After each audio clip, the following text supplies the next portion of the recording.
I have a merchant associate who's impotent, he told her, and who's long wanted a woman to do his sewing and whatnot. This wouldn't be a lot different than living as a Buddhist nun, and I'd also be able to recoup a bit of what I paid for you. Zhao Rong agreed to his suggestion. The merchant helped her into a carriage and accompanied her to his associate's home. When they entered his gates, the man hurried out to greet them and turned out to be Xi Qingli. Xi by this time had given up on his scholarly studies and become a merchant, and since he had no wife, his Yangting associate decided just to give heed to Xi. Upon seeing each other, the two were overcome with amazement and recounted the hardships they'd endured. Then Xi began to realize that he had a son who would still be searching for the father who'd never returned home.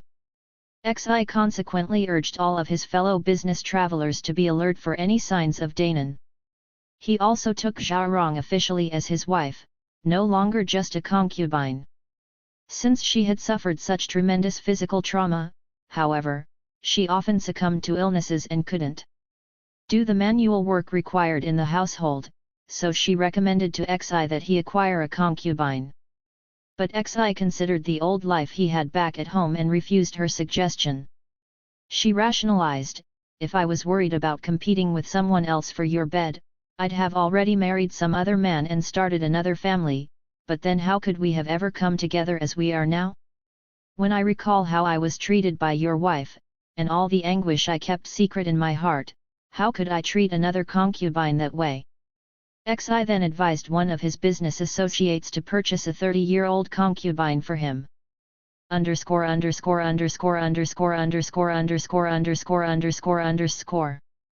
Chongqing, a city in Sichuan Province. Yanting, a county in Sichuan Province. 6 months passed before the business associate bought an appropriate woman and brought her home to Xi. When they entered his gates, they could see that the concubine was actually Shen. Xi and Zhao Rong were astonished. Earlier, when she'd been living by herself for more than a year after selling Zhao Rong, Shen was advised by her older brother, Shen Bao, to remarry. She did as he suggested and attempted to sell her husband's property until she was stopped by Xi's relatives, who blocked the sale. Consequently, she was forced to sell them everything she owned, accumulating a few hundred strings of cash, which she took with her to her brother's house, where a Bayaning merchant who'd heard that she possessed a bit of money as a dowry had enticed Shen Bao with bribes, and thus tricked her into marrying him. Unfortunately, the merchant was old and impotent. Shen blamed her brother for her predicament and was so depressed that she tried to hang herself, then threw herself down a well, unable to bear living under such circumstances. This so angered the merchant that he took all of her money and planned to sell her as a concubine. Everyone who heard about this opined that Shen was too old for anyone to want to buy her.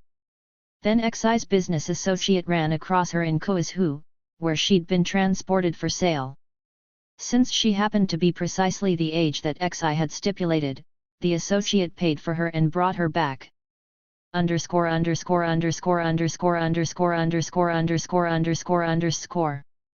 Bayaning, a prefecture in Piyu's time, now Langzhong County in Sichuan Province. Upon spotting Xi, Shen felt so ashamed and scared that she couldn't bring herself to say a word. After Xi asked his business associate about the details of the transaction, he then told Shen, if you'd happened to marry a healthy man, you'd still be in Bayaning, and we'd never have seen each other again after all this. So now this is our fate. But today I've bought a concubine, not married a wife, so you can start by acknowledging Zhao Rong as your mistress, with the respect due from a concubine to a wife. Shen felt utterly humiliated. Think how you behaved back when you were my wife, he cried. Zhao Rong tried to persuade Xi to cease his chastisement, but Xi couldn't stop himself from grabbing a stick so he could beat his former wife. Shen then had no choice but to acknowledge Zhao Rong as the mistress of the house. However, she disdained to serve Zhao Rong as she'd been ordered, and instead took care of manual labor in a different room. Zhao Rong tolerated this behavior from Shen and didn't force her to perform heavy house chores. Whenever Xi and Zhao Rong enjoyed some wine together, Xi always called upon Shen to serve them. Zhao Rong, however, would always use one of the maidservants to replace her. At this time, Master Chen Xizong was appointed the county magistrate in Yanting. Xi happened to get involved in a minor conflict with a village neighbor who claimed that Xi had forced his wife to become Xi's concubine, and who subsequently filed a lawsuit to that effect. The magistrate rejected the suit, punished the neighbor, and then sent him home. Xi was pleased, and privately shared his praise of the official's moral uprightness with Zhao Rong. Just after 1 o'clock in the morning one day, a boy servant called and knocked at Xi's door, then entered to announce, "The county magistrate has come." Xi, startled, hurriedly looked for his clothing and shoes, but by that time the magistrate had already arrived at the back door to the sleeping quarters. Xi felt even more rattled, but had no idea why the magistrate had come. Zhao Rong hurried out to investigate, and exclaimed, "It's my son." Chen then prostrated himself, choked with emotion. Indeed, Danon had adopted the Chen family name, and was now working as an official.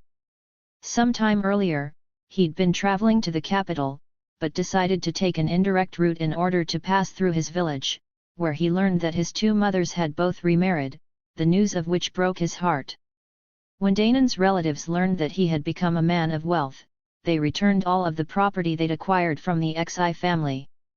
Danon left some of his servants to watch over the family home, in hopes of his father's return. Following his subsequent appointment as magistrate for Yanting, he wanted to decline the position in order to continue searching for his father, but old Chen seriously advised him to stay and take up the appointment. There happened to be a certain fortune-teller that Danon solicited concerning his future. The fortune-teller informed him, "The younger one will occupy a greater position, the smaller one shall grow larger. You search for a man and you also find a woman, you seek one and you get two, how lucky you are to be an official." Danon then accepted his new position. Since he'd been unable to locate his father and mother, he lived as an official, but he refused to eat meat or to drink alcohol. On the day that the neighbor had filed the suit against Xi, Danon noticed the name on the suit and wondered whether this could possibly be his father. He secretly sent someone to make discreet inquiries, with the conclusion that the man was indeed Xi Qingli, his father. Exchanging his official garb for civilian clothing, Danon rode out at midnight. Upon seeing his mother, he became even more convinced of the godlike insight of the fortune-teller's prediction. As he prepared to leave, he advised them not to spread word of their relationship to him. Then he took out 200 taels to allow his father to manage the packing of his belongings so they could return home to their village. When Xi and the others arrived home, the gates appeared to be brand new, servants were caring for numerous horses and other livestock, and surprisingly, the house seemed even bigger than before. Having seen how incredibly successful Danon had become, Shen behaved with even greater restraint. However, her brother, Shen Bao, foolishly filed a suit against Xi, asking the magistrate to rule that his sister should be restored as a proper wife. Danon performed his investigation properly, then angrily chastised the brother, "Greedy for money, you advised her to remarry, and she's already been married to 2 other husbands since then, so how dare you demand that she be made a wife rather than a concubine?" Thereupon he ordered Shen Bao to be beaten soundly. As a result, the question of who should be the wife and who should be the concubine became even more firmly resolved. Shen and Zhao Rong came to treat each other as sisters. They shared clothing, food, and drink, and kept no secrets from each other. Shen originally had been afraid that Zhao Rong would treat her as an enemy, but now she felt even more mortified and regretful that she'd ever thought that. Xi Danon also forgot about her past transgressions and hence he ordered all of the servants to call her his Taimu, despite the fact that the government didn't support the suit that Shen's brother had filed in order to have her declared a proper wife. The collector of these strange tales remarks, "Nature can be inconceivably ingenious in turning the lives of human beings upside down." Scholar Xi was unable to keep peace between his wife and concubine, revealing himself to be a rather mediocre individual. If not for the filial piety of his son and the loyalty of his wife, how could this unexpected conclusion have ever been achieved, allowing him to enjoy wealth and honor leisurely for the rest of his life? underscore underscore underscore underscore underscore underscore underscore underscore underscore. Temu, a term usually employed to signify paternal grandmother, here used simply to indicate respect, i.e., respected mother. 448 The foreigners. In the autumn of 1689, at Lingnan, an enormous ship came floating in on the ocean waves. There were 11 men aboard it, dressed in bird feathers that were resplendent in their bright colors. They said of themselves, "We're from the Philippines."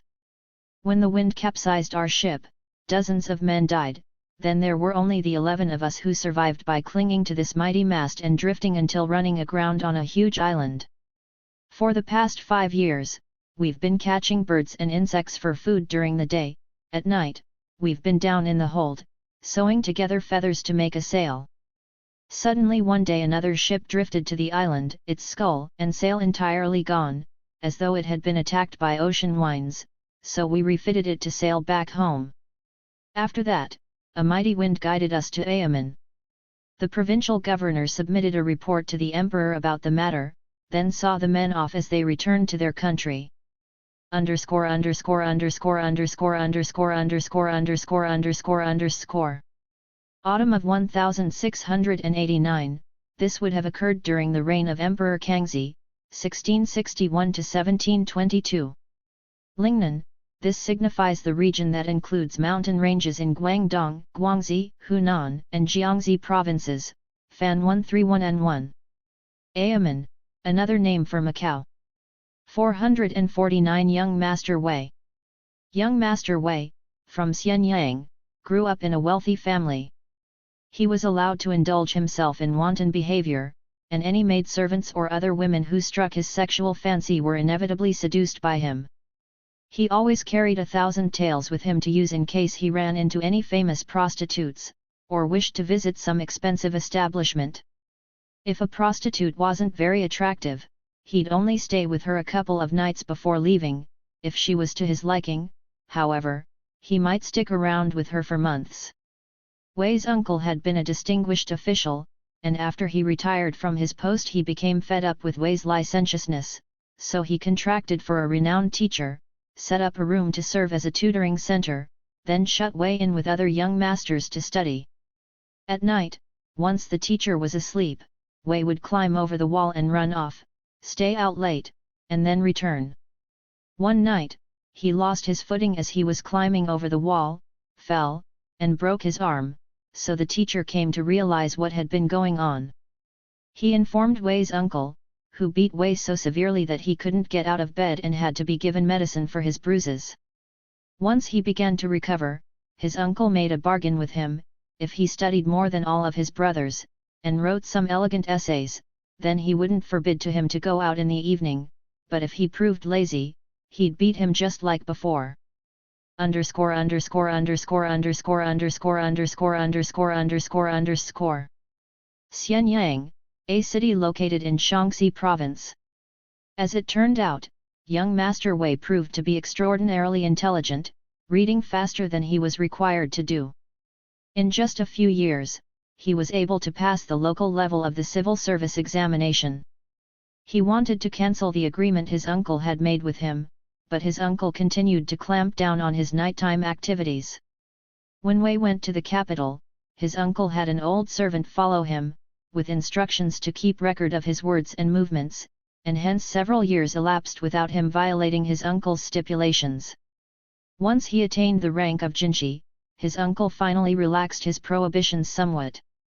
Wei continued to go to brothels, but fearing that his uncle would hear of this activity, he made a point of sneaking in through back alleys where the prostitutes usually stayed, and always used a pseudonym. One day, he was passing through Xi'an when he spotted a striking young actor named Luo Huiqing, who was 16 or 17 and performed roles in which he portrayed beautiful women. That night, Wei expressed his desire to make love with him and lavished him with gifts. He was also enchanted to hear that Luo was a newlywed, so Wei privately shared his desire for Luo's wife to join them. Luo didn't seem at all reluctant to agree to this, so in the evening, Luo brought his wife with him and the three of them all went to bed together. They met this way for several nights, and Wei began to feel genuine affection for them. Thus he planned to take them home with him to Xianyang. When he asked Luo about his family, the actor replied, "Mother died when I was quite young, but my father's still alive. The fact of the matter is that my name isn't really Luo. When mother was young, she was a servant for the men in the Wei family, who subsequently sold her to the Luo family, and 4 months later, she gave birth to me. If I go back to Xianyang with you, I could look into whether there's any news about my father. Underscore.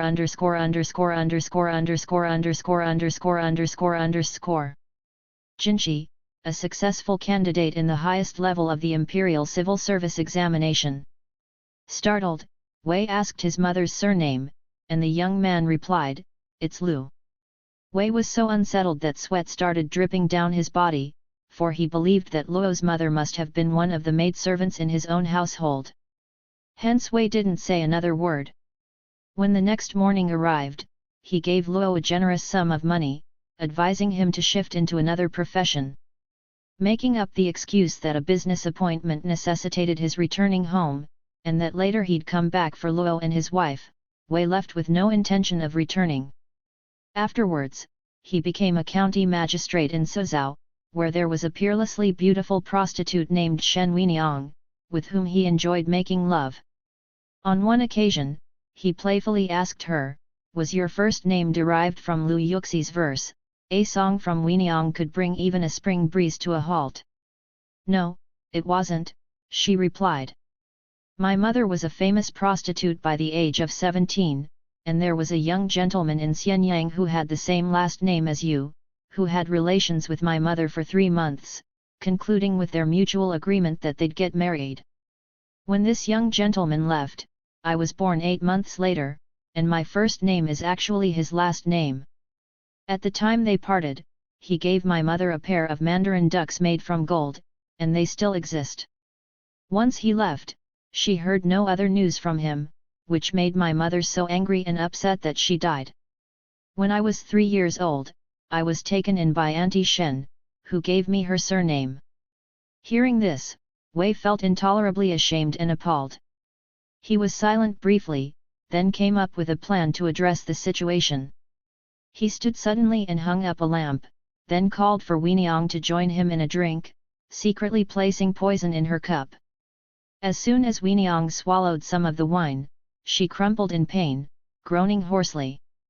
By the time a crowd gathered to see what was going on, she was already dead. Underscore.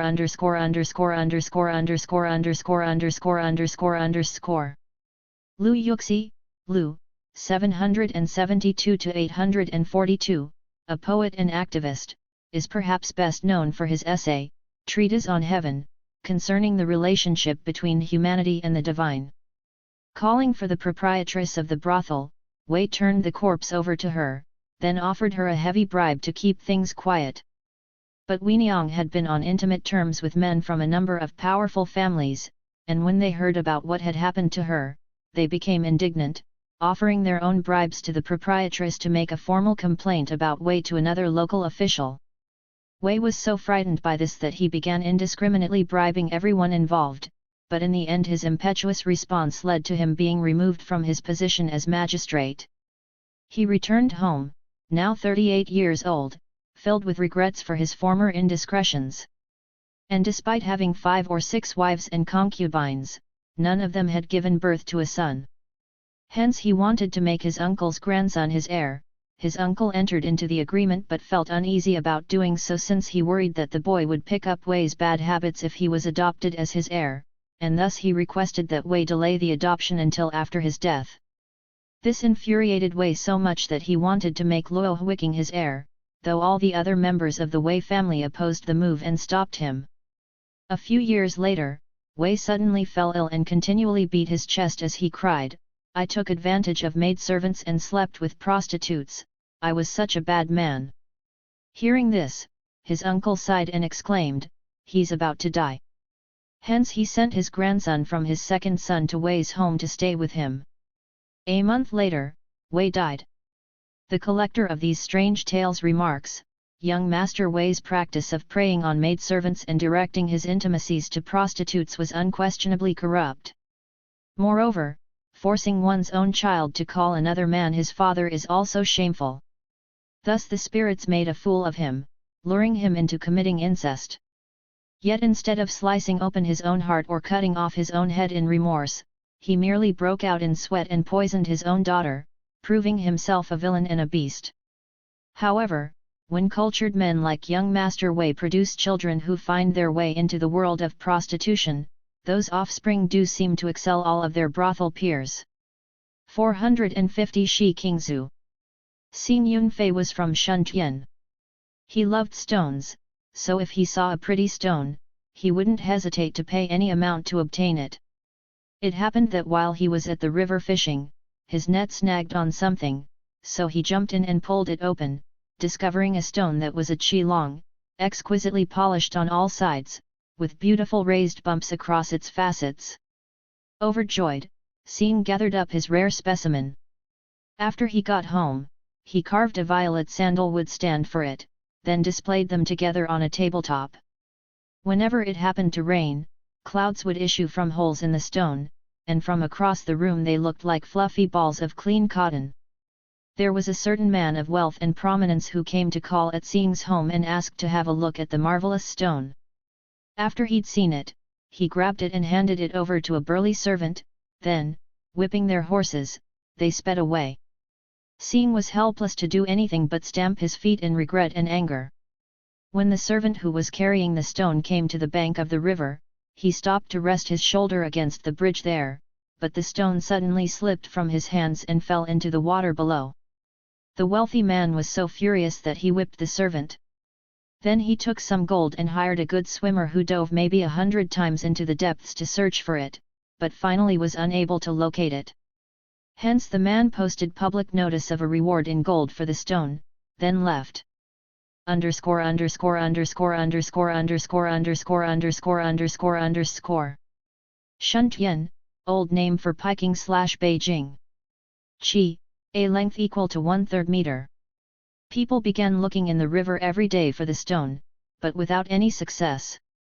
Later, Xing came to the place where the stone had fallen in, and as he looked over the rippling currents, lamenting, the river waters turned crystal clear, revealing precisely where the stone had settled.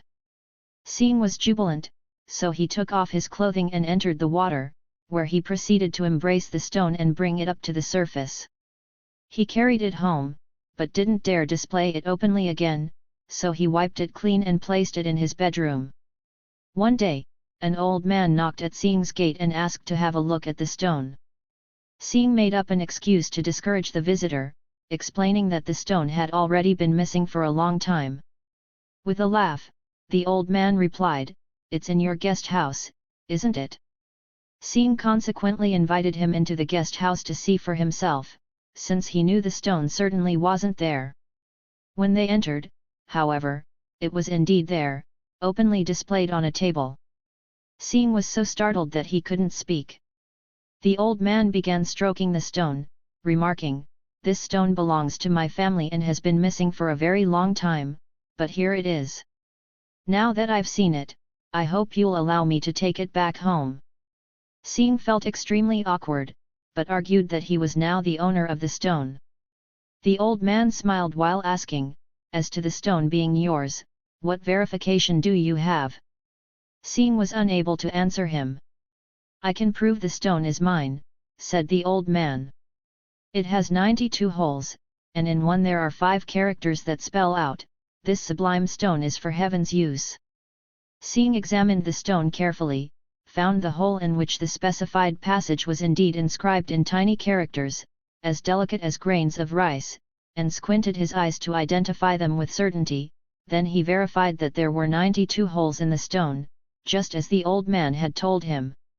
Even so, Xing still didn't agree to turn it over to his visitor, but kept his hands on it. The old man laughed as he exclaimed, "So you think you can simply say who owns this stone?"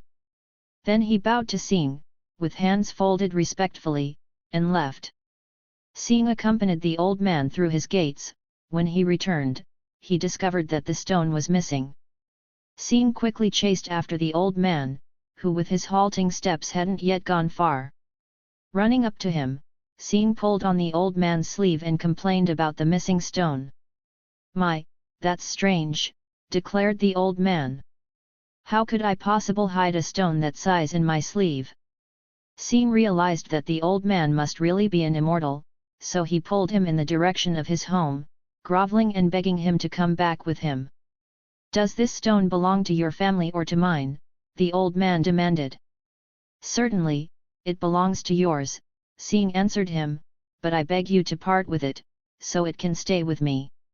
"Now that you've asked," the old man told him, "it can stay where it is." As they entered Xing's home, they found the stone back where it had been originally. "In this world," said the old man, "treasures should reside with the people who cherish them most. This stone was able to select its owner, so I'm happy for it. However, it was in a hurry to reveal itself, and came out too early to prevent devils of all sorts from trying to obtain it. True, I was just about to carry it off, for I was going to hold on to it for 3 years, and then after that I was going to give it to you. But if you keep it now, doing so will reduce your lifespan by 3 years. Do you still want to keep it?" "Yes, I do," replied Xing.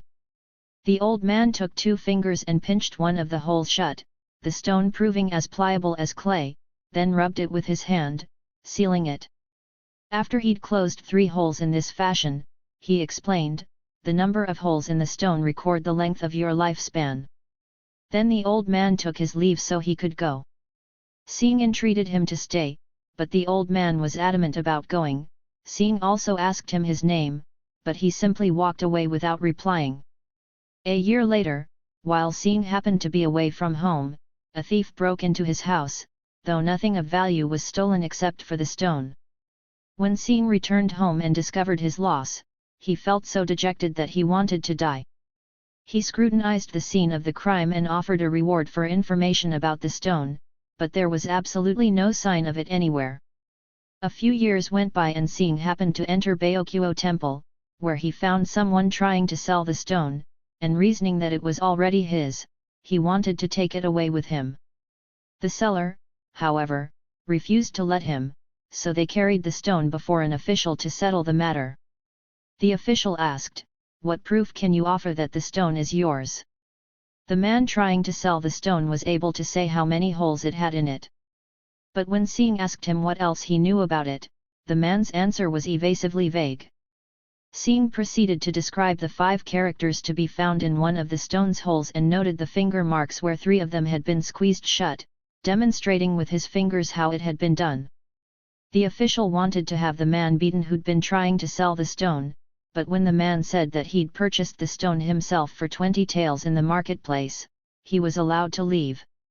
Xing then took the stone home, where he wrapped it up in brocade and hid it away in a case, and whenever he wished to admire it, he'd first light some expensive incense before taking the stone out to look at it. There was a certain government minister who offered to pay 100 taels for the stone. "I wouldn't give it up even for 10,000 taels, Xing told him. This made the minister angry, so he secretly arranged to stir up trouble for Xing. Accordingly, Xing was falsely imprisoned and forced to raise money by selling his personal property.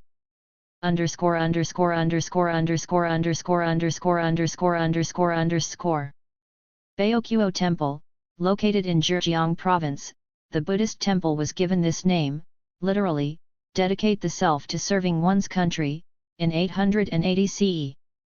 The government minister suggested to Xing's son that the stone might be exchanged for his father's freedom. When he informed his father of this, Xing insisted that he'd rather be dead and buried than give up the stone. Xing's wife, however, secretly met with her son and planned to take the stone as an offering to the minister's home. Upon being released from his imprisonment, Xing realized what had happened and responded by scolding his wife and striking his son, but he also attempted repeated times to hang himself, only to be rescued by various family members. He simply couldn't die. One night, he dreamt that a man appeared and said to him, "I'm Shi Kingxiu." He told Xing not to feel sad, due to unusual circumstances, "I've been away from you for a year.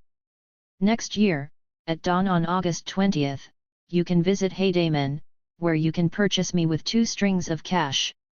Overjoyed by the dream, Xing carefully noted down the date. After his stone was taken to the minister's home, it stopped emitting the strange clouds, and as time passed, the minister no longer considered it a precious item. The following year, the government minister was removed from his position for malfeasance and subsequently died. At the specified time, Xing appeared at Heidamen, where family members of the minister had privately brought the stone to sell it, so Xing offered them 2 strings of cash and subsequently returned home with it. When Xing reached the age of 89, he started making arrangements for his funeral, then he instructed his son to be sure to bury the stone with him. Following his death, the son abided by his father's instructions and placed the stone in his tomb. 6 months later, a thief broke into the tomb and stole the stone. His son found out about what had happened, but had no way of discovering the identity of the thief. Underscore. Shi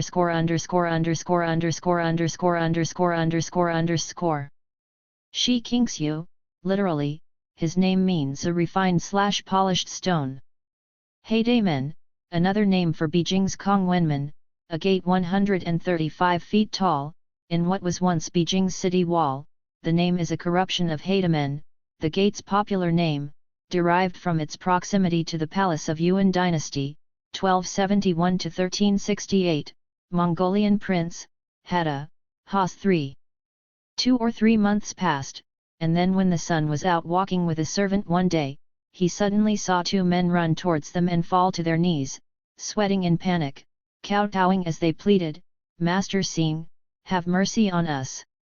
We're the men who took the stone, but we only sold it for 4 taels of silver."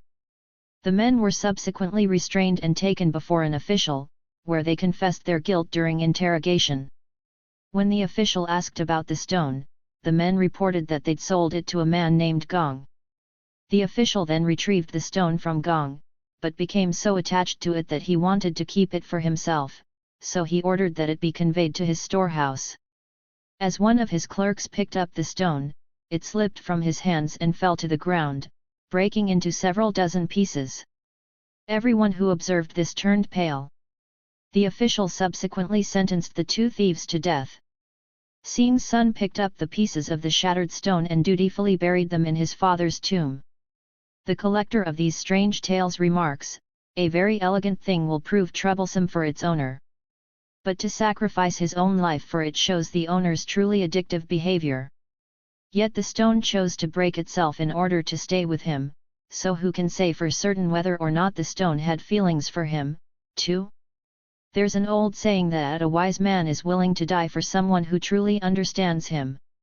No doubt about it. If a stone can adhere to that, then surely a human being can, too. 451 Zheng Yuyu. Old man Zheng belonged to a prominent family in Kunyang. At the time of his death, prior to his burial, teardrops began flowing freely from his eyes, and his 6 sons had no idea what could be causing them. His second eldest son, Zheng Ti, whose courtesy name was Yuyu, was a well-known scholar and took the tears to be an inauspicious sign, so he warned his brothers to be vigilant and not to do anything that might distress their late father, but the brothers thought he was just being pedantic and laughed at him. Back when Zheng Cheng, the eldest son of old Zheng and his first wife, was 7 or 8, he and his mother had been kidnapped by bandits. Afterwards old Zheng took another wife, who gave birth to 3 sons, Zheng Xiao, Zheng Zhong and Zheng Xian. A concubine gave birth to another 3 sons, Zheng Ti, Zheng Ren and Zheng Yi. Xiao despised Yuyu as his inferior and looked down on him, as did Xiao's brothers, Zhong and Xian. Once when the others happened to be entertaining guests for drinks, Yuyu and his brothers happened by and were treated rudely by Xiao and his brothers. This made Ren and Yi furious, so they expressed to Yuyu their plans for dealing with these fraternal enemies. Yuyu spoke to them wisely, explaining that they shouldn't carry out their plans, and since Ren and Yi were younger than Yuyu, they did as their older brother suggested. ________________________ Kunyang, a prefecture in Piyu's time, now Jining County, Yunnan Province. Zheng Xiao, Zheng Yi, all of the brothers have idealistic names, drawn from Confucian ethics. Xiao, filial piety; Zhong, loyalty; Xin, trustworthiness; Ti, love/respect for elder brothers; Ren, benevolence; and Yi, righteousness. Zheng Xiao had a daughter who married into the Zhou family, but subsequently fell ill and died. Xiao tried to coerce Yuyu into beating the daughter's mother-in-law for neglecting her, but Yuyu refused. This made Xiao so angry that he ordered his brothers Zhong and Xin along with other hooligans in their family to join with him as they went and seized Zhou's wife, whipped her countless times, then vandalized and destroyed property till nothing was left intact. Zhou reported all of this to the local magistrate. The outraged official had Xiao and his accomplices arrested and thrown into prison, then prepared to pronounce sentence on them. Yuyu was afraid for them, so he went and prostrated himself before the magistrate to plead for them. Thanks to the conduct of Yuyu, whose reputation was known to the magistrate, all of the brothers were released without suffering for their actions. Yuyu then went to see the Zhou family in order to apologize to them, and since they also held Yuyu in high regard, they dropped their suit against his brothers. When Zheng Xiao returned home, he didn't show any appreciation to Yuyu. Not long afterwards, when Yuyu's mother, concubine Zhang, died, Xiao and his brothers didn't observe any mourning obsequies, but simply went on entertaining and drinking as usual. Ren and Yi became even more incensed than they'd been previously. Yuyu advised them, "They're being impertinent, but it's not doing us any harm." As Yuyu and his brothers prepared to bury their mother, the others blocked the entrance to their father's tomb, refusing to allow her to be buried with him. Yuyu consequently buried his mother in the passageway leading to the tomb. Soon afterwards, when Xiao's wife died, Yuyu called his brothers Ren and Yi to hasten to prepare for her funeral. "They didn't respect the period of mourning for our mother," cried the other two, "so how can they expect any sympathy from us?" Again he tried to advise them, but they remained boisterous in their dissent and walked away. Yuyu then went by himself to join in the mourning, drawing near to weep in sincere sadness. When they began to hear Ren and Yi outside playing drums and making music, Xiao got mad and gathered his brothers together to beat them up. Yuyu grabbed a stick and went out ahead of them. As he approached, Ren realized his intentions and made his escape. Before Yi could climb over the wall, however, Yuyu caught up with him and struck him so he fell down. Xiao and his brothers then ganged up and pummeled Yi with their fists, brutally hitting him again and again. Yuyu tried to interpose his own body to stop them. The angry Xiao was thus forced to yield. "I did what duty dictated to punish my brother's impertinence," said Yuyu, "but his misdeed doesn't justify killing him. I don't approve of my younger brother's crude disrespect, but neither can I condone my elder brother's violence. If you're unable to resolve your anger towards him any other way, strike me instead." Hence Xiao turned and began beating Yuyu, with Zhong and Xin helping him strike their brother, and when the sounds of this aggression reached their neighbors, a group of them gathered, calling for them to stop till finally they ceased their beating. Yuyu had to use a pole for support as he stood up, then he went over to Xiao and begged his forgiveness for his brother's actions. Xiao, however, drove him away, barring him from the house and from participation in the mourning for Xiao's wife. But Yi was so badly injured that he was unable to eat or drink. Ren then took his part and filed a lawsuit with the magistrate, alleging that some of his brothers hadn't participated in the funeral obsequies of his father's concubine. The official consequently authorized the apprehension of Xiao, Zhong, and Xin, but also ordered Yuyu to testify against them. Since Yuyu's face had been severely beaten, he couldn't bear to appear in public, so he drafted a petition entreating the court to dismiss the suit, and the magistrate did declare the case closed. Yi soon recovered and returned to normal. From this point on, the hatred between the brothers became more intense than ever. Ren and Yi were both young and continued to be the victims of beatings. They blamed Yuyu, complaining, "All men have brothers to stand up for them except us." "That's what you say, but I should be saying that about the two of you," retorted Yuyu. He tried once again to advise them carefully, but they took no heed of his words. As a result, Yu then bolted his doors, taking his wife and son away with him to live elsewhere, hoping that once they were 50 li away from home, he'd no longer hear about the conflicts between his brothers. While Yu was still living at home, he never intervened to aid Ren and Yi, yet Xiao and the others were still a bit intimidated by his presence. After he left, however, they no longer hesitated to mistreat his brothers, constantly shouting curses and insults about their concubine mother outside their doors. Ren and Yi realized that they had no protection against their brother's cruelty, so they just barred their doors, plotted how they might assassinate their brothers, and started carrying knives with them.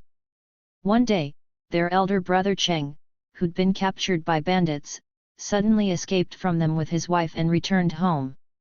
Since the brothers had much earlier divided the home into living quarters, they met together and deliberated for 3 days about where to situate Zheng Cheng without reaching a decision. Secretly pleased by this, Ren and Yi invited Cheng to come and live with them. Then they went and told Yu what had happened. All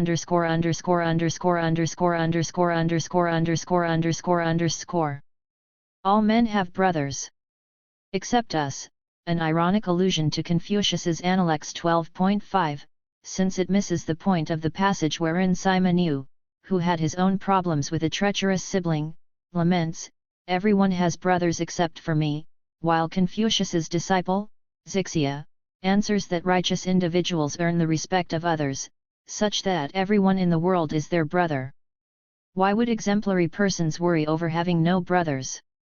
154. Li, a distance equal to 1/3 mile. Overjoyed by his brother's return, Yu came back home and with the other brothers worked out a share of the land and housing for Cheng. Xiao and his brothers were irritated by what the others had done for Cheng, so they went to threaten and intimidate them. But Cheng had developed a violent temper from living with the bandits for so long, and in a furious voice he roared, "I came home, but none of you helped to find me a place to live."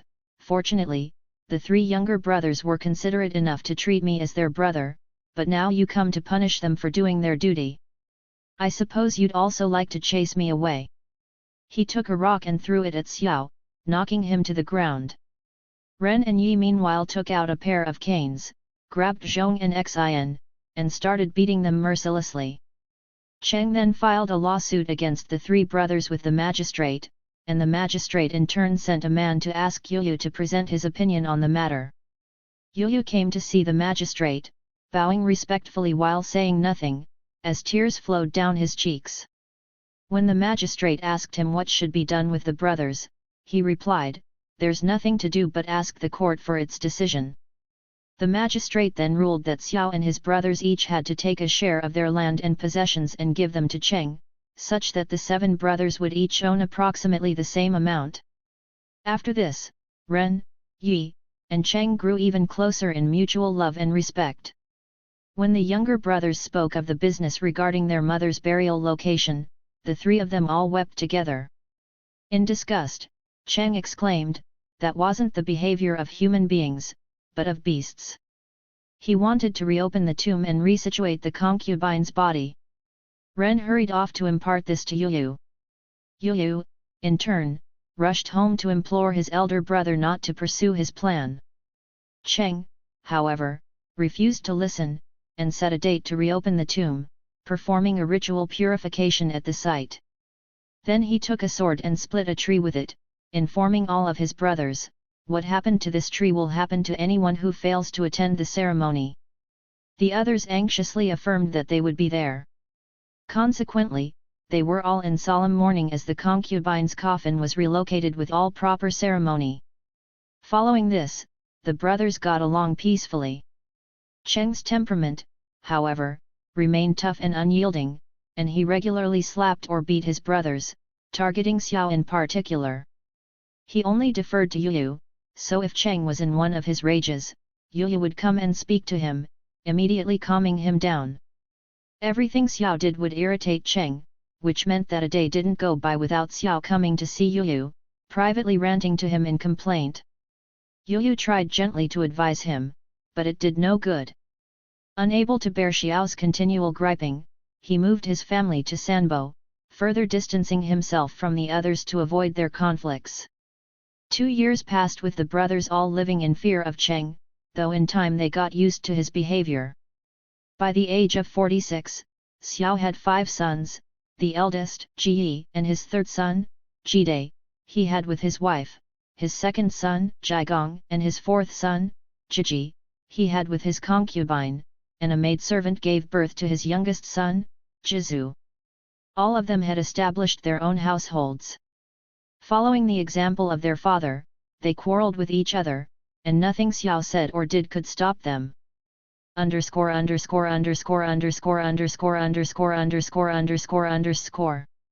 Sanbo, a prefecture in Piyu's day, now a county in Yunnan province.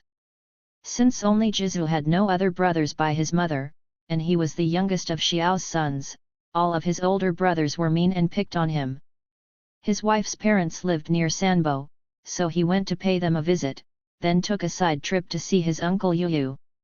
As he approached, he saw his 2 older cousins and 1 younger cousin singing together gleefully, which made him so happy that for a long time he didn't say anything about returning home. When Yu urged him to go back, Jizu begged pitifully that he be allowed to stay. "Regardless of the fact that I'm perfectly able to offer you food and drink," replied his uncle, "your parents don't even know that you're here." Thus Jizu returned home. Several months passed, then Jizu accompanied his wife to celebrate her mother's birthday. Before leaving, he told Xiao, "After I go, I'm not coming back." His father asked him why not, so he blurted out what he'd been keeping bottled up inside. Xiao pondered this, considering their long-standing differences, then observed that he didn't think Jizu would be allowed to stay with Yu for long. "That's not a problem," said Jizu. "Uncle Yu is a kind and virtuous man." He left then to take his wife to Sanbo. Yu gave them a place to live in his home, treating them like his own children, and sent Jizu to study with his oldest son, Jishan. Jizu was extremely intelligent, so the following year he was sent to Sanbo to enroll in the prefectural academy. Whenever he and Jishan shut their door and studied together, Jizu's recitations were always superior to Jishan's. Yu became very fond of him. After Jizu went to live in Sanbo, his brothers at home began to fight more and more among themselves. One day, in a slight affront, Ji happened to insult his father's concubine. This made Jiagong so angry that he stabbed Ji to death. An official took Jiagong into custody, subjected him to severe torture, and after several days, he died in prison. Ji's wife was from the Feng family, and every day she cursed and wept. When Jiagong's wife, Lu, heard this, she furiously cried, "Your husband's dead, but what about mine?" She proceeded to grab a knife and fatally stab Feng, then committed suicide by hanging herself. Feng Dali, her father, was so miserably grieved by his daughter's death that he led all of his sons and younger male relatives, disguised as soldiers, to seize Xiao's concubine, whom they stripped naked and whipped in public disgrace. Cheng furiously screamed, "My family's been numbed by so many deaths, what is there that we dare not do to you?" Roaring thus, he ran off. All the Zhengs followed after him, anxious to destroy the Fengs. Cheng had them seize Feng Dali and cut off both of his ears. Feng's son came to rescue him, whereupon Zheng Jiji violently struck him with an iron bar, breaking both of his legs. Every member of the Feng family received some kind of wound and scattered in raucous panic. Only Feng Dali's son was left behind, lying in the road. Cheng picked him up by the elbows, hauled him off to the Feng's village, then returned. He proceeded to call for Jiji and the others to report what they'd done to an official. The Fengs meanwhile had already gone to file a complaint. Hence almost all of the Zhengs were taken into custody. Zheng Zhong alone managed to get away without being arrested, so he went directly to Sanbo, where he paced back and forth outside his brother's gates. Zheng Yu happened to be returning from the provincial civil service examinations with a son and a nephew, and was so surprised to see Zhong waiting for him that he asked, "Brother, what are you doing here?" At first, Zhong was unable to speak and could merely weep, kneeling in the road for a long while. Yu Yu took him by the hand and led him inside, where Yu Yu asked him what had happened, and upon hearing his brother's account, he cried in shock, "I knew this would happen. With such perverse behavior within the family, I knew that disaster was eventually inevitable, but that's precisely why I got away before it came to this. Since I've been away from home for a long time, the country magistrate will have no information about what I've been through, so for me to go to him now and prostrate myself would only invite disgrace. If the men in the Feng family don't die from their injuries, and one of the three of us who just took the examinations proves lucky and succeeds in passing them, then perhaps we might just be able to minimize the damage that's been done." Then he entertained Zhong in his home, feeding him generously during the day, and drinking together with him at night. Zhong was quite touched and shamed by Yu Yu's kindness. He stayed there for 10 days, during which time he came to see that Yu Yu and his nephew treated each other like father and son, while Zhong's cousins behaved like they were all born from the same mother, moving him to tears as he commented, "Now I understand how brutish my former behavior was." Yu Yu was happy to see that Zhong felt remorse for his misdeeds, but he was also distressed by the continuing enmity in his family. Just then, the announcement came that Yu Yu and his son had shared the top spot in the civil service examinations, while Jizu had claimed the second-place spot among the candidates. They were overjoyed. But rather than attending the party that was held to celebrate the success of the examination candidates, they went to visit the tombs of their ancestors.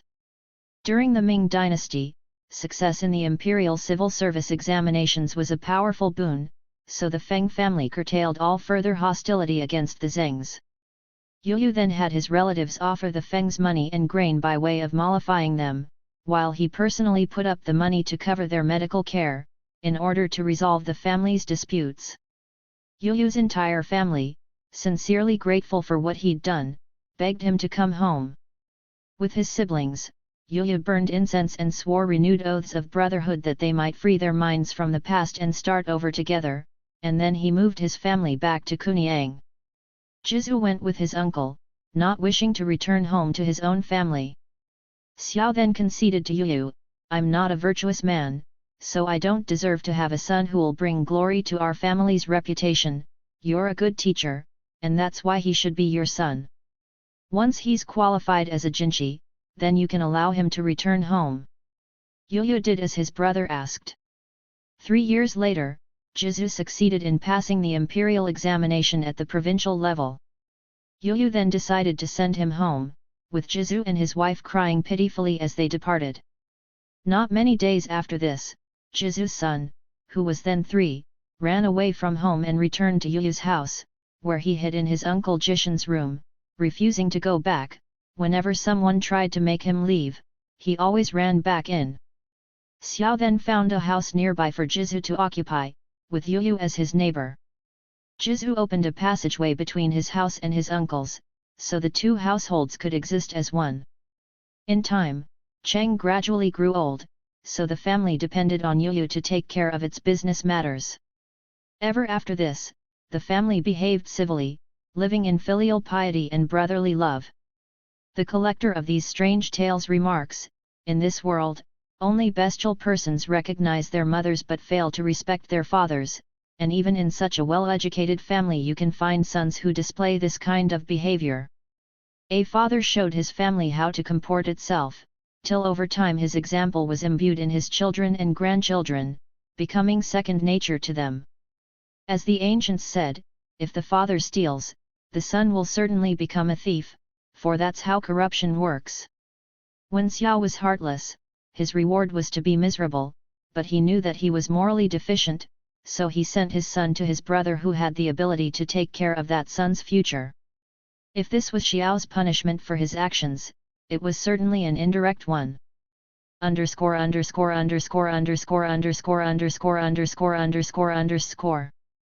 Jinchi, a successful candidate in the highest level of the imperial civil service examinations.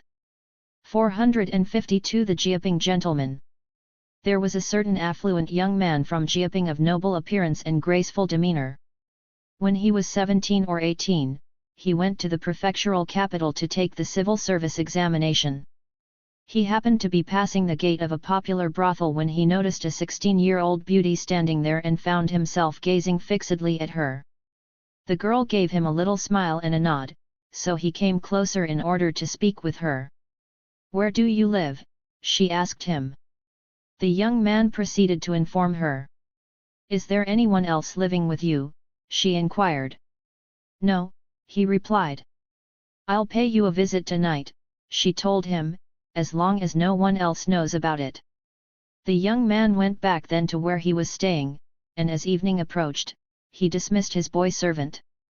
When the girl arrived, she informed him, "My name's Wenji.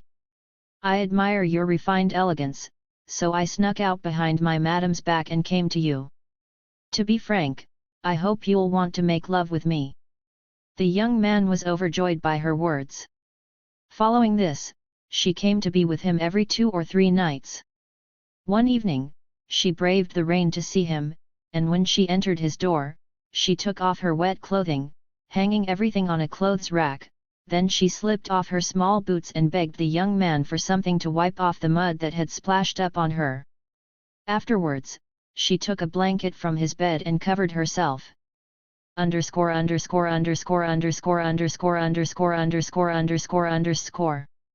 Jiaping, the southwest territory of modern Xuanjiao County, Anhui Province.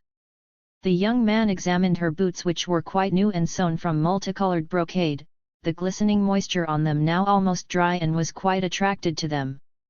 She explained to him, "I don't dare wear anything cheap when I'm serving my patrons, but I want you to know that I'm crazy about you."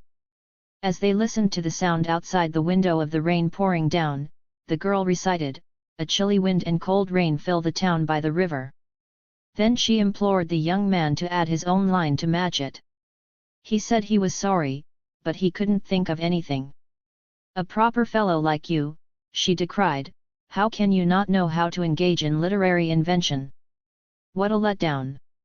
Consequently, she urged him to practice composing poetry, and the young man promised to do so. She came to see him so often that the young man's servants all knew what was going on. His sister's husband, Song, who was also the scion of an influential family, heard about this, and privately asked his brother-in-law if he might have a peek at Wenji. The young man spoke to her about it, but Wenji insisted that Song mustn't be allowed to see her. Song hid himself in the servants' quarters, waiting for the girl to arrive, then from his hiding place beneath a window peered out and was instantly smitten with a mad desire for her. He quickly pushed the door open, which startled Wenji into scrambling over the wall and running away. Song desired her so badly that he took gifts and went to see the brothel madam, naming Wenji as the woman he wanted. "There was a Wenji here once," she told him, "but she died a long time ago." Stunned, Song left to inform his brother-in-law about what he'd discovered, and Wenji's lover finally realized that she was a ghost. When she came to him that night, he told her what Song had said. "It's true," she admitted. "You, however, wanted a beautiful woman, and I wanted a handsome husband. Since we're so satisfied with each other, human or ghost, what difference does it make?" The young man was in complete agreement with her sentiment. When he finished his examinations and returned home, Wenji went with him. She was visible to no one except her beloved. When they arrived at his house, he had Wenji and her things moved into his study. Since he began sleeping there exclusively, his parents began to suspect that something was going on. When the Jiaping gentleman's sister went to visit their own family, she finally revealed the truth to their mother. She was quite shaken, and warned her son that he had to end the relationship. The young man, however, refused to listen to her. His parents were so gravely worried about him that they tried every trick they could think of to drive the ghost away, but nothing worked. One day, the young man left some instructions on a note card for his servants, though the phrases were full of writing errors. When he placed the card on a table, instead of pepper he wrote the character for beans, instead of the character for ginger he wrote river, and instead of hateful he wrote unrestrained. When Wenji saw the card, she read it and remarked, "Why unrestrained? The beans should be mixed with the river. What kind of husband would this be? It'd be better just to be a prostitute." Then she told the young man, originally I took you to be a scholar from an influential family, and hence suffered the shame of giving myself to you. But you're nothing more than a pretty surface. You look like the kind of man I wanted, but it turns out that you're nothing but a joke. As soon as she finished speaking, she disappeared. Underscore underscore underscore underscore underscore underscore underscore underscore underscore. Pepper. Unrestrained, the characters either bear superficial visual similarities, /jiao/pepper and /shu/beans, /kahen/ hateful and /k-lang/ unrestrained, or similar sounds, first tone jong for both /ginger and /river. Beans should be mixed with the river. Apparently, the young man was trying to direct his servants to be sure to include pepper and ginger in their food preparation. The young man felt ashamed and regretful, but he still didn't understand what she'd found wrong with his writing, so he proceeded to show the card to his servants. Everyone who heard about this passed it on to others, making the young man a laughingstock. The collector of these strange tales remarks, Wenji was such a charming girl. What she wanted was just a gentleman of refined knowledge. Thus she felt it was preferable to be a prostitute than to suffer the shameful tears of being his wife or concubine.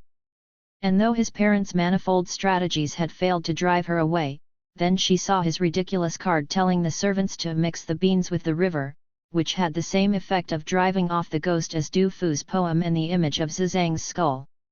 The record of an ear observes that near a road, someone put out some tea to treat passers-by, writing a note that read, "Feces provided for those who might be friends." It's hilarious that the individual miswrote tea as feces.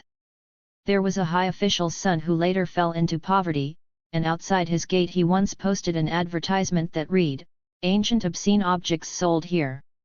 He miswrote kill as obscene. "We have xian obscene objects and ding obscene objects, small or large, so please come in to examine the objects and offer a price for them." Underscore underscore underscore underscore underscore underscore underscore underscore underscore. Du Fu's Zizang's skull, Duan Zizang, a Tang dynasty, 618 to 907 CE, rebel, was decapitated by a general named Kui Guangyuan. On the Du Fu poem containing this gruesome reference, see Zhu, 3:1555 and 17. Record of an ear, written by Pu Songling's friend, Zhu Zionkan, Zhu 3:1555 and 18. T. Feces, the crossbar of the grass radical atop cha, or t, is mistakenly imagined in the top portion of the character gong, or feces. If the offspring of high officials can make such mistakes, it's no surprise that Wenji found a young gentleman writing a sentence like "the beans should be mixed with the river." Underscore underscore underscore underscore underscore underscore underscore underscore underscore. Kill. Obscene. More superficial visual similarities exist between the characters for obscene, and for kill, which can also be translated as China or China vase. Xian. Ding. The former refers to the famous white porcelain with a cobalt blue underglaze that was produced during the Ming dynasty reign of Emperor Suand, ruled 1425–35, while the latter alludes to the creamy white Dingzhou porcelain produced during the Song dynasty, 960–1279, in Qiang County, in Hebei Province. 453 The two bands. Yin Yuan Li, from Yunnan, was skilled in the techniques of acupuncture and moxibustion. When bandits overran his town, he was forced to flee deep into the mountains. By the time the daylight had turned to dusk, he was still a long way from any villages or homes, and he became scared of running into some wild beasts. In the distance he could make out a pair of men standing beside the path, so he quickly headed in their direction. As Yin caught up with them, they asked him how he'd come to be there, so he recounted who he was, and what had happened to him. The two men greeted him respectfully, exclaiming, "You're a fine doctor, Master Yin, and here in the mountains, we've admired you for a long time." Yin, in turn, asked the men about themselves. The two said that their surname was Ban, and one was named Bansua, the other Banye. "Master Yin, we've also taken refuge here, they told him, and we've got a stone house where we can stay at night, so we humbly invite you to join us there, where we'd like to beg a favor of you. Yin was very pleased to accompany them.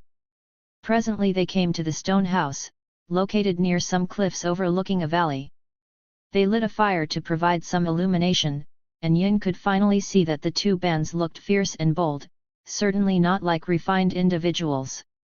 Reasoning, however, that he had nowhere else to go, he decided to stay and hear them out. Underscore.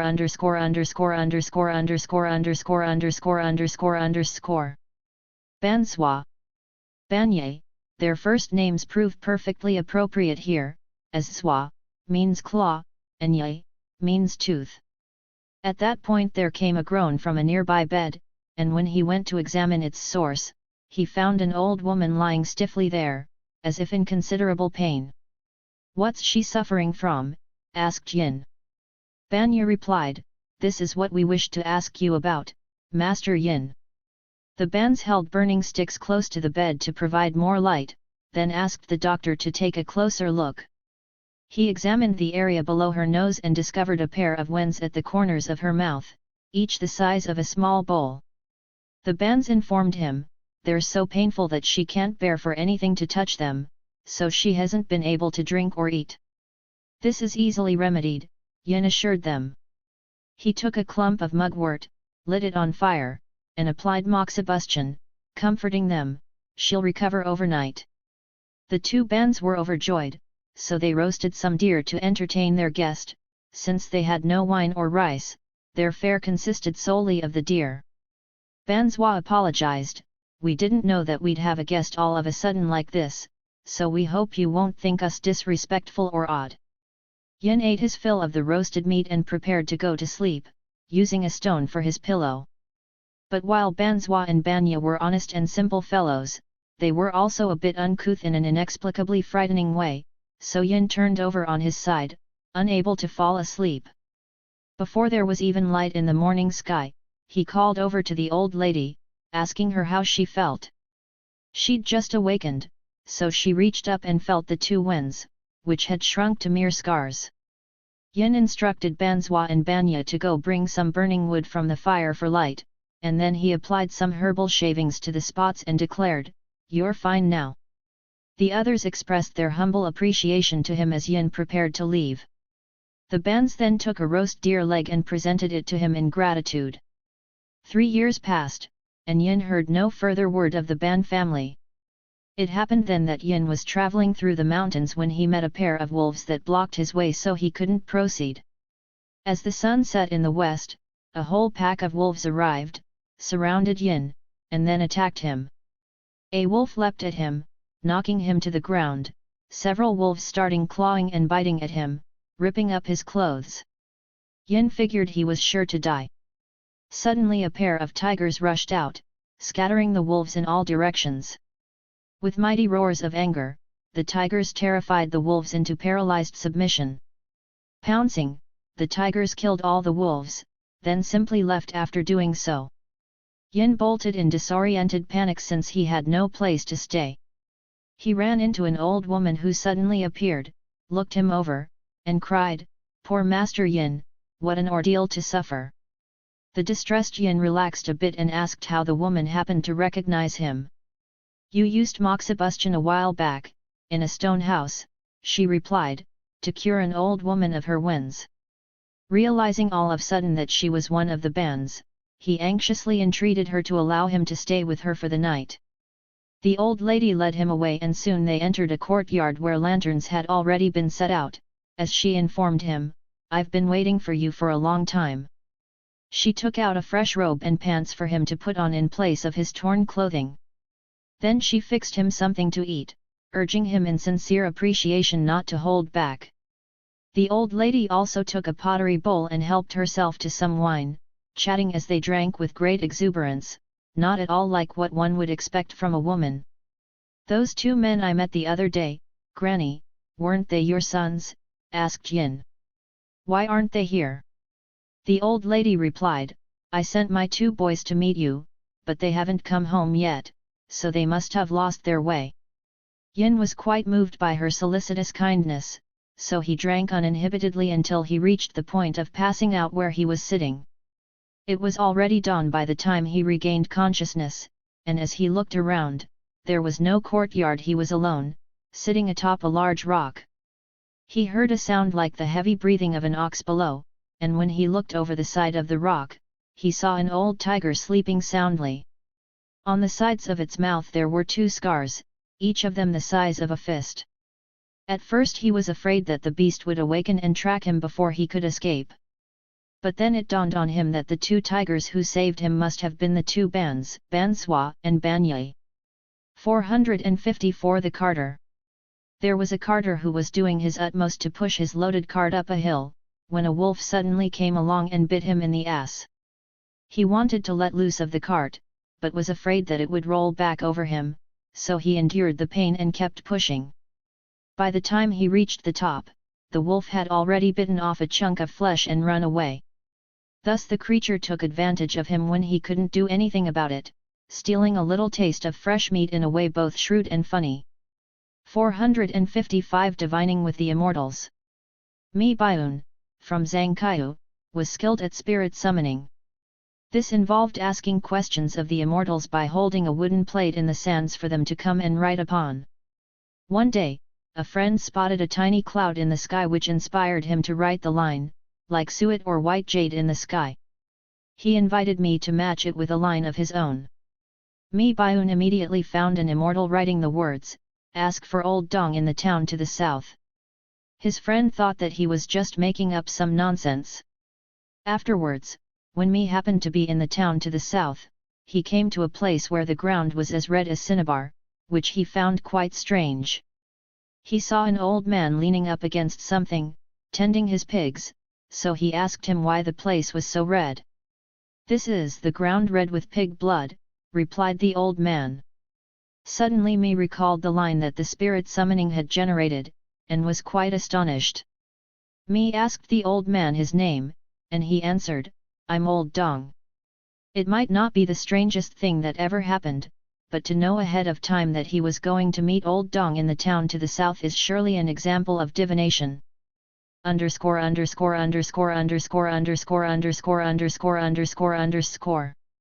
Zhang Kaiyu, a county in Piyu's time, now associated with Jinan, capital of Shandong Province.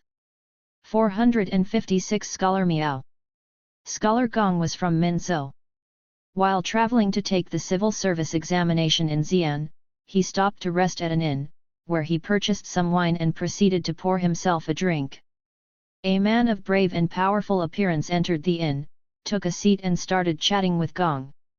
The scholar raised his goblet and urged the man to drink with him, so his guest didn't refuse. He introduced himself as Miao, speaking and laughing in an unrestrained manner. Gong felt he was an illiterate man and treated him arrogantly.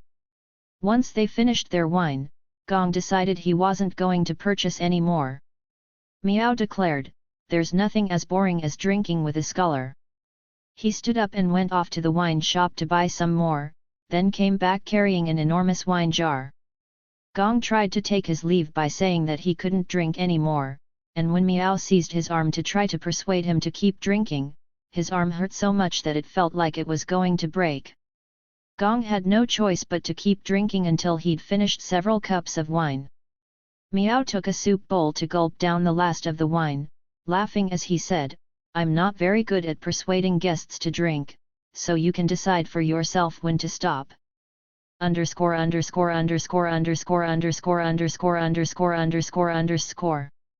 Minzhou, a prefecture in Piyu's time, now part of Min County, Gansu Province. Gong packed immediately and continued on his journey. After traveling a distance of several li outside town, Gong's horse became sick and was forced to lie down along the way, so Gong sat down there beside the road. With all of his heavy baggage, he didn't have any ideas about how to handle his situation, but just then Miao arrived. Miao asked him what had happened, then took off his coat and handed it to Gong's servant, lifted up the horse, put its belly over his shoulder and carried it off, hastening some 20 li, until he came to an inn, where he lifted the horse down and set it in a stable. Moments later, Gong and his servant arrived. Gong was amazed by this godlike display of strength and generously treated Miao with wine and food purchased from the marketplace, as they ate and drank together. "I have a prodigious appetite," said Miao, "and you could never give me enough to eat, but I can be sated with drink." Thus he finished off a jar of wine before standing to take his leave, explaining, "Your horse is going to need quite some time to heal, but I can't wait that long, so I'll go now." Then he left. After Gong had finished taking the civil service examination, 3 or 4 scholar friends invited him to go with them to Huashan, so they could enjoy a picnic there. While they were laughing and eating together, Miao suddenly appeared, carrying a large wine jar in his left hand, and a large ham in his right hand, which he set down as he informed them, "When I heard that all of you were coming up into the mountain, I decided I'd humbly tag along." The group of them stood up and courteously welcomed him, then randomly sat down beside each other again, joyously drinking to the full limit of their capacities. The others all decided that they wanted to engage in a poetry competition. Miao argued against it, remarking, "We're all happy to be drinking freely, so we shouldn't ruin the mood with serious thoughts." Underscore.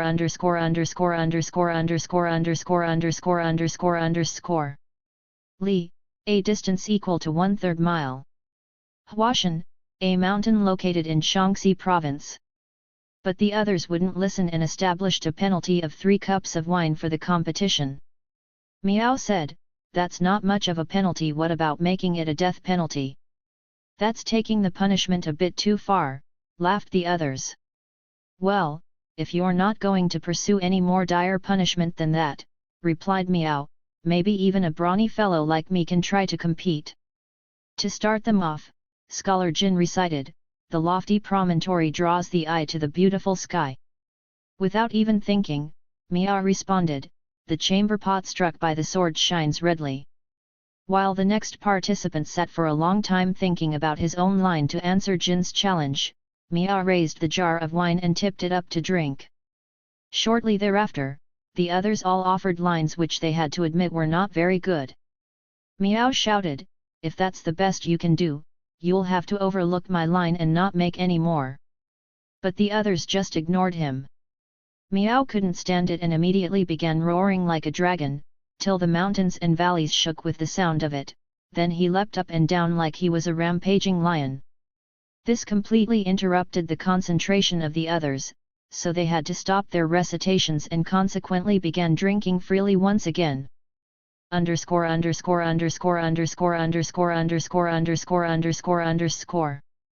Chamber pot shines redly. Miao's line contains a learned literary allusion to the story of warrior Wang Dun, courtesy name Chuzhong, another rough fellow like Miao.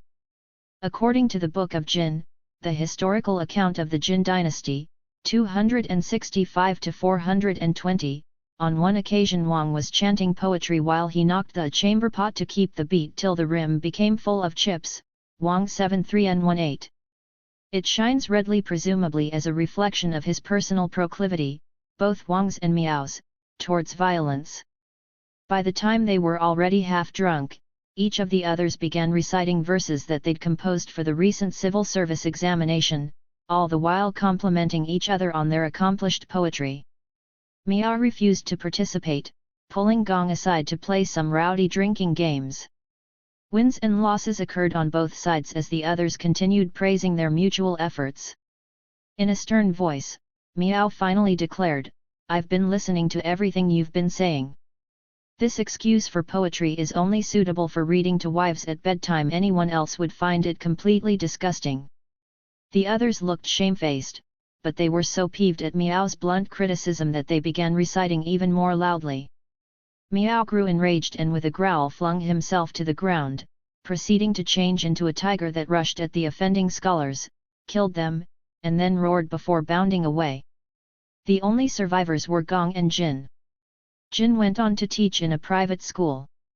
3 years after the preceding events, he was once again visiting Huashan when suddenly he saw Scholar Ji, who'd been eaten on the mountain when the tiger attacked. Horrified, Jin tried to gallop off, but Ji grabbed his bridle and wouldn't let him go. Jin climbed down from his horse and asked Ji what had happened. I belong to the tiger spirit Miao now, serving him in grueling labor, explained Ji. But he won't release me until he kills some other scholar to take my place. 3 days from now, a scholar in Confucian cap and garb is supposed to be killed by a tiger at the base of Kanglong, so he could take my place. Thus if you'll invite a number of scholars to come that day, there's bound to be someone among them to replace your old friend. Jin didn't dare refuse, so he solemnly promised Ji he would help, then rode off. When he got home and thought about the matter all night long, he realized he couldn't go through with it, so he decided to break their agreement, leaving Ji to serve as the tiger spirit's minion. He happened then to be visited by his relative, Scholar Zhang, so he proceeded to narrate the strange events that had occurred to him. Zhang was a well-educated person, but he was envious of a local scholar named Yu, who'd scored a higher rating in the civil service examination. When he heard Jin's words, he secretly planned to set a trap for Yu. He sent a slip inviting Yu to accompany him to Kanglong, explaining that they could hike up together and noting that he'd be wearing plain clothing for the outing, without explaining why he wouldn't be dressed in scholar's garb like Yu. When they were halfway up the mountain, Yu found food and wine that Zhang had respectfully laid out for his entertainment. At the same time, the prefectural magistrate, whose family had long been friends with Jiang's family, was climbing the mountain, so when he heard that Zhang was just below them, he sent a servant to conduct Zhang to come and see him. Zhang, however, didn't dare appear before the magistrate in plain clothing, so he asked to borrow Yu's cap and gown. He'd barely even donned the clothing before a tiger suddenly rushed out, seized Zhang in its mouth, and ran away. The collector of these strange tales remarks, someone who wants to make a speech may grab others' sleeves to force them into listening to him, but his captives simply yawn and stretch themselves with no interest in paying attention. They may pretend to fall asleep or otherwise attempt to escape, but the speaker then starts reciting poetry, beating rhythm with his hands and feet. Intimate friends quietly offer encouragement at the instigator's elbow, afraid that seated among them is someone who can't stand their efforts, like Scholar Miao. Concerning that envious scholar, Zhang he died after exchanging his clothing for Yu's, from which we can tell that Miao lacked the judgment even to distinguish between individuals.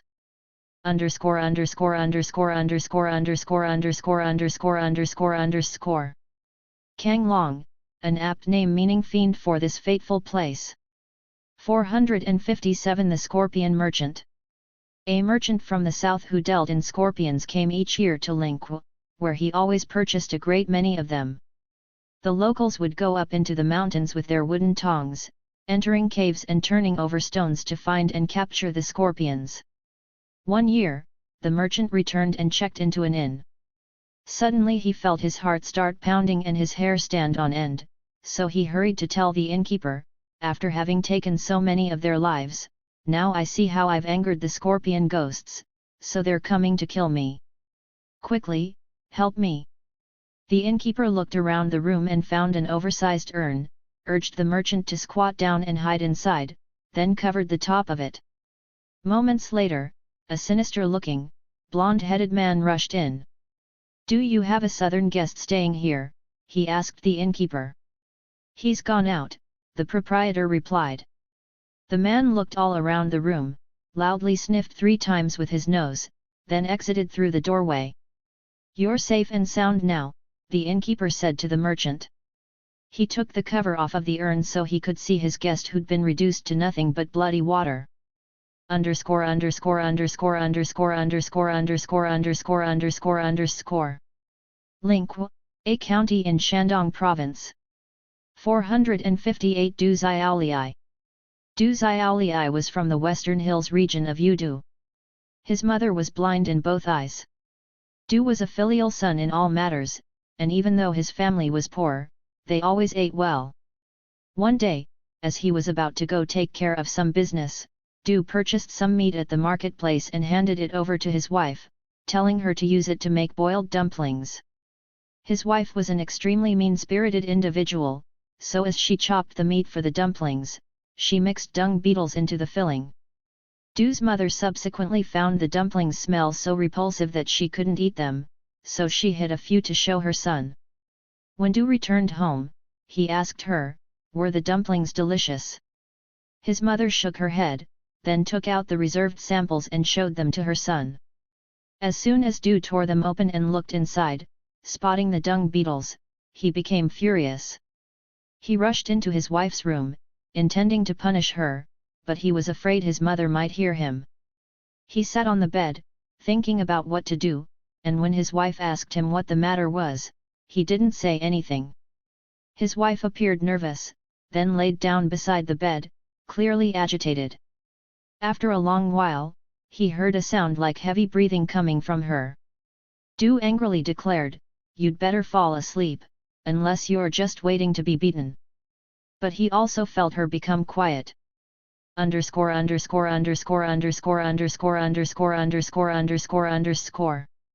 Yudu, a county in Shandong province.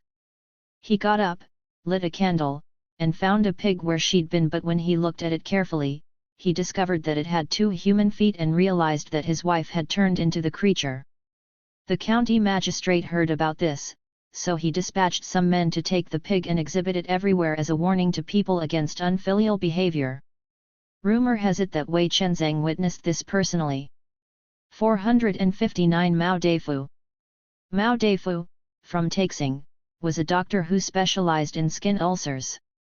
One day, as he was returning home from having just treated someone, he was suddenly confronted by a wolf that dropped some kind of bundle from its mouth and then crouched down beside it. Mao picked it up for a closer look, undid the bundle, and discovered several pieces of gold jewelry inside. While he was thinking that this was quite strange, the wolf enthusiastically leapt up and began pulling at his robe like it wanted him to leave. As he started walking, it kept up its insistent tugging. He couldn't discern any viciousness in its actions, so he decided to go along with it. They shortly came to a cave, where Mao saw a wolf lying as though ill, then noticed that maggots had emerged from the gangrenous tissue of a large open sore on the top of its head. Mao realized that this was why the first wolf had brought him to the spot, so he probed the wound and scraped it clean, then applied medicinal powder to it and went on his way. Since it was already after sunset by then, the wolf accompanied him as he left. They'd walked 3 or 4 li when they ran into a pack of wolves which started growling like they intended to attack Mao, who was thoroughly terrified. Suddenly, then, the wolf accompanying him rushed forward towards the pack, then appeared to be telling them something, after which the pack of wolves dispersed. Mao was then free to return home.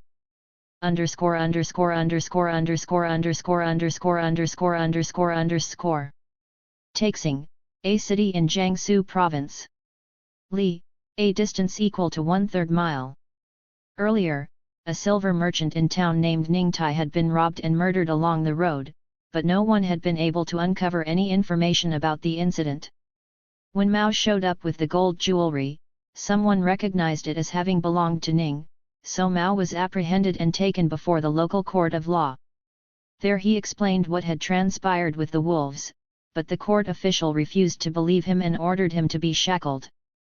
Mao complained that he'd been wrongly accused but couldn't convince anyone, and realized that his only hope was to beg to be allowed to have the wolves corroborate his story. The court official sent 2 servants to escort Mao into the mountains, and they proceeded directly to the wolves' cave. It happened that the wolves weren't there, so they waited until sundown, but since they still hadn't returned, the 3 men started to go back the way that they'd come. Once they were halfway down the mountain, they ran into 2 wolves, one of them still displaying the scar from the wound.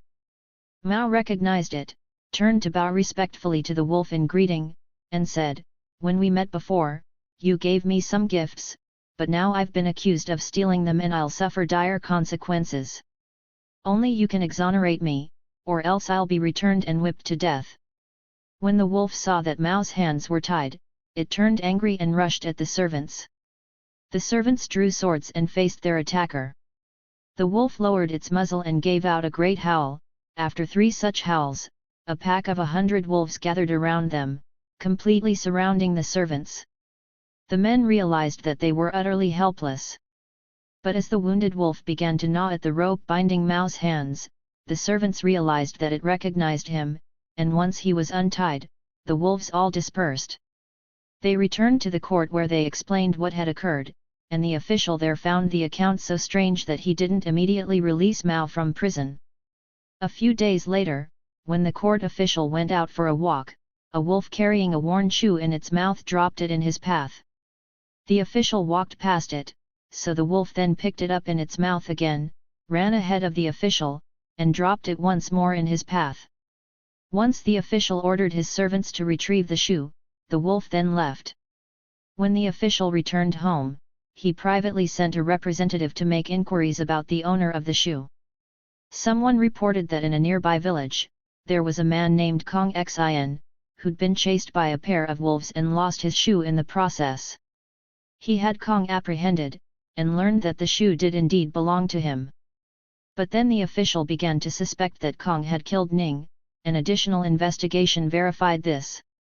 It turned out that Kong murdered Ning so he could take the large bundle of gold jewelry, which he intended to hide in his robe, but before he could gather it up, the wolves snatched it up and ran off. In earlier times, there was an old midwife who was returning home when she happened to meet a wolf who was blocking her way, which then began pulling at her clothing like it wanted her to go with it. She followed after it, where she observed a female wolf in the midst of giving birth, though nothing had yet emerged. The old woman pressed down on the wolf's stomach with all her strength so it was able to give birth, and then she continued on home. The next day, the wolf dragged a deer carcass to her home and left it there for her. Evidently there are many accounts of events such as these. 460 The Hail God. Court historian Tang Jiwu happened to be going to Rizao to take charge of the funeral for a member of the Yin family. On the way there he passed the temple of the Hail God, Liaozhai, and entered the grounds to have a look around. There was a pond in front of the temple, filled with crystal clear water in which several red-hued fish were swimming. With a flick of the tail, one of the fishes within the pond surfaced but didn't panic at the sight of someone standing there. Tang picked up a small stone and was just about to toss it playfully at the fish. A Daoist ran up to him and stopped him before he could do so.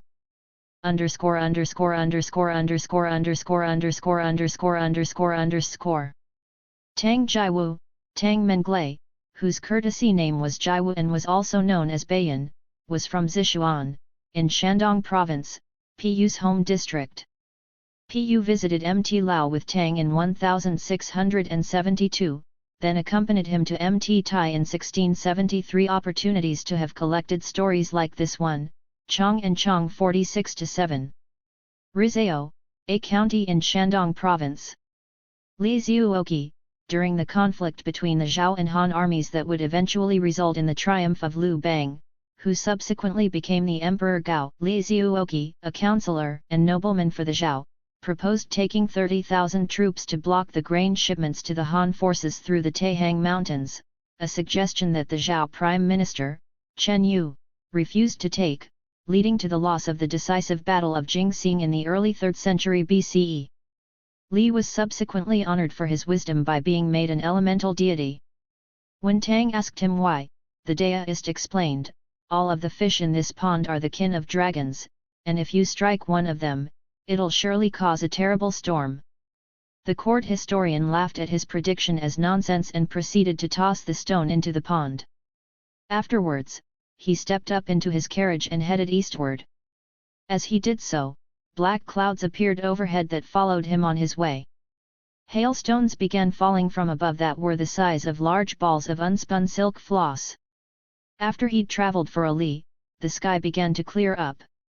Tang Jiwu's younger brother, Liang Guyu, who'd been following behind him, chased to catch up with him and find out what was going on since he had no idea about what Jiwu had done earlier. Liang Guyu asked other people standing around his elder brother whether they'd seen the dark clouds. With a laugh, Tang Jiwu replied, "I suppose I should worry that this is Li Zhuoqi's doing." Thus he refused to consider it anything strange. Outside the Yin family's village there was a Guandi temple, and it happened that there was an itinerant peddler, standing just outside the gates to the temple, who suddenly tossed aside a pair of baskets, then hurried inside the temple where he pulled out and held up a large sword, then began whirling around and around with it, crying, "I am Li Zuoqi. Tomorrow I'm going to accompany court historian Tang from Sichuan as he helps to take part in a funeral procession, so I'm respectfully informing the head of the Yin family now." After these several words, the peddler regained his senses, without remembering that he'd said anything, and also without recognizing Tang as someone he'd addressed. The Yin family were quite amazed when they heard about this.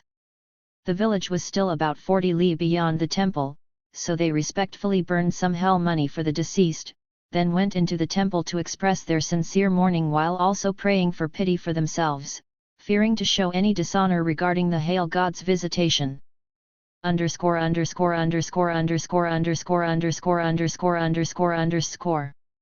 Li, a distance equal to 1/3 mile. Tang. Liang Guo, the court historian's brother, whose courtesy name was Menchi, was a student in the Imperial Academy, Zhu 3:1569-9. Guandi, the god of war, also known as Guangong, is the deified form of the Three Kingdoms era hero, Guan Yu. See Zondergaard and Collins, 50-73. Court historian Tang blamed the head of the Yin family for believing the peddler and for taking his words seriously, so he spoke to him about it. "The Hail God's spirit is particularly evident here," explained the man, "and he often possesses someone in order to be able to speak, with what is said then coming true. If one isn't reverent and sincere before leaving, a tempest is sure to arrive the next day." The collector of these strange tales remarks, Li Zuoqi was a strong, wise man when he was alive. When he took charge as the master of Hail, perhaps he also did so with a fervency of spirit, which is why heaven gave him that responsibility. But since the job was to become a god, why did he turn out so arrogant and different from other gods? Court historian Tang's writings reflected a righteous path, and heaven had already watched him in admiration for quite some time, which is why the Hail God showed any respect for the gentleman's fame. Underscore.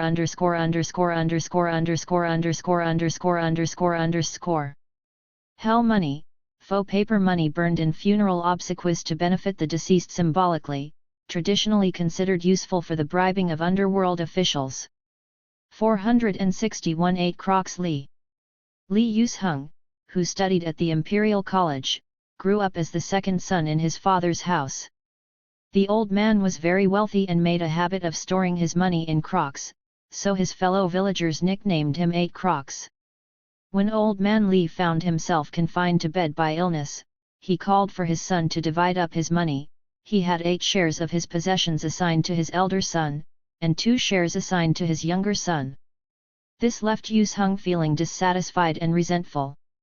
"I'm not partial in my affections or dislikes," said old Li, "so I've hidden my silver in a pit, and when there are fewer people around I'll let you know where it is, since there's no hurry." Several days went by, and it became even more obvious that the old man was dying. Yusheng worked out a contingency plan, glanced around to see that no one was watching, then crept to his father's bedside to learn the location of the silver's hiding place. "Human life is full of sorrow and joy," old Li told him, "and everyone's fate is fixed. You enjoy a wife who's virtuous and fortunate, and thus you shouldn't need the assistance of much money, particularly if it might bring you trouble."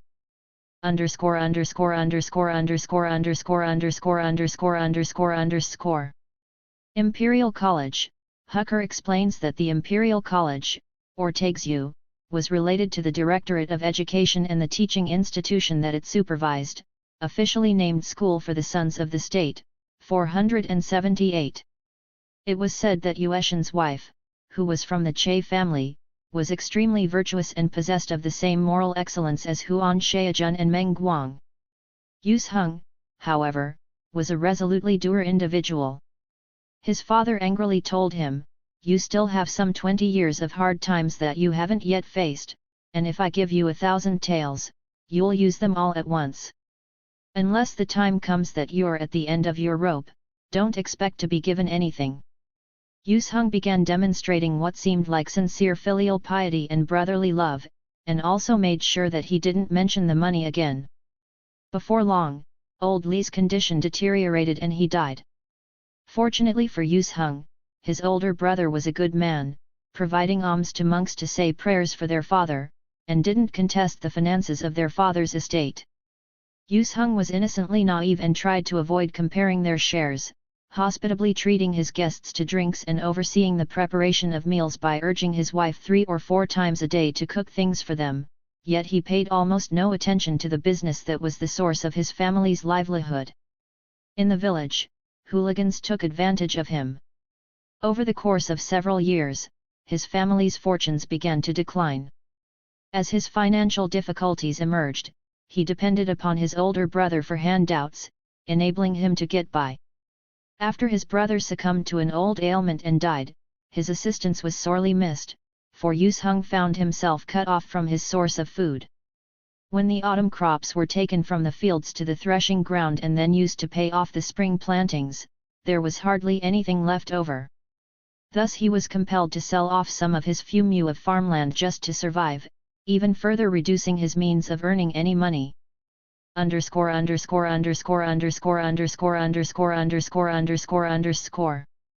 Huan Shaojun and Meng Guang, Huan helped her husband, Bao Xian, move up the social ladder and become an official, modestly sacrificing her privileged background and possessions for life with him.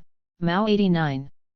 Meng Guang, a woman of the Eastern Han period, is known for her respectful treatment of her husband, even when he was reduced to menial labor. Chong et al. 1999, 394. Then after a few more years, when his wife and his eldest son both died, he began to feel bored. He went to buy the wife of a sheep broker named Su, in hopes of receiving some small bit of feminine charity from her, but she was tough and unyielding, insulting him at every opportunity, so he no longer dared even to show his face at funerals or weddings of his relatives and friends. Suddenly one night, he dreamt that his father appeared and told him, "Now that you've suffered all this, you can legitimately say that you've come to the end of your rope. If you wish to know the location of the money pit, now you can." "Where is it?" asked Yusheng. "Tomorrow I'll let you know," replied his father. The dream seemed very strange to him when he awakened, but he attributed it to his having been poor for a long time. The next day, as he was outside repairing a wall, he dug down and discovered a large cache of taels. Then he realized what his father's words meant when he alluded to when there would be fewer people around, signifying a future time when a number of his family members had already died.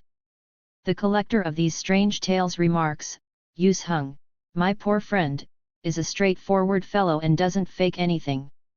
We were like brothers, sharing happiness and sadness." Then several years passed, his village was more than 10 li away from my home village, and I just didn't hear anything from him. When I happened to pass through his village, I didn't try to make any inquiries about him. Yueshen's suffering had reasons that others will never know.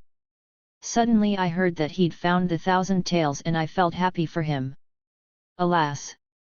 His father's last words, which he heard before he understood their meaning, proved true. He really spoke like an immortal. Underscore.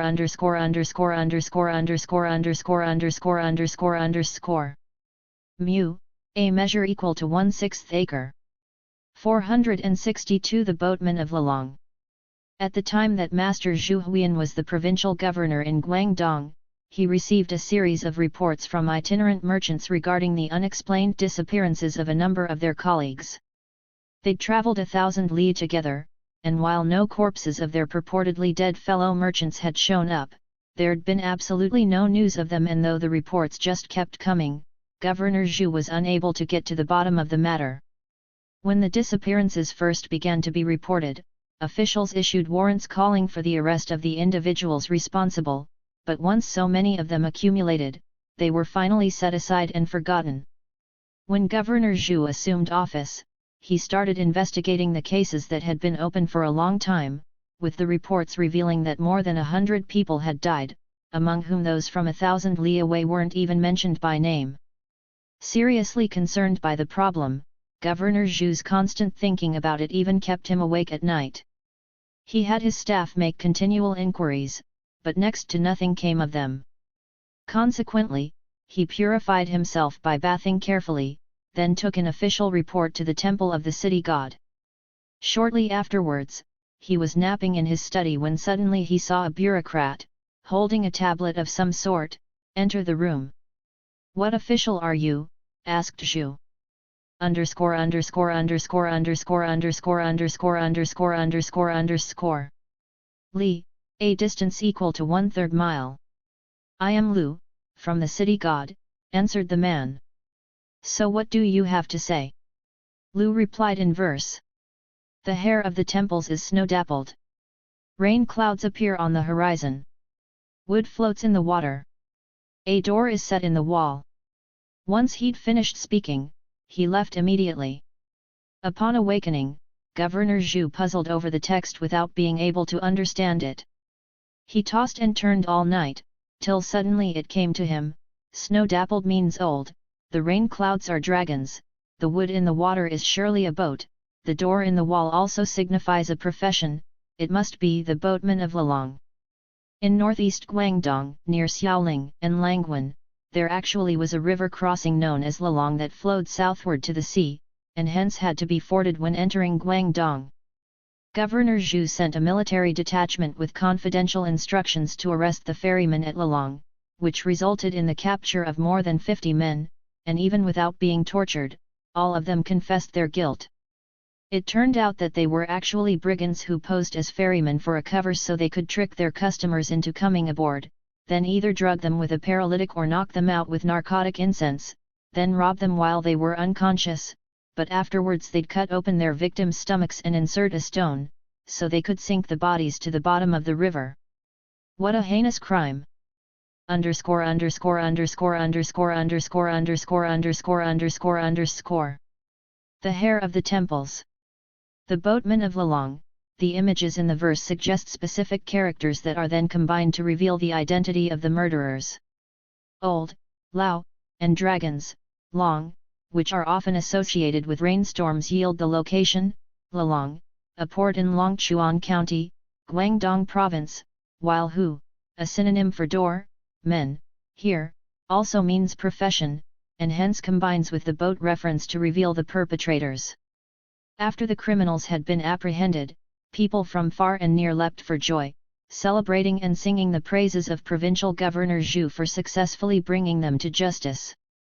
The collector of these strange tales remarks, cutting open the stomachs to insert stones for sinking the bodies is an egregiously heinous crime, so the previous governor was acting like a statue of wood or clay to shut away the inquiries simply because there had been so many such cases of concern. Is Guangdong such a singularly dark place that the light of inquiry doesn't shine there?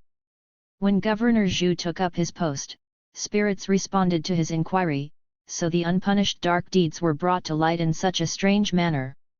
The governor may not have possessed 4 eyes and 2 mouths, yet the victim's pain preyed on his thoughts until finally he took action. When other officials go out, swords and halberds are used to open the road for them, and when they enter their offices, orchid and musk are burned for them, allowing them to live respectfully and decently, yet they're actually no different than the boatmen of Liaozhai. Underscore underscore underscore underscore underscore underscore underscore underscore underscore. May not. Possessed. 4 eyes and 2 mouths, that is, Governor Zhu was merely human. 463. The Qingcheng wife. Gao Menchuo, from Fei County, recalls that when he was the territorial prefect in Chengdu, there was a particularly strange criminal case. It began when a merchant from the west traveled to Chengdu, where he married a widow from Mt Qingcheng. Immediately afterwards, he needed to return home to the west and didn't get back to Chengdu until over a year later. When the couple went to bed together that night, the merchant died very suddenly. His business associates found this very suspicious and informed Prefect Gao, who shared their skepticism and theorized that the wife might have been having an affair, so he had her interrogated. She was subjected to a violent thrashing, but in the end said nothing to implicate herself. As the case files were being put together, it became clear that there was little in the way of real evidence against the wife, so she was simply put in prison while the case remained open. After Gao had arranged this, someone in his court happened to fall ill, so an old doctor was summoned to treat him. Gao mentioned the case to him as they were chatting together, and upon hearing the details, the doctor quickly asked, "Did the woman happen to have a particularly pointy-shaped mouth?"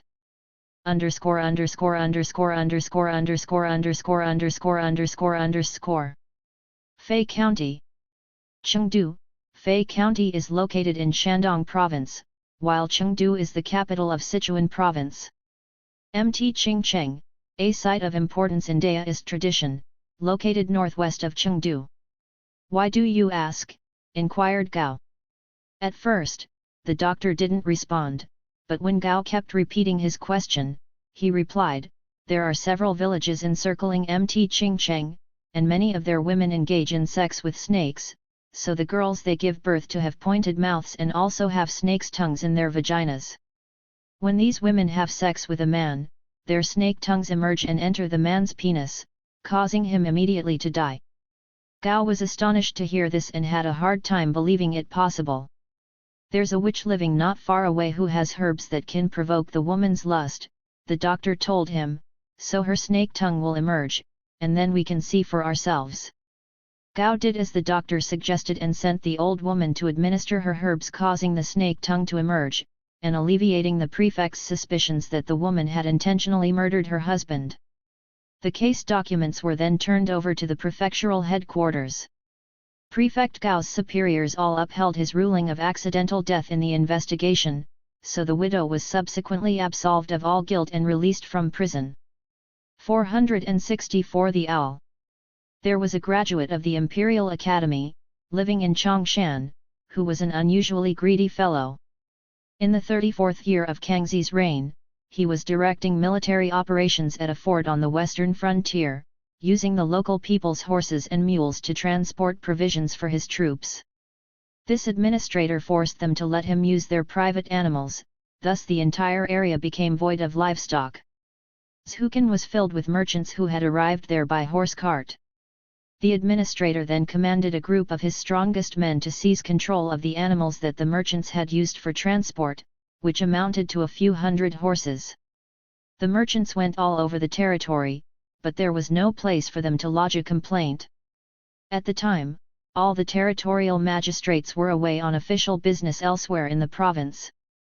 It happened that 3 county magistrates, Dong from Yudu, Fan from Lewu, and Sun from Xingkan, found themselves staying at the same inn. There were also 2 merchants from Shangzi who greeted the magistrates at the inn's gates and proceeded to deliver a formal complaint to them. They protested that their 4 pack mules had been stolen from them, that they were far from home and couldn't return without the animals that made their business possible, so they implored the magistrates to delay their own travels long enough to help them.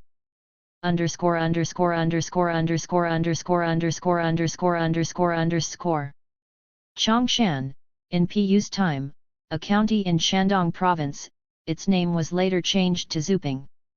34th year, Kangxi was emperor 1661–1722, so the year would be 1694–5.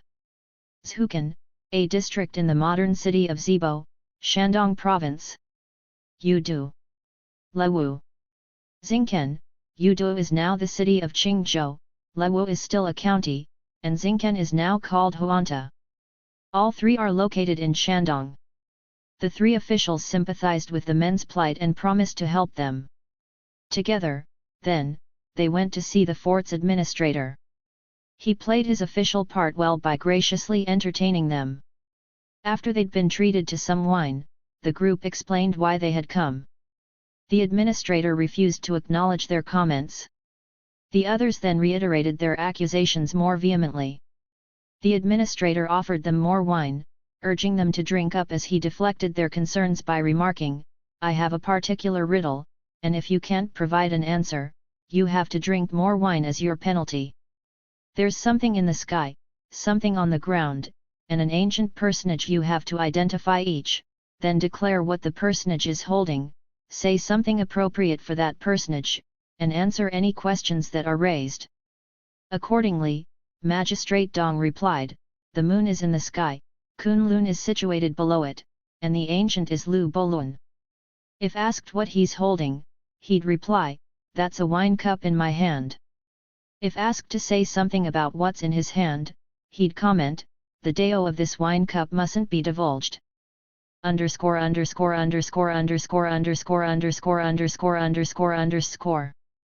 Kunlun, besides the actual Kunlun Mountains, connecting Xinjiang Province and Tibet, there is also the single Mt Kunlun of Chinese mythology, home to a variety of deities and daoist immortals. Lu Bolun, better known as Lu Ling, 221–300, this daoist intellectual disdained court life in favor of the simple pleasures of rural living and alcohol consumption. The comment that Magistrate Dong attributes to him is both consistent with Lu Ling's reputation and a criticism of the fort administrator for trying to distract the visiting magistrates with a drinking game. Then Magistrate Fan exclaimed, "There's the Moon Palace in the sky, the inner residence of the Imperial Palace below, and Grand Duke Zhang is the ancient. He's holding a fishing pole, and his appropriate comment is, 'I hope someone will take the bait.'" Magistrate Sun chimed in, "In the sky there's the Milky Way, on earth below is the Yellow River, and the ancient is Xiaohe. He's holding a large book containing righteous statutes, appropriately remarking, 'A corrupt official leaves a corrupt legacy.'" Looking shamefaced, the administrator seemed lost in thought for a long time, then he declared, "I have a response, too. In the sky there's Ling Shan, on earth there's Taishan, and the ancient is Han Shan. He's holding a broom, and appropriately remarks, 'Everyone sweeps their doorsteps at the first snowfall.'" The magistrates looked at each other in embarrassment.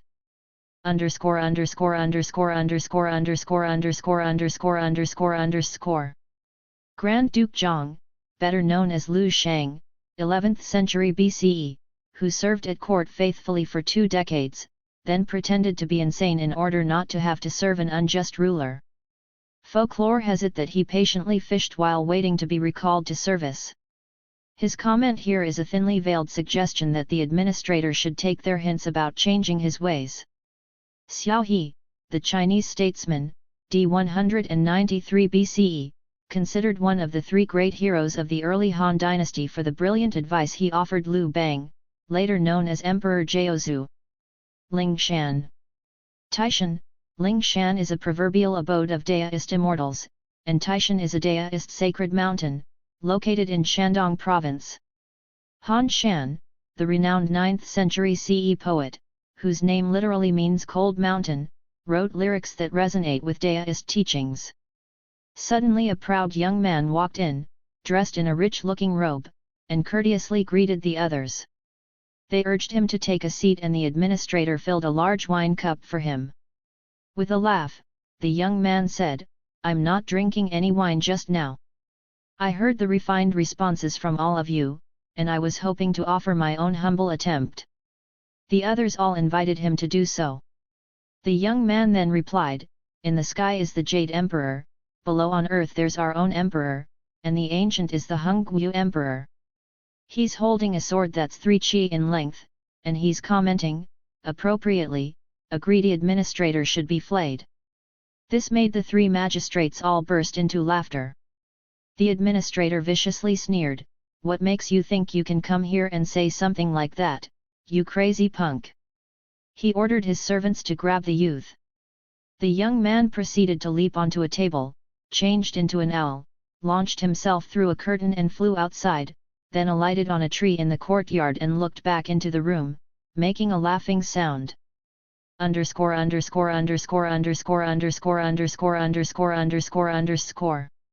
Looked at each other in embarrassment, the administrator has made an aesthetically pleasing symmetrical response, repeating the 3-stroke characters Shan, mountain, in each of his 3 identifications.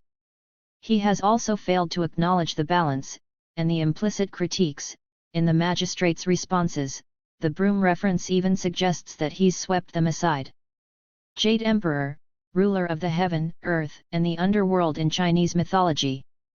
Hongguo Emperor, Zhu Yuanzhang, the founding monarch of the Ming dynasty, 1368–1644.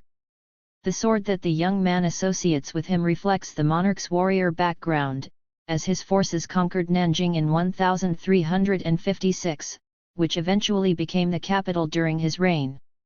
The young man uses the character, D, Emperor, in all three of his examples, and it consists of 9 strokes, tripling the significance of the administrator's 3-stroke. Chi, a length equal to 1/3 meter. The administrator tried to throw things at it, but each time he did so, the owl flew evasively to dodge them, continuing to laugh until it finally flew away. The collector of these strange tales remarks, during the reign of Kangxi, if the citizens' livestock was commandeered for labor, 7 out of 10 times it was happening through a provincial-level administrator's office, though it would be rare to find one like this administrator in Chongshan who collected thousands of animals and took horses from area merchants. A capable and virtuous leader treasures the resources of the people, and if he takes something from them, he justly compensates them for its value, not knowing that his executive officials are acting in such a manner poisons that relationship. Whenever an owl shows up somewhere, adults laugh in disgust at it and children spit at it, both regarding it as an inauspicious omen. But the laugh of the owl in this story should be compared to the cry of something like a phoenix. Underscore underscore underscore underscore underscore underscore underscore underscore underscore. Cry of a phoenix. The owl's laughter is what greeted the wicked administrator, whereas the appearance and song of the phoenix only preceded auspicious events, and hence would only be associated with an individual who was an exemplar of righteous values. 465 The Ancient Vases. In a village north of Zibo, villagers Jie and Yi lowered themselves down into a dry well to see what they could dig out. Once they'd dug down more than a chi, they discovered a human skeleton. When they accidentally damaged its skull with their shovels, they discovered some gold in its mouth which they happily slipped into the bags at their waists. They resumed digging and turned up another 6 or 7 skeletons. Though they smashed all of the skulls, they found no more gold. Besides the bones, they unearthed a pair of porcelain vases and a copper urn. The urn was large enough that they could just barely reach around it, and it must have weighed a few dozen jin. There was a pair of multicolored loops on one side of it, though the men couldn't figure out what they would have been used for.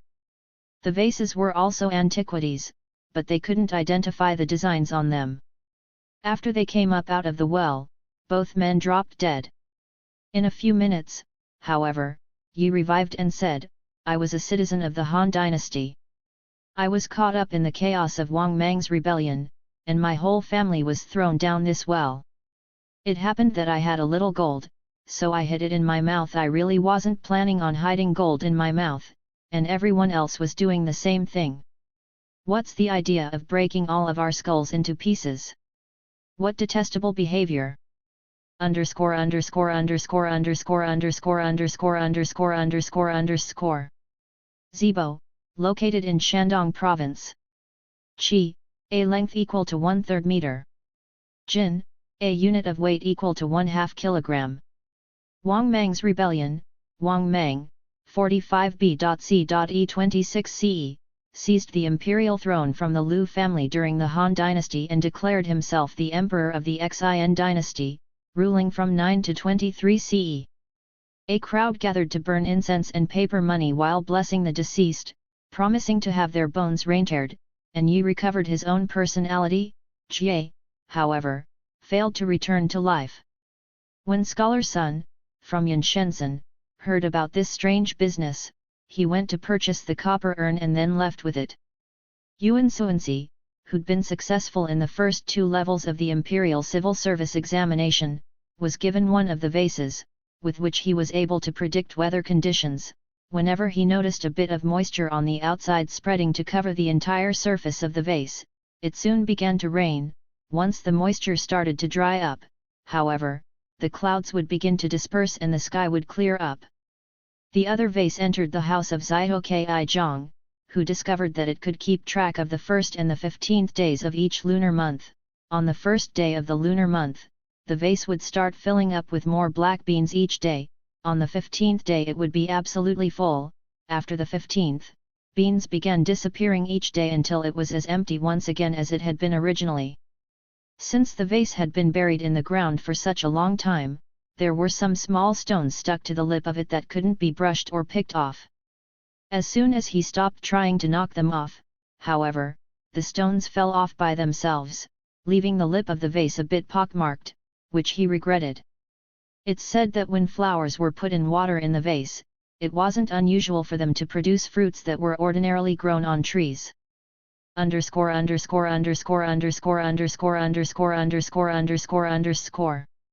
Yunshenzhen, located southwest of Qingzhou, in Shandong Province. Zaiho Ki, a successful candidate in the county level of the civil service examination. 466 Master Yuan Shao. At the time that Master Han Yuan Shao was still a zhuzheng, a government representative suddenly arrived to report that his superior wished to engage Yuan Shao as a tutor, but Han Yuan Shao had never heard of the man. He inquired about the status of the superior's family, but the response was quite ambiguous. The representative brought out a gift and presented it with formal etiquette as a gesture of his superior's munificence.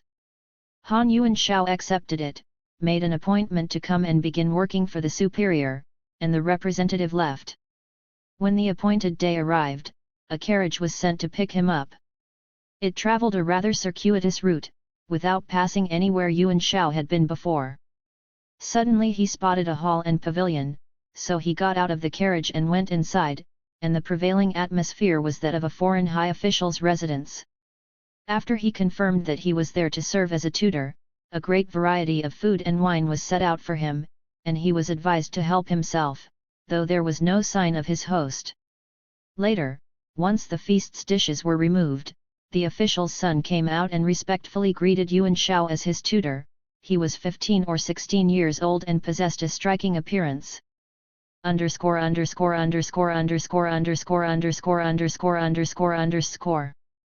Zhuzheng, a successful candidate in the lowest level of the imperial civil service examination. When they finished exchanging formal greetings, the young man quickly showed Han Yuan Shao to his quarters, where he asked Yuan Shao some questions about his studies. The young man proved to be very intelligent, and was well known for being a righteous, forthright individual. Yuan Shao still hadn't learned about the family's background, and though he was very curious about it, he didn't pry. As part of his accommodations, Yuan Shao was assigned 2 boy servants, so he asked them privately about his employers, but they didn't answer him. "Where's my host?" he asked them. They replied that he was presently occupied with some business matters.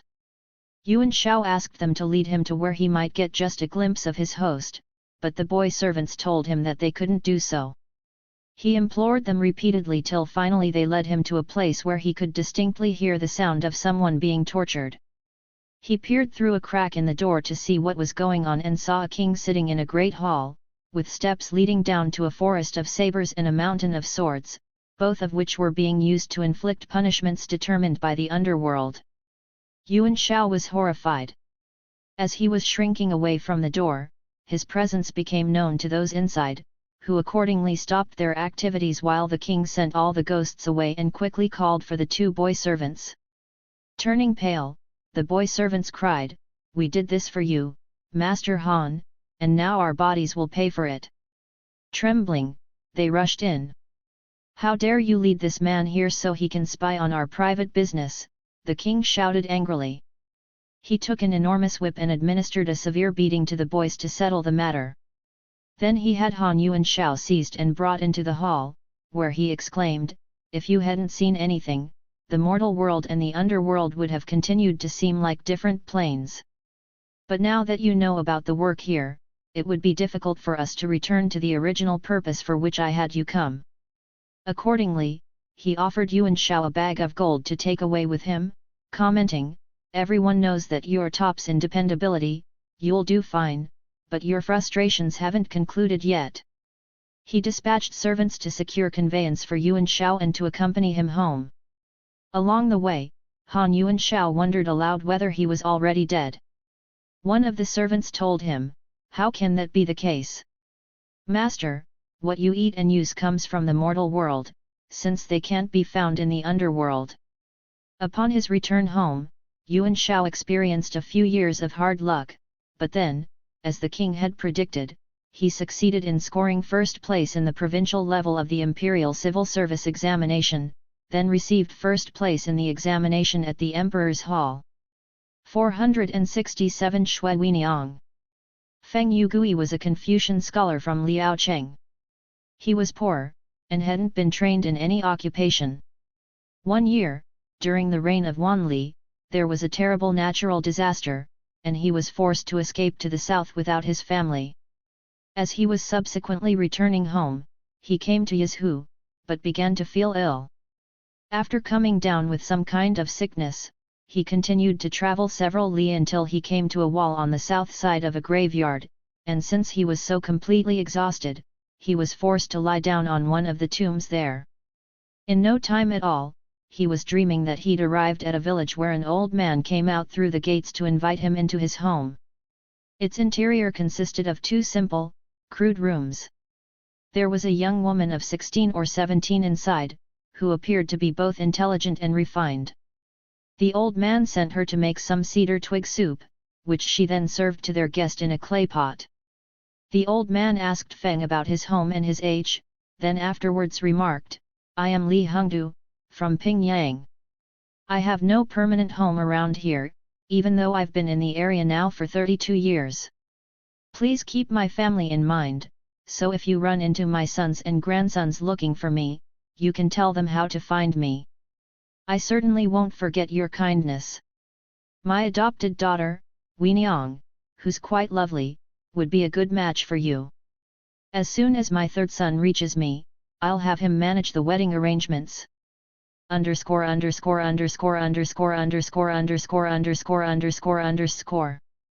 Liaozhai Cheng, a county in Shandong Province. Wanli, this Ming Emperor ruled from 1573 to 1620. Yizhu, located near the Yi River in Shandong Province. Li, a distance equal to 1/3 mile. Pingyang, Zhu believes that this is probably a reference to a prefecture in Shaanxi Province, 3:1576 and 7. This made Feng very happy, so he bowed respectfully as he replied, "Though I'm 22, I haven't yet found the right woman for me. It's kind of you to think me worthy of joining your family, which is certainly a distinguished one, but where can I find your son, to tell him your location?" "If you stay just outside the village," said old Li, "and wait there for a month, someone will definitely come, and I hope you'll not think it too much trouble." Feng felt uncertain about how to take the old man's words, so he explained, "I must be honest with you, sir, my family has nothing in terms of possessions, and I'm afraid that this will prove a disappointment to you in the future, necessitating that you cancel our marriage plans, an embarrassment for both of us. Since we don't yet have a formal marriage agreement, and I shouldn't disregard what I see as the morality of the situation, just like Jilu, why should I not plainly say so?" Old Li replied, "Do you want me to guarantee my sincerity? I'm well aware that you're poor. But I haven't made this arrangement only for you. Weiniang is an orphan, and has depended solely upon me for a long time, so I couldn't bear to hear that she was wandering around destitute, which is why I wish to give her to you. What is there to doubt?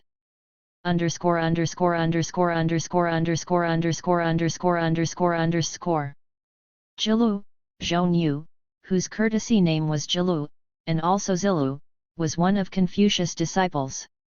Praised for his courage, see, for example, Analects 5.7 and the comment that his boldness certainly exceeds mine.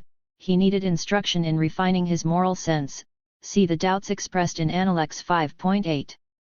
Then he took Feng's arm and accompanied him outside, where he saluted the scholar respectfully before shutting his door, and hence Feng went on his way.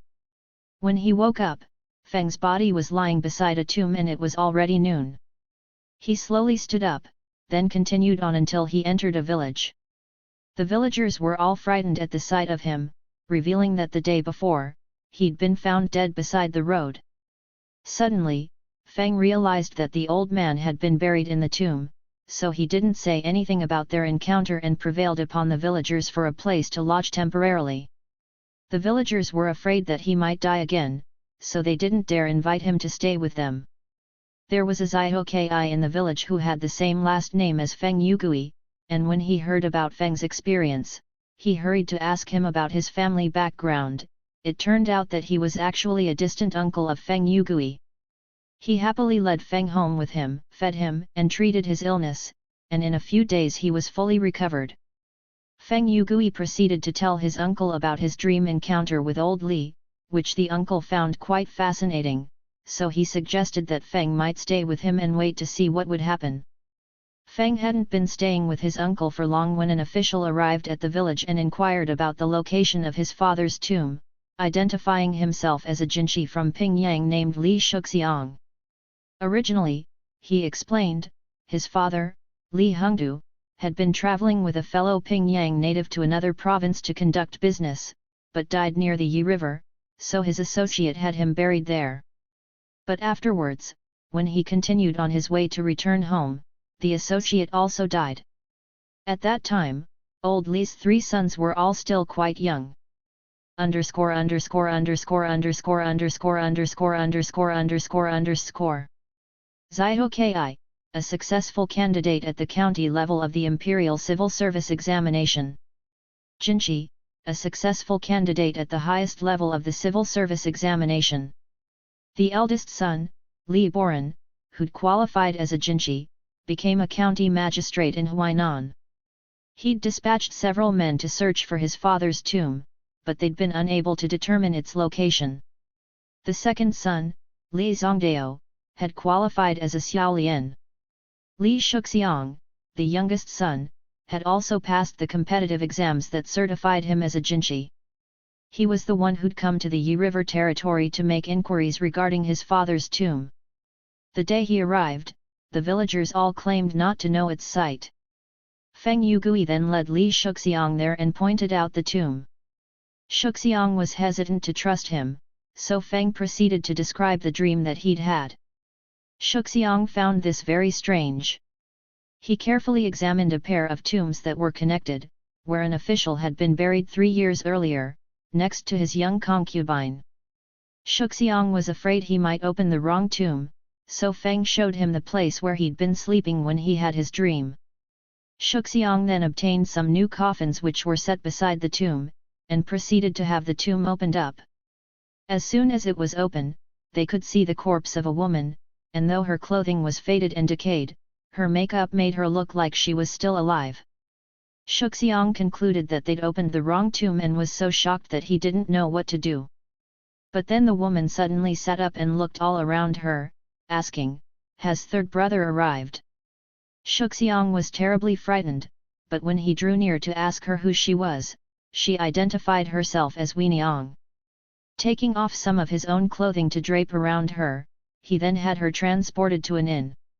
He quickly ensured that the tomb next to hers was opened, in hopes that his father might also have returned to life. ______________________________________________________________ Huainan, modern Shao County, in Anhui Province. Xiaolian, a successful candidate at the provincial level of the Civil Service Examination. Once it was open, he discovered that his father's skin also looked lifelike, except that it was stiff and dried, which left Shuxiang profoundly saddened. He dressed his father in new burial clothing, placed his body in a fresh coffin, then took him back to the village, where he observed funeral obsequies for 7 days. Weiniang also dressed herself in mourning clothes, as if she was indeed the daughter of old Li. Suddenly she informed Shuxiang, "It used to be that father had 2 gold ingots, but then he gave me one of them for my dowry. I didn't want to lose it, so rather than hiding it someplace, I placed it in a silk bag at my waist, but I haven't had it since we left, so have you found it anywhere?" Shuxiang hadn't seen it, so he asked Feng to go back and search the gravesite, where he did find a purse of precisely the description that Weiniang had given them. Shuxiang took the purse containing the gold ingot and returned it to Weiniang. Then, when they were at leisure later, Shuxiang asked her about her family background. It all began with her father, Shui Yinho, who had no sons, just Weiniang, on whom he doted. One day, she was returning from her uncle's home in Jinling when she went with an old woman to ask about obtaining ferry passage. It turned out that the boat pilot was a matchmaker from Jinling. There happened to be a particular official whose term of office had expired and who was returning to the capital, so he sent the matchmaker out to find him a beautiful concubine, but even after going through several households, the matchmaker hadn't found anyone suitable, so he was taking this small boat so he could visit Guangling. But after spotting Weiniang unexpectedly, he came up with a cunning plan and quickly urged the old woman and Weiniang to board his ferry. The old woman recognized him, so they got into his boat. In the middle of the river, he put drugs into their food that knocked out both of them. Next he pushed the old woman into the river, then he took Weiniang back to Jinling, where he sold her to the official for a huge sum of money.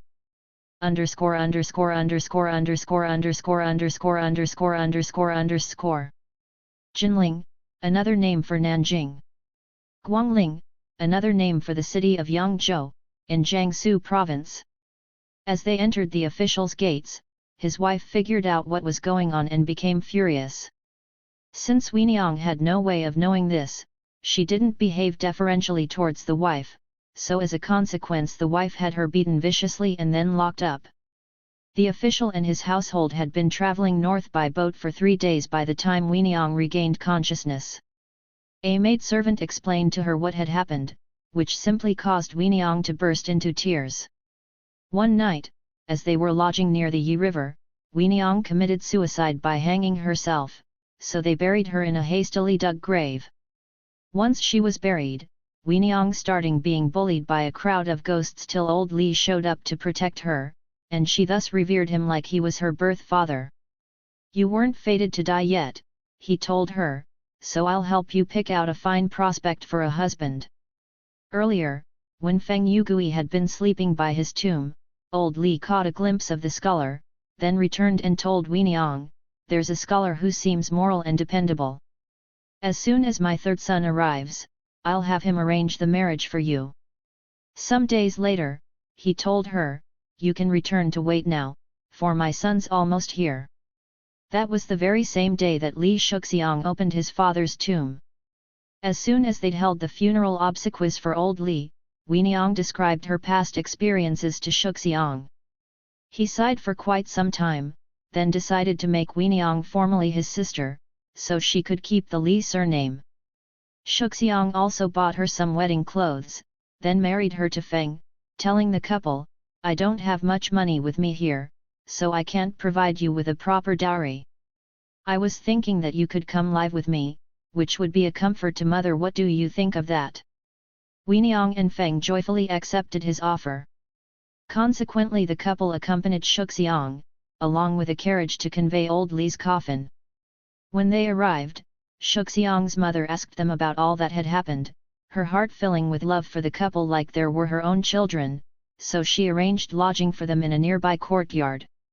While they held the funeral observances for old Li, Weiniang's sorrowful grieving surpassed even that of Li's own sons and grandsons. This led Shuxiang's mother to feel even more attached to Weiniang, so she couldn't bear the thought of her eventually returning home to the east, and she urged her 3 sons to buy a house there for Weiniang and Feng.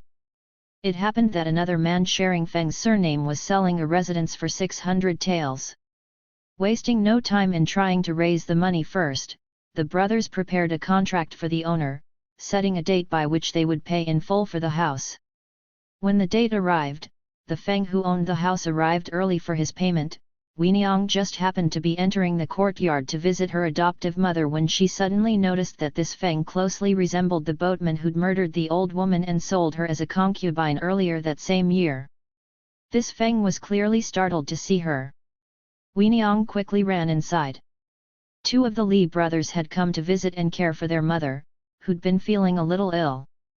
"Who's the man standing a few steps outside the front hall?" she asked them. Li Zongdao replied, "It must be the man who's selling us his house." He got up, intending to go out and see the man. But Weiniang stopped him, explaining her suspicions regarding the man's identity, warning Zongdao to question him closely. Zongdao promised to do so and went outside, but the man had already left, and Master Xuet, who ran a private school located a street or so to the south of them, was there in his place. "Why have you come?" Zongdao asked him. "Last night, a man named Feng prevailed upon me to come to your hall this morning, Shui explained, to act as a witness to your contracted agreement. Once we got here, he said there was something he'd forgotten about that he had to run back home briefly to take care of, and then he'd return, so he told me to have a seat and wait for him. After a little while, Feng Yugui and Li Shuxiang both arrived and struck up a conversation with Master Shui. Given that she'd already recognized the boatman, Weiniang hid herself behind a screen so she could spy on this other guest, to get a closer look at him, and as she did so, she recognized him as her own father. She rushed out from her hiding place and threw her arms around him, weeping uncontrollably. The startled Shui tearfully exclaimed, "How has my child come to be here?" The group of them slowly began to realize that Shui was actually Shui Yinho, Weiniang's father. Zhongdao had often run into him when out walking through the street, but had never known his first name. Everyone rejoiced over this reunion, and as they recounted the events that led up to this, they brought out wine to celebrate together. They invited Master Shui to stay with them for a few nights while he explained how things had come to be this way. Back when Weiniang was first lost, Shui's wife took her loss so hard that it killed her, so Shui lived alone in their home, without anyone to share his sadness, which is why he became an itinerant teacher and eventually arrived here. Feng then arranged that as soon as he finished paying for the house, Shui should come and live with them. The next day, the old man went out to find the other Feng, but he'd already packed up his family and fled, confirming that he had indeed killed the old woman and sold Weiniang. Originally, when this Feng first came to Pingyang, he became expert in commercial trading, but in time he began gambling, his wealth diminishing every day, until his habit was consuming his commodities and even his residence which he'd originally purchased with the money he made from selling Weiniang, so he was on the brink of bankruptcy. Now that she had a home of her own, Weiniang couldn't bring herself to hate the man, so she and Feng selected a date for moving into their new home since they were no longer concerned about Feng's whereabouts. Old Li's wife often sent them presents if they lacked something, and her sons joined together to see that all their other needs were met. Feng Yugui then settled in Pingyang, which made it something of a hardship when he had to return to his hometown to take the Imperial Civil Service examination. Luckily, he succeeded in passing it, becoming a Xiaolian. Weiniang became wealthy, but she kept thinking about the old woman who'd been killed instead of her, so she decided that she'd try to compensate the old woman's son. The old woman's husband was named Yin, and they had a son named Yin Fu, but he loved to gamble, leaving him so poor that he lacked even a little money. One day, outside a gambling establishment where they'd just been betting against each other, Yin Fu beat and killed a man, then fled to Pingyang, where he pleaded with Weiniang to help him. Feng Yugui disguised him as a workman to hide him in their home. He then investigated the matter, inquiring about the name of the man who'd been killed, and learned that it had been none other than Feng, the boatman. Shocked, he sighed for a long time, then he revealed the truth to Yin Fu, who suddenly realized that he'd killed the man who had murdered his mother. Overjoyed, he remained with Feng Yugui and Weiniang, working for them as a servant. Shui Yinho continued to be supported by his son-in-law, Feng Yugui, who also bought a concubine for him, who eventually gave birth to a son and a daughter. 468 Tianzikan. Tianzikan, from Zhongning, was passing through Dongting when his boat capsized and he drowned. His son, Tian Liangxi, who'd subsequently become a Jinshi during the final years of the Ming dynasty, was an infant at the time.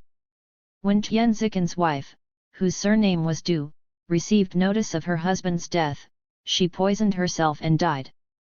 Liangxi was brought up by his grandmother, and as an adult he took up an official post in Hebei. A year later, he was to serve as a high official overseeing military affairs in Hunan.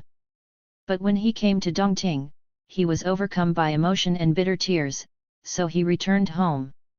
Blaming himself as a man of inferior ability, he accepted the lesser position of county magistrate serving Hanyang, stepping down from his previous position, but then didn't proceed to take up his new one. When the provincial governor's office strongly urged him to go, he tried to do so. But he found himself wandering the streets subsequently, unable to fulfill his official obligation.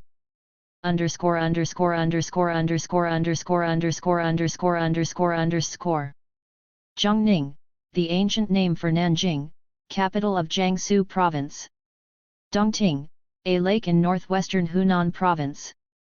Jinshi, a successful candidate in the highest level of the Imperial Civil Service examination. Hanyang, a prefecture in Hebei Province.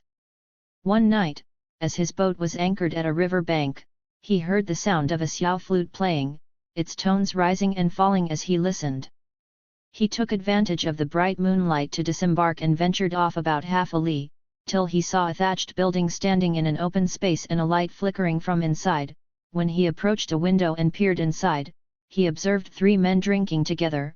The one in the seat of honor was a Zaihokai, about 30 years old, the one in the next seat was an old man, then beside them was the man playing the xiao, by far the youngest of the 3. The old man beat time and offered praise while the young man finished playing. The Zaihokai then faced the wall and prepared to recite something quite challenging, but Liangxi couldn't make out what he was saying. The old man declared, "Lu Shixing must have an excellent work, so please grace us with a recitation, something that'll appeal to our senses." The Zaihokai thus recited. "The river's waters are completely cold now. The grass thin, flowers gone, the ground turned to mud. And though I cannot fly to reach the cloudy mountains 1,000 li away, in dreams, night after night, my spirit crosses the bamboo bridge, heading westward." He delivered these lines in melancholic tones. The old man smiled and exclaimed, "Lu Shixing has performed to his usual high standard." Afterwards he poured wine into very large drinking vessels, declaring, "I can't possibly match that, so please drink up while I sing." Then he proceeded to sing Li Bai's Mound of Orchids and Good Wine, among various other songs. When he finished singing, he sat down with a big smile.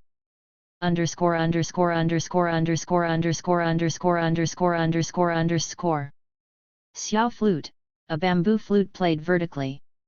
Li, a distance equal to 1/3 mile. Zaihokai, a successful candidate in the county level of the Imperial Civil Service examination. The young man stood up and said, "I see that the moon has reached its peak." Suddenly he looked in Tian Liangxi's direction, clapped his hands and cried, "There's a man outside the window, so he must have seen us all." Then he pulled Liangxi inside, where they all raised their hands in greeting. The old man then had Liangxi sit in front of the young man. Liangxi tried a sip of wine from a cup, but when he found it to be icy cold, he declined taking any more to drink. The young man then leapt up, built a fire with some dry reeds, and set a pot on it to warm the wine.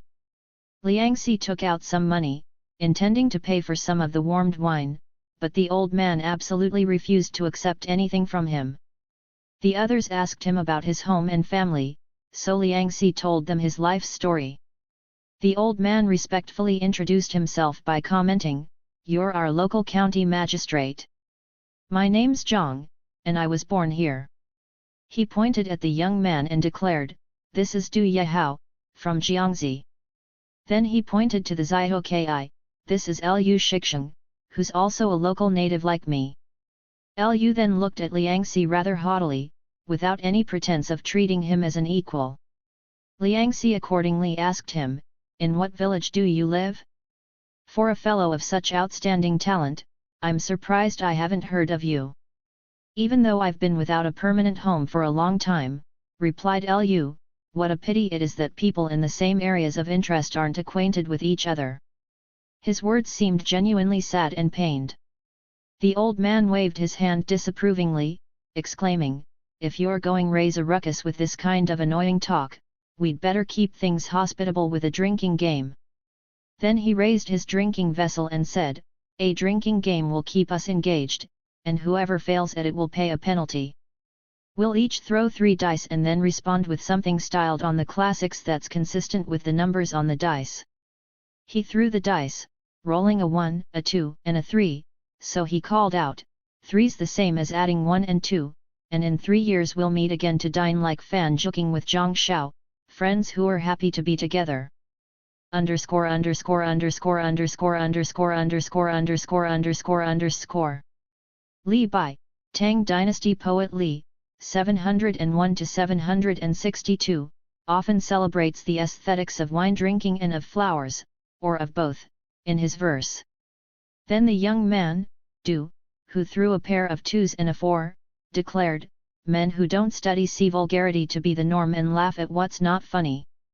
4 is the same as a pair of twos, 4 righteous men gathered together in an ancient city, brothers who are happy to be together."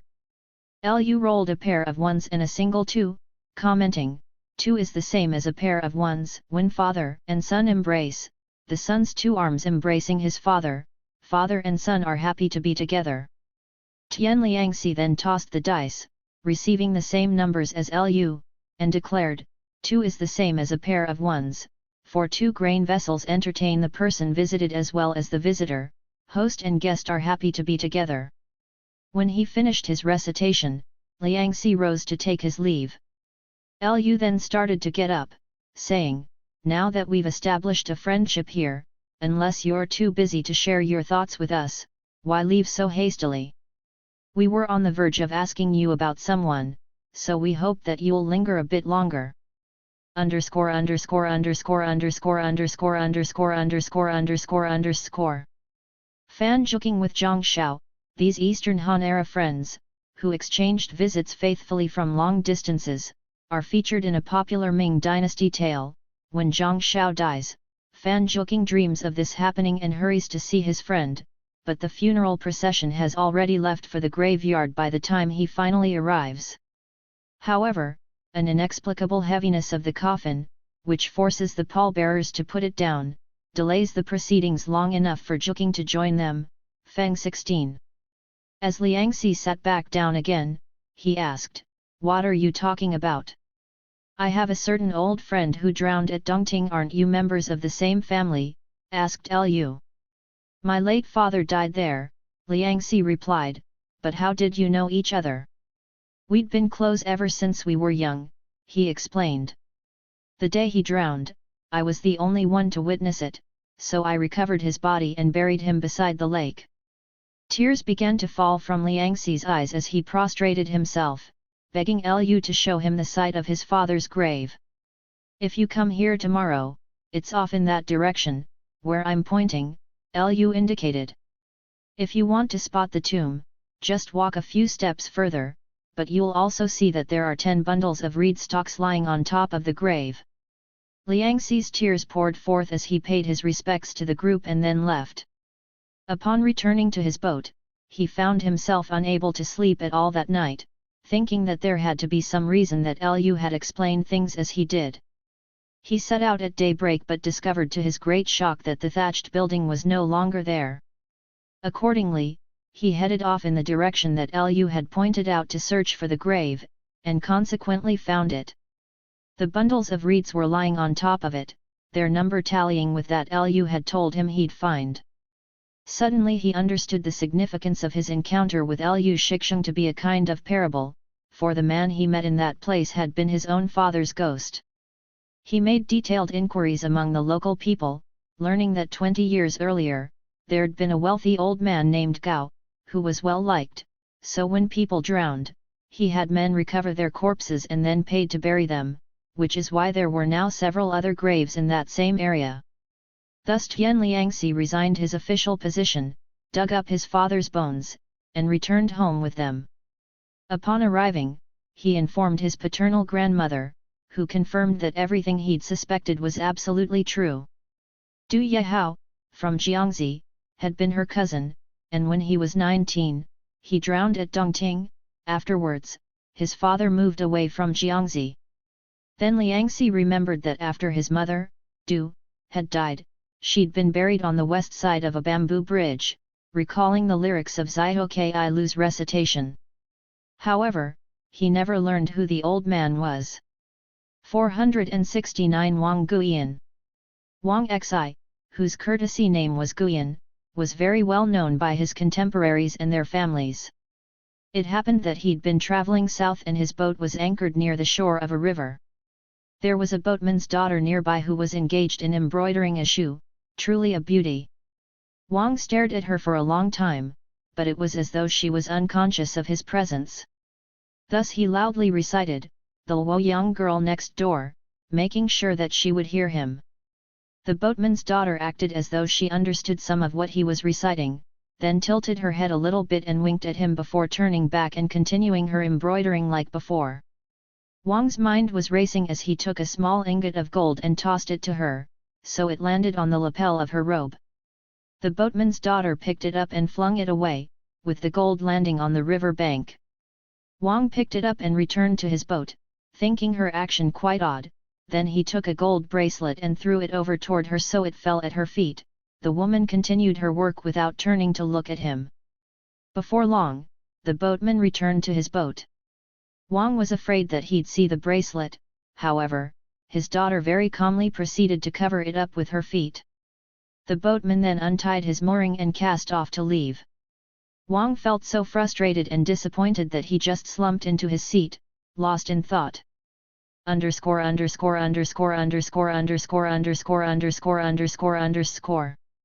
Luoyang, located in Henan Province. The Luoyang girl next door, a song of the Tang dynasty, 618–907, era. He had only recently lost his spouse and Wang now regretted that he hadn't arranged for a matchmaker to speak to the boatman about his daughter. He asked other boatmen about this boatman, but none of them knew his name. Wang went back to his boat and hurried off in pursuit of them, but by then it had grown so dark that he had no idea what direction to take. He had no alternative but to continue on his original course, and thus he headed south. Once he'd concluded his business, he made his return northward, making detailed inquiries up and down the river, but without turning up any news of the boatman. When he arrived home, he was too wrapped up in his thoughts to sleep or eat. A year passed and then he had to travel south once again, so he bought a boat at the mouth of the river, intending to live in it. Day after day, he tracked the passing of numerous boats coming and going with all their sails and paddles, but he didn't recognize any of them as the boatman's craft. After he'd been living there for 6 months, his money ran out and he had to return home. As he traveled, he kept musing about the object of his desires, but he couldn't think of anything to do about the situation. One night, he dreamt that he was approaching a river village, and as he passed several gates, he saw a house with a gate made from tree branches facing south, and inside the gate there was a rough bamboo fence, so he figured that this must be the pathway leading to a pavilion and garden. There was a silk bamboo tree there, filled with fine red flowers. He thought to himself, it's like the poem's line, before the gate there was a silk bamboo tree, and here's just such a tree.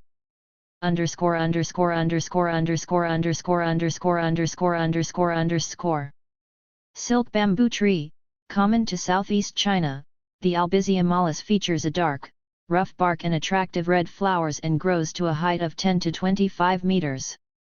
As he came several steps closer, he noticed that the fence was actually quite clean and neat.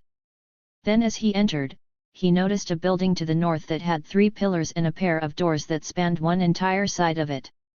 To the south there was a small shed, with a red banana plant growing there, covering over its window.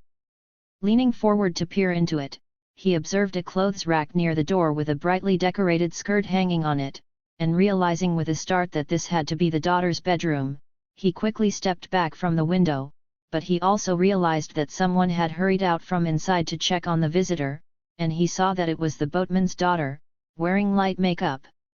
Wang then happily hurried to the gate and called out, "Today we finally get to see each other." Just about the time that he was to approach in hopes of becoming intimate with her, the boatman happened to be returning home, and Wang suddenly awoke with a start, realizing that it had all been a dream. But he remembered the landscape as distinctly as if he was still looking at it. It was quite mysterious and he was afraid that if he spoke to anyone about it, the wonderful dream might be permanently lost to him. Then a year went by, and again he happened to be at a town near the river. In the prefecture to the south there was an official named Su, who was in charge of the emperor's horses and carriages, and whose family had been close to Wang's family for generations, so he invited Wang to join him for drinks. Wang left to go there on horseback, but entered a little village by mistake, the scenery along the roadside resembling some place he felt he might have visited before. Upon passing inside the village's gates, he observed that there was a silk bamboo tree standing there just like the one he'd seen in his dream. He was startled by this and immediately approached it. He looked closer, verifying that it was just like the tree in his dream. Continuing on, he also came across a building like the one he'd observed. After confirming that it was identical to the one in his dream, he no longer had any doubts and quickly proceeded to the shed on the south side, where he found the boatwoman inside. When she saw Wang approaching, she was startled and tried to block the doorway, demanding, "What's a man doing here?" Wang backed away, suspecting suddenly that this might be another dream. Seeing him subsequently come forward, the woman bolted the door shut after him. "Don't you remember the bracelet I tossed you?" asked Wang. He then described to her what painful longing he felt for her, and what dream omens he'd experienced. Through the window, the woman then interrogated him thoroughly about his family background, which Wang fully revealed. "Since you clearly aspire to official service," said the boatwoman, "and a gift of this sort surely could have secured you a beautiful woman, why'd you give it to me?"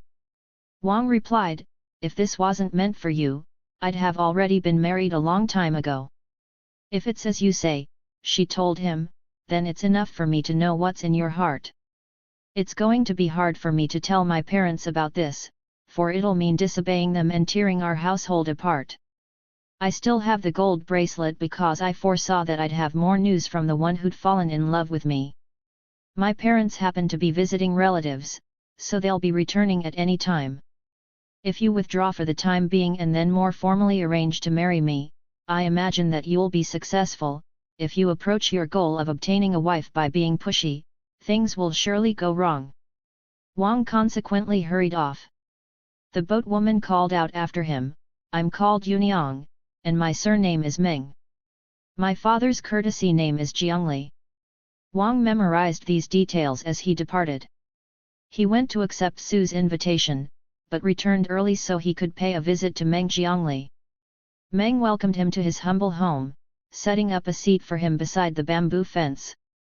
Wang talked about his family background and status, then divulged the reason for his coming and offered Meng 100 taels as a betrothal gift. "My daughter is already betrothed," Meng told him. "When I questioned her, she definitely seemed to suggest that she was available," insisted Wang, "so why would she act this way if she was really rejecting me? What I said to you just now, I revealed because I didn't dare lie to you," replied Meng. With an expression like that of a man who was lost, Wang respectfully bid farewell and returned home. That night he tossed and turned since there was no one he could turn to serve as a matchmaker for him. He'd wanted to tell Su his feelings about Yuniang earlier, but he was afraid that Master Su would have found the idea of his wanting to marry a boatman's daughter laughable. Now he was desperate, unable to think of any other go-between, so he paid another visit to Su and told him the truth. "This Meng you mention has connections on my grandmother's side of the family," Su replied, "so why didn't you say something earlier?" Wang quickly divulged everything to Su. The official remarked suspiciously, "Meng Jiangli was originally poor, but he hasn't taken up the boatman business as a living, so are you sure it's true?" Su then dispatched his son, an impressive young man, to pay a visit to Yuniang's father, where Meng told him, "Though I was poor, I wasn't someone who'd sell his daughter for marriage. Originally, a man took some money from me to go find a husband for Yuniang, and I figured that if anyone agreed just for the profit, we definitely wouldn't want to arrange a marriage with them. Since you're conveying Su's wishes to me, the young master should be a suitable person to marry. Yet my stubborn daughter depends upon her beauty as a bargaining tool and refused some good family's marriage proposals, so I can't promise anything until I deliberate with her in order to be sure that she won't reject your offer of marriage." He got up then, briefly went somewhere and then returned, saluting Su's son respectfully to signify that he'd been able to carry out his wishes, so they set a date for the marriage ceremony and Su's son departed. He went home to report the success of his mission and Wang enthusiastically prepared wedding gifts which he presented to the Meng family, then he and Yuniang left to stay for a while with Su and his family, where they were welcomed and celebrated the wedding. After they stayed there for 3 days, they took their leave of the mountains to the north and returned homeward. They stayed that night in a boat, where Wang said to Yuniang, "Back when I first saw you here, I had strong doubts that you weren't really a boatman's child. Why were you out boating that day?" "My uncle's family lives just north of the river," Yuniang explained, "so sometimes we borrow that skiff to cross and visit them. My family has barely enough money to support itself, hence I don't pay much attention to valuable things. I laughed to see your eyes staring like big beans as you kept trying to use your money to arouse my feelings. When I first heard the sound of your reciting, I thought immediately that you were a refined scholar, but then I began to suspect that maybe you were just some frivolous fellow looking to find a loose woman. If I let my father find the gold bracelet you threw, then you might be in trouble. How could I not have sympathy for such an eager, talented fellow?" Wang smiled and said, "You're really very shrewd, but you also fell for my strategy." "Why do you say that?" asked Yuniang. Wang stopped and said nothing more. Then when she pressed him more insistently, he replied, "Since we're coming to the subject of my family, I can't keep this secret any longer. I'll tell you truly, I have a wife in my family who's the daughter of a high official in Wu." Yuniang didn't believe him, so Wang gave her proof that he was telling her the truth. Underscore underscore underscore underscore underscore underscore underscore underscore underscore. Wu, this could signify either a state during the Zhou dynasty, c. 1045 to 221 BCE, the kingdom of Wu, 222 to 280 CE, or an area comprised of North Zhejiang and southern Jiangsu provinces. The color drained from Yuniang's face, she was silent for a time, then she quickly got up and ran out. Wang slipped on his shoes and chased after her, but by then she'd already thrown herself into the river. He shouted loudly for her in all manner of anxious distress through the dim mist of the night's darkness, where the only illumination was a bit of starlight reflecting off the river. Wang mourned in anguish all night, then rowed aboard a boat up and down the river, offering a high price for anyone who spotted her body, but no one ever saw her.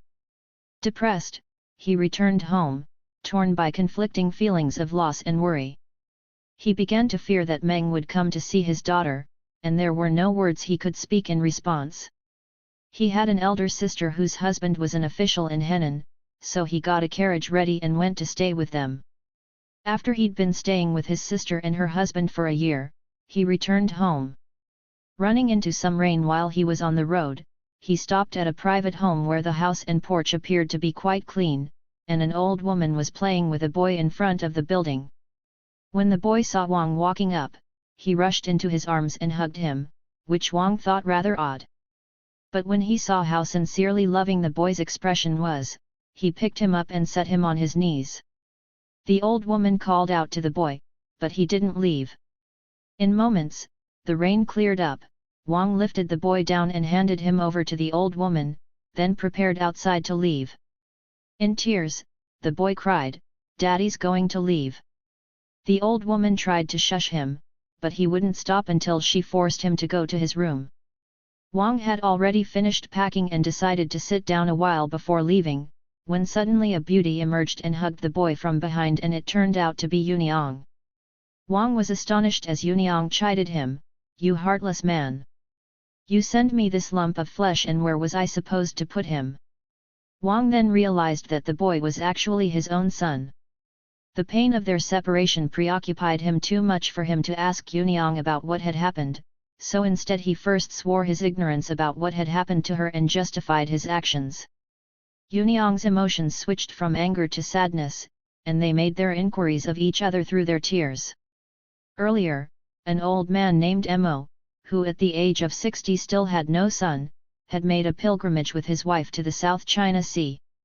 On their return home, they were anchored at the river where Yuniang's body was being carried along by the waves and happened to bump into Mo's boat. Mo ordered his servants to pull her out of the water, and after they ministered to her all night long, she gradually revived. The old couple happily saw that she was a fine-looking woman and decided to treat her as their daughter, taking her back home with them. After living together for several months, they tried to arrange for a husband for her, but she absolutely refused. When October came, she gave birth to a baby boy whom she named Jishan. To avoid the rain, Wang had come to their house, where he learned that Yuniang had been living there with Jishan since the first year of his life. Wang consequently rested there a bit, then went inside to do obeisance to the old couple, who proceeded to treat him like their son-in-law. He stayed there with them for several days, then gathered his family together to return home with him. When they arrived, they discovered that Meng had been sitting there, waiting for them, already for 2 months. When he'd originally come, he saw the servants wearing unusual expressions and saying ambiguous things, so he began to suspect that something strange had happened. Now, upon seeing Wang and Yuniang, he felt gratified that they were all together. Wang told him all that happened, then Meng realized why the servants had hesitated to communicate to him the events that had transpired. 470 Scholar G. Scholar G, whose courtesy name was Wang Sun, was a celebrated literary figure in our prefecture. Because Wang Sun was able to recognize his father even while still an infant, his parents believed that he possessed an innate intelligence and doted on him. He became ever more handsome and graceful as he grew, till by the age of 8 or 9 he was able to compose literary manuscripts, and at 14 he entered the prefectural academy. Then he began to think a lot about choosing himself a wife. Wang Sun's father, Ji Guiyan, had a younger sister named Erniang, who was married to Zhiokai Zheng Ziqiao, and they had a daughter named Gaixiu, who was peerlessly smart and gorgeous. When Wang Sun saw her, he was filled with such nervous adoration that for the longest time he found himself unable to sleep or eat. His parents became very worried about him, and after they continually barraged him with questions about what was wrong, he finally told them the truth. His father dispatched a marriage broker to go see Zhiokai Zheng. Zheng, however, was by nature cautious and treated his nephew with suspicion, so he rejected the proposal. As Wang Sun grew more gravely ill, his mother figured there was no other way around it, so she secretly made overtures to Erniang while also begging Gaixiu to visit Wang Sun personally and make inquiries about his health.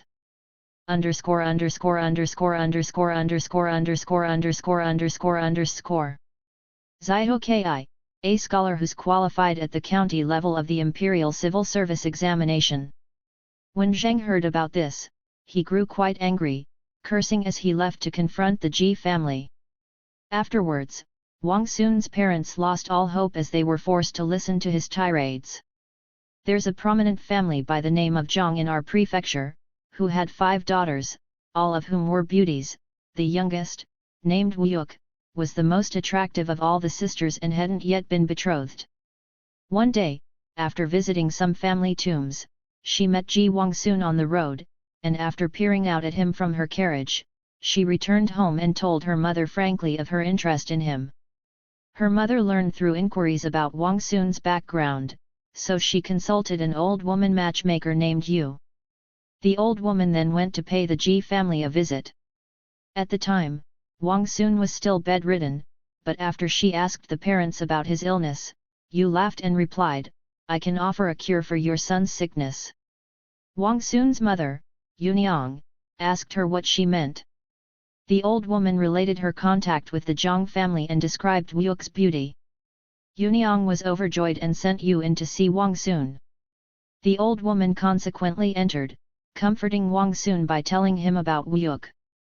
Wang Sun shook his head disapprovingly as he cried, "How can this possibly address the cause of my illness?" Yu laughed and told him, "If you doubt whether the woman that I'm thinking of can cure your ailment, I can assure you that her effect would be like summoning the best of the ancient doctors. She can cure you, so what could be more stupid than insisting on the first woman and waiting for her until you die?" In exasperation, Wang Sun sighed, "In all the world, there's only one person who can heal me." "Why aren't you searching more widely?" asked Yu. Then she began telling him about Wuyuk's hair and skin, about her amazing appearance, sketching the image of her with her words and hand gestures. Wang Sun again shook his head disapprovingly and cried, "Old woman, stop. What you're proposing just isn't going to work. He turned over to face the wall and refused to listen to her any further. When you saw that she wasn't going to be able to shake his loyalty, she left. One day, as Wang Xun languished in bed, his condition as serious as ever, a maidservant suddenly rushed in and exclaimed, "Your beloved has come." Overjoyed by this news, Wang Xun immediately leapt up. He hurried outside, where he discovered a beauty already waiting in the courtyard for him. After scanning her face, he stepped back because she wasn't Gaixiu, though she was wearing an exquisitely embroidered dress, the color of pine flowers, that revealed a bit of her tiny feet, making her seem even prettier than a celestial being. When he respectfully inquired about her name, she replied, "I'm Wu Yuk. Your intimate feelings have been directed exclusively at Gaixiu, which seems unfair to me." Wang Xun apologized to her, explaining, "I've never met other women before, except for the time that I met Gaixiu. Now I realize how wrong I was to behave that way." Consequently, he swore that he would be faithful to her. Then as he was holding her hand courteously, Yuniang happened to arrive to massage him, which so startled him that he awakened, realizing that he'd been having a dream. He turned his thoughts to Wu Yuk's voice and face, recalling her as though she was standing right before his eyes. But then he thought to himself, if Wu Yuk was just a dream, there's no need to worry about trying to find her. Therefore he told his mother about the dream. She was pleased that thoughts of Wu Yuk had forced their way into his imagination and she wanted to send a matchmaker to Zhang.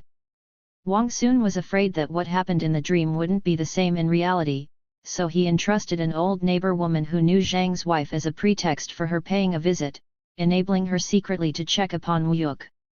When the old lady arrived at the Zhang house, Wu Yuk was ill, sitting up with a cushion for her back, supporting her chin with her hand, so lithe and graceful in her appearance that no one in the world could be said to be her equal. The old lady approached and asked her, "What's ailing you?" Wu Yuk remained silent, playing with her sash, without making a sound. Her mother approached and replied, "She's not ill. 4 days on end she's been throwing a tantrum at us." The old lady asked why she was doing this. Whenever a family makes wedding inquiries about her, the mother replied, "Wu Yuk never wants anything to do with it, claiming that she'll only marry the scholar Jishan from the Wang family. And if I try to persuade her to choose someone else, she makes excuses and refuses to eat for several days." "If the young miss wants to marry a gentleman named Wang," laughed the old lady, "then truly I can guarantee that she'll also get a handsome man with the match. And unless he gets to see Wu Yuk, I'm afraid he might just shrivel up and die. I'll go home and make all the marriage arrangements. How's that sound?" Wu Yuk stopped her, crying, "Not that, Granny. I'm scared that you might not be able to come to an agreement, and then I'll be treated like a big joke." The old lady's assurance that she would quickly make a success of her task elicited a slight smile from Wu Yuk. The old woman returned to the Ji home and gave an account of her mission, proposing arrangements just as she'd promised Wu Yuk she would do. Wang Xun interrogated her thoroughly about Wu Yuk's clothing and shoes, having her describe them in great detail to ensure that they were the same as in his dream. Even though her words made him temporarily feel more relaxed, in the end he just wasn't convinced that he could trust her version of events. As several days passed, Wang Xun's health continued to improve, so he secretly sent for the old lady so she could arrange for him to get a glimpse of Wu Yuk. The old matchmaker argued that this wouldn't be easy to accomplish, but she finally agreed to his request and left. She was gone for a long time without returning. Just as he was thinking about going to make inquiries and look for her, she suddenly arrived and announced in joyful tones, "Fortunately, we have a chance to make this work. Wu Yuk is just getting over a slight illness, so she has a pretext for asking the maidservants to help move her out into the courtyard. You can lie inside there to watch while she's slowly moving past, to satisfy yourself that she's who you hope her to be." Wang Xun was very pleased by this, so the next day he had a carriage made ready and left early, with the old lady preceding him there. Upon arriving, he tethered his carriage's horse to a tree outside the village, then followed a path to the Zhang home, where he found a place to sit behind it and waited. A short while later, Wuyuk came out, assisted by a maidservant. Wang Xun slipped up to where he could spy through a crack in the gate and stared at Wuyuk. As soon as her attendant left the courtyard, the old lady directed the maidservant to assist Wuyuk in taking slow, tiny steps, allowing Wang Xun to spy on her until he was entirely satisfied and unable to stop himself from trembling at the very thought of her. Before long, the old lady came over to him and asked, "Do you think she can take the place of Gaixiu?" Wang Xun thanked her and then went home, where he told his parents about his intentions, and they dispatched a matchmaker to guarantee that an arrangement was struck. But by the time Wang Xun arrived at the Zhang home with the matchmaker, Wuyuk had already been betrothed to someone else. Wang Xun felt so frustrated and depressed for being thwarted that he wanted to die, and immediately fell ill again. His parents were very worried and blamed themselves for causing his relapse. Wang Xun said nothing to them and drank nothing but a little rice water each day. Quite a few days passed, with Wang Xun growing emaciated as he languished in his bed, clearly worse off than he'd been before. All of a sudden, the old lady came to see him and was so shocked by his appearance that she demanded, "Why are you in such a depleted state?" Wang Xun's tears fell as he told her how he felt. "Foolish young man," she cried with a laugh. "Previously the girl came to you first, but you refused her, today you want her, but how can you be sure that you'll succeed? Though I have something I can do for you, you'd better agree to it now. Then even if she's engaged to a prince in the capital, she'll still be attainable for you." Wang Xun, greatly pleased to hear this, begged her to proceed with her plan. Thus the old woman decided to take a formal document concerning marriage arrangements the next day and to wait with it at Zhang's home. Wang Xun's father, Ji Guiyan, was afraid that she might be treated rudely and sent away once Zhang saw her. "Before," she replied, "Master Zhang seemed entirely agreeable to the proposal we offered, but things were delayed for some time, then he accepted the other proposal. Besides, the other family still hasn't sent a formal document of intent. As the saying goes, the one who cooks first, eats first. What is there to worry about?" Thus Ji Guiyan went along with her suggestion. The next day, she took 2 servants and went to see Zhang. Not only was there no resistance to the agreement, but the old lady was treated to a generous meal and then returned home. Wang Xun recovered immediately from his illness. From then on, he stopped thinking about Gaixiu. Originally, when Zhihokai Zheng Ziqiao rejected Wang Xun's betrothal offer, Gaixiu really didn't consider it to be Wang Xun's fault, but when she heard about his plans to marry into the Zhang family, she became more and more despondent till she fell ill and began slipping further into incoherence each day. Her parents asked her what was wrong, but she refused to respond. A maidservant who spied on her realized the cause of her malady and told Gaixiu's mother, Erniang. When Zhihokai Zheng heard the reason, he angrily refused to consult a doctor and said he'd just let her die. Erniang resentfully exclaimed, "There's nothing wrong with our nephew, so why act like you're protecting her interests if it's killing our darling daughter?" "If we're really her parents," Zhang cruelly replied, "then it would be better for her to die before her time than for us to make ourselves a laughingstock." Hence the couple found themselves at odds over the matter. Erniang told Gaixiu that her intention was to send her to Wang Xun's family, for her to be a concubine. Gaixiu bowed her head respectfully and said nothing, indicating that this was exactly what she most desired. Erniang discussed the matter with Zheng, who became even more incensed, declaring that he no longer cared about Gaixiu and would listen to nothing more about her. Erniang loved her daughter dearly and intended to be true to her word about the marriage. Overjoyed, Gaixiu immediately began to recover from her illness. She and Erniang secretly discovered that the wedding day was to be soon. When that day approached, Erniang used the excuse that her nephew was getting married, so she was going to travel to the wedding ceremony and hence inquired about her brother arranging to have a carriage arrive for her before dawn. Since her brother was on good terms with her, he sent a carriage. When it arrived, she sent her daughter, Gaixiu, in it, dressed in full makeup and escorted by 2 servants and 2 old women. When they reached the Ji family gates, they discovered that a carpet had been laid on the ground to welcome them as they entered. Music was already playing, accompanied by the shouts and calls of servants, their voices creating a bubbling clamor.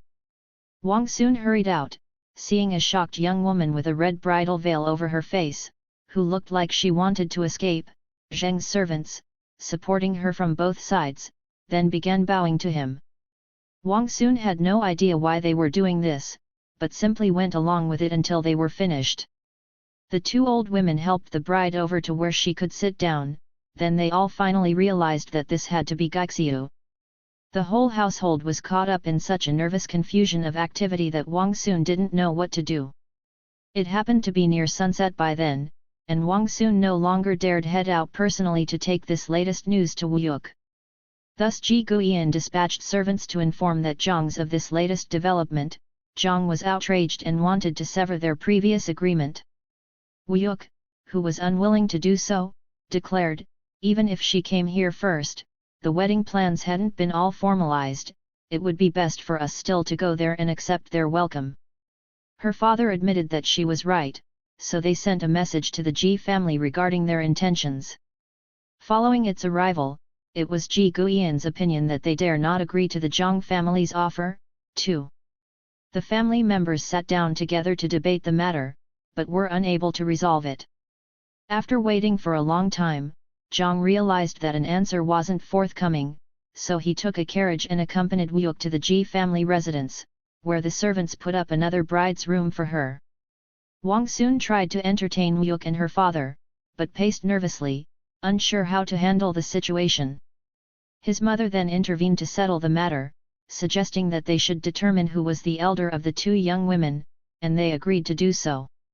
When Wu Yuk found out that she was younger than Gaixiu, she reluctantly began calling her big sister. This worried Wang Xun's mother quite a bit. They tried to greet each other as equals, and when on the third day following the marriage Wu Yuk saw that Gaixiu possessed both graceful bearing and a pleasant personality, she couldn't help but like her, and things settled down for them. However, their parents were afraid that it would be hard for them to be on good terms after contending for Wang Xun for so long, but the two young women proved such concerns unfounded by growing as close as they said they would, wearing each other's clothing and loving each other like true sisters. Wang Xun asked Wu Yuk why they'd told the old lady matchmaker that she was already betrothed. With a smile, she replied, "Not for the reason you think. I was just punishing you for rejecting the matchmaker at first. Since you hadn't seen me, you always thought of Gaixiu, even after seeing me, you still hesitate to compare me with her to determine who's better. You fell ill because of her, but not for me, and that's how I know I shouldn't ask anything more from you." Wang Xun laughed as he exclaimed, "So my punishment had to be severe. But if not for the old woman, I wouldn't have been able to see your beautiful face. It's me who wanted to see you, otherwise how could the old woman help you out?" Wu Yuk told him. "At the time, you thought that I didn't know about you hiding there to see me. Why didn't you just trust your dream then?" Surprised, Wang Xun asked, "How'd you know about that?" "When I was sick," she explained, "I came to your home in a dream, which could be dismissed as mere imagination, but afterwards I heard that you'd had a similar dream and then I knew that my spirit was truly going to your house." Wang Xun thought this very strange, then told her about his own dream, and how everything in it had come true. Father and son had experienced the same dream, finding Wang Xun's beloved appearing to them, which was odd indeed. That's what made it so memorable. The collector of these strange tales remarks, the father was worried about his son's affections, and the son almost died from love. No one should be called a true devotee of love more than Wang Xun. If Ji Guiyan hadn't been made happy by the dream, how could Ji Wang Xun's spirit have connected with her in Wu Yuk's house? 471 Scholar Zhou. Scholar Zhou, from Sichuan, was a county magistrate's assistant. When Magistrate Su left his office on business on one occasion, his wife expressed her desire to visit Pixia Yuanjun Temple, but due to it being so far away, she decided to send a servant to take gifts to the temple's goddess for her. She also asked Scholar Zhou to write something for the goddess. Zhou then composed some ornate verse of the irreverent sort that he often wrote, making inappropriate allusions to Su's husband. Amongst his writings were the words, "Enough flowers grow at Banyang to fill the county. But there's just one that I'd happily place inside my sleeve. And of everything growing in the mountain valleys, she only loves the windfall peaches there." Su's wife hated the implications expressed in Zhou's verses, and the rest of Zhou's composition contained many more allusions to the same thing. Underscore underscore underscore underscore underscore underscore underscore underscore underscore. Zishuan, a county in Shandong Province. Pixia Yuanjun Temple, Zhu identifies this as a Daoist place of worship, 3:1605 Banyang, an old place name for the seat of government in Zishuan County. Su's wife hated the implications, because the verses are suggesting that her husband, the magistrate in Banyang, is gay. To pluck and place inside the sleeve, Duanqiu, end. Once the manuscript of verses was completed, Zhou showed it to his colleague, scholar Ling. Ling, finding them obscene and disrespectful, warned Zhou not to show them to anyone else. Zhou didn't listen, however, but handed them over to his servant and left. Before long, scholar Zhou died in his office. Afterwards, his servant was also found dead, and after giving birth, Magistrate Su's wife also grew ill and died. People still don't know what to make of those strange events. Scholar Zhou's son personally greeted everyone who came to pay respects at his father's coffin, and Scholar Ling stayed overnight with him. Zhou's son dreamt that his father came to warn him, "You can't be too careful about what you write." I didn't pay heed to Master Ling's advice regarding my irreverent verses, and as a consequence of angering the gods, I died suddenly, before my time. Then I involved Su's wife, and also brought disaster on my servants, whom I should have instructed to burn those writings. Now I'm afraid that there's no way to avoid the punishment awaiting me in the underworld. When Zhou's son awoke and informed Ling of the dream, Ling revealed that he'd had the same dream and reported what he'd remarked about Zhou's verses. Zhou's son subsequently was very cautious about his own writings. Underscore underscore underscore underscore underscore underscore underscore underscore underscore. Surplus peaches, Yu Tao, are both colloquialisms for homosexuality. The she pronoun is also directed at Magistrate Su. The collector of these strange tales remarks, "Indulging in whatever one wishes to write always results in producing a high volume of words quickly, but such writing often produces unpredictable results." Given how rude and humiliating his verses were, how dare he allow them to be reported in the goddess's own temple? This crazy scholar didn't realize that the underworld would censure what he'd written. But the virtuous wife, and the servant who was to be sent 1,000 li away to the temple, didn't know the reason for their deaths. Shouldn't they have been spared such punishment? What an injustice! Underscore underscore underscore underscore underscore underscore underscore underscore underscore. Li, a distance equal to 1/3 mile. 472 Chu Suliang. There was a certain Zhao who lived in Chongshan and rented a cottage from an affluent family. He fell ill and developed a lump in his abdomen, and since he was a poor man who lived by himself, it seemed likely to prove the death of him.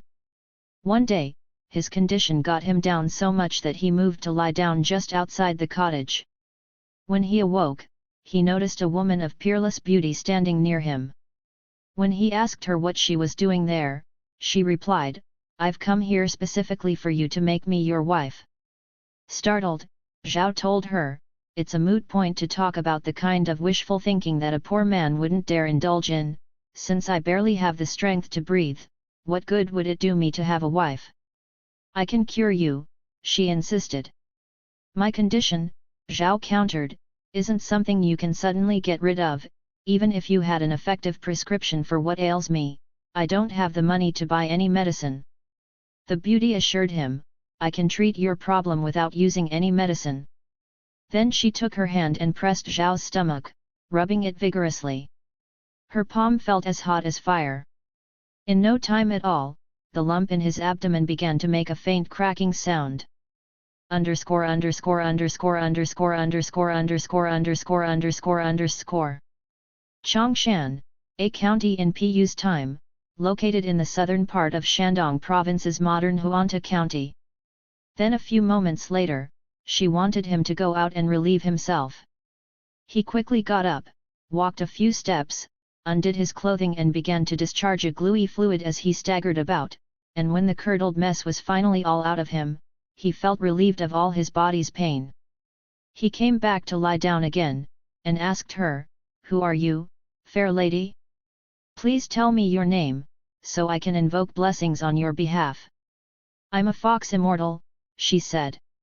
"In the Tang dynasty, you were known as Chu Soliang, and my family owed you a favor which we've remembered with gratitude and wished fervently to repay.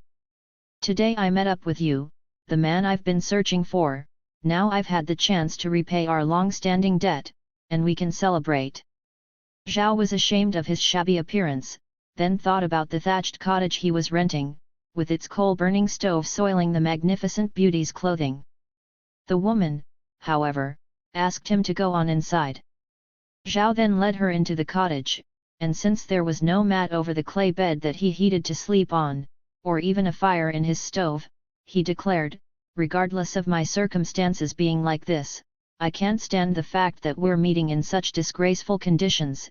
If you wish, look closely into my empty urn, then tell me how could I ever support a wife." The fox beauty, however, responded, "There's nothing to worry about." In the course of their conversation, Zhao turned around and saw that blankets and quilts had already been laid over a mattress on his bed. Then just as he was about to ask her how it was possible, in a twinkle he witnessed the room fill with a silvery glow from scrolls of paper that were stuck to the walls like mirrors, for everything in the cottage had been transformed, and a small table that had been utterly clear now displayed delicacies and wine. They proceeded then to laugh and drink together. At nightfall, they made love and slept in the same bed, like husband and wife. Underscore underscore underscore underscore underscore underscore underscore underscore underscore. Tang Dynasty, spanning 618 to 907 CE. Chu Soliang, a high-level official, Chu, 597 to 658 CE, served as court historian and advisor to Emperors Taizong, 626 to 49, and Jiaozong, 649 to 83, until falling out of favor with the latter when the emperor replaced his first wife with Wu Zetian, who ruled as China's first sovereign empress from 690 to 705. When Zhao's landlord heard about these strange occurrences, he asked if he might be allowed to take a look at her for himself. The fox beauty then came out to meet him, without displaying the least reluctance to do so. From this point forward, the news spread everywhere and crowds of people began arriving at their gate. The woman never turned anyone away. If anyone ever invited Zhao to feast with them, she made sure to go along with him. One day, they were sitting with a Xiaolian who was secretly entertaining licentious thoughts about her. The fox beauty was well aware of what he was thinking, so she suddenly started berating him. Then she took her hand and began pushing his head. Soon it was sticking outside the window's latticework while his body remained inside the room, unable to pull his head back in or push his body all the way out, turning and twisting futilely. Since other people joined together to beg for him to be excused, she finally pulled him all the way outside. As the year passed, she began to find all the requests from people becoming an increasing annoyance, till she finally grew fed up with it all. She began to refuse to see them, and they always cursed Zhao as the reason. During the Dragon Boat Festival, they happened to be drinking wine together when suddenly a rabbit hopped up to them. The fox beauty stood up and exclaimed, "The jade hare has come in response to my call." To the rabbit, she said, "Please go on ahead." The rabbit then sped off, hurrying out of sight. Underscore underscore underscore underscore underscore underscore underscore underscore underscore. Xiaolian, a successful candidate in the Imperial Civil Service examination at the provincial level. Dragon Boat Festival, held near the summer solstice, on the 5th day of the 5th lunar month, to celebrate the day that statesman Chu Yuan, d. 278 BCE, who served the ruler of the state of Chu, drowned himself when the rival state of Qin razed the Chu palace and ancestral temple. The woman instructed Zhao to go bring a ladder. Zhao went behind the cottage, put a long ladder that was a few zhang in length over his shoulder and returned with it. There was a big tree in the courtyard, against which she had him place the ladder. The ladder reached upward to the very top of the tree. The woman climbed up first, then Zhao followed her. She turned around to look down and said, "If any relatives and guests wish to come along, they'll have to start climbing immediately." The crowd of well-wishers below watched them, but didn't dare climb up themselves. Only the landlord's boy servant jumped up to follow after them. As they reached the last rungs at the height of the ladder, they became obscured by clouds and the people below could no longer see them. When the people moved forward to examine the ladder closely, they saw that its rungs were simply a ruined door that hadn't been used in years, its color all worn away. Once the group entered the couple's cottage, they discovered dust on the walls, the stove empty like before, and there wasn't a thing of Zhao's left inside. They figured that when the servant boy returned they could ask him about it, but in the end they never saw him again. Underscore underscore underscore underscore underscore underscore underscore underscore underscore. Jade hair, the hair lives in the moon and their pounds, in a magic mortar, the drugs which compose the elixir of life. Willoughby Mead 168. The elixir is pounded beneath a cassia tree, which flowers near the time of the autumn moon festival, 15th day of the 8th lunar month, and cassia bark is one of the ingredients in the elixir of immortality. Perkins 420. Zhang, a length equal to 3.33 meters. 473 Lu Chuan. In Zuping, there was a certain animal doctor named Ho, who happened to be carrying some food to workers cultivating the fields. When he reached open country, the wind started whipping up, so Ho grabbed a ladle with both hands and started dipping out some rice gruel, offering blessings to calm the blustery breeze. After he'd offered several ladles full, the wind finally ceased. One day, he happened to be at the temple of the city god, wandering through a particular hallway, when he spotted an effigy of Lu Chuan making his melon offering, but the effigy had become so obscured by bird droppings that its eyes were completely covered over. Ho cried, "Brother Lu, how can you stand this foul insult?" Accordingly, he took his fingernails and scraped away the droppings. A few years later, Ho was lying down, feeling ill, when suddenly 2 court officers arrived to take him into custody. He was brought before a court building, where to his chagrin the 2 officers tried to coerce him into bribing them. Ho had no idea how he was going to do this, when suddenly a man dressed in green came out of the building, looked at him in surprise, and exclaimed, "Master Ho, why have you come here?" Underscore underscore underscore underscore underscore underscore underscore underscore underscore. Zuping, a county in Shandong Province. Effigy of Lu Chuan. According to Chapter 11, Journey to the West, Lu Chuan was so disenchanted with his life that he volunteered to die on behalf of the Tang Emperor, Taizong, 599–649, and then to take some melon and fruit offerings to the underworld. Hence his effigy in the city god's temple commemorates both his personal sacrifice and the offerings he delivered. Ho complained about the men who'd dragged him there. The man in green interrogated them, concluding, "This is Master Ho, an important man, so how could you treat him with such impertinence?" The 2 court officers replied respectfully to him, humbly apologizing that they didn't realize who he was. Presently, Ho heard the sound of drums booming like thunder. "Time for the morning court session," said the man in green. They went inside and the man in green asked Ho to stand beside the steps into a hall, explaining, "While you stand here briefly, I'll go see what's up." Entering the hall, the man then waved over a court clerk and spoke several words to him. The clerk looked over at Ho, then greeted him respectfully with folded hands and remarked, "Has Brother Ho arrived? You have nothing to worry about, there's just the matter of a suit that a horse has brought against you, so after a brief inquiry you can return home again." Then he withdrew into the hall. Shortly afterwards, a call came, summoning Ho. He entered and knelt beside a horse that was also kneeling there. The presiding official asked Ho, is there any truth to this horse's accusation that you killed it with poison? The horse contracted some kind of disease, explained Ho, so I had to do something to try to counteract it. I gave it some medicine, but that proved ineffective and it died a day later, so how can I be blamed for what happened? The horse was able to speak in human language, so the two of them disputed back and forth. The official then ordered that the court's register be examined to determine the length of life that had been assigned to the horse, which revealed that the horse had died precisely in the year, month, and day that were fated for it. The official then scolded it, "This is when you were fated to die, so why have you made this absurd allegation?"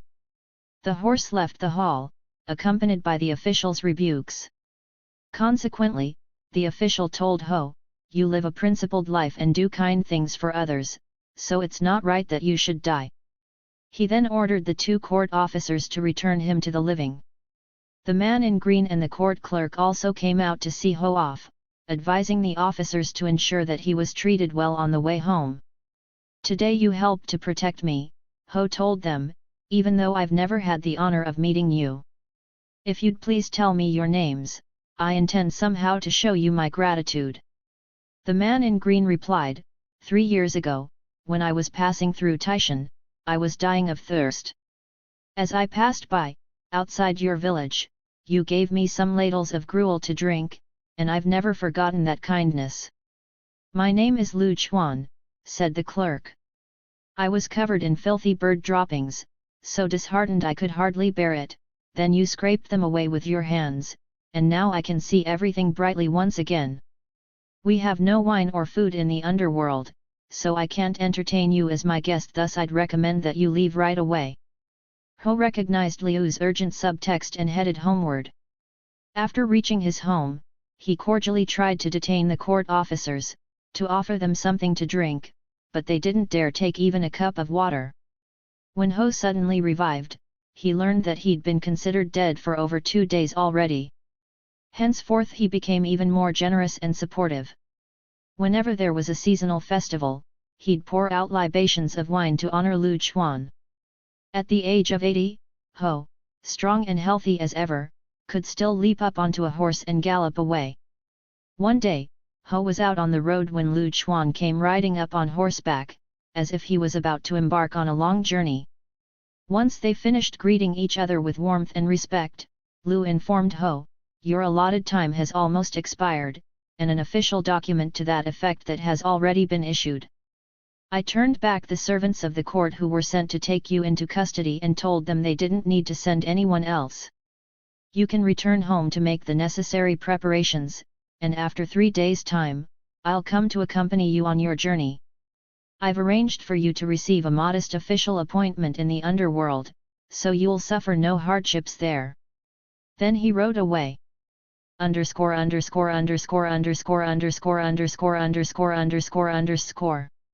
Taishan, Mt. Tai, located in western Shandong province. Ho returned home, explained the matter to his wife and children, summoned relatives and friends to bid them farewell, then prepared a coffin and burial clothes. At sundown of the 4th day, he announced to everyone assembled there, "Brother Lu has arrived." He then stepped into the coffin and died. 474 Turning soil into rabbits. During the time that Marquis Zhongyang was suppressing a rebellion in Lanzhou, he was out trapping a large group of rabbits, amongst which he found half a carcass, that is, 2 legs of the rabbit that seemed to have a clay-like quality. At one time, the idea spread in Qinzhong that the soil could be turned into rabbits. This effect of nature also couldn't be explained.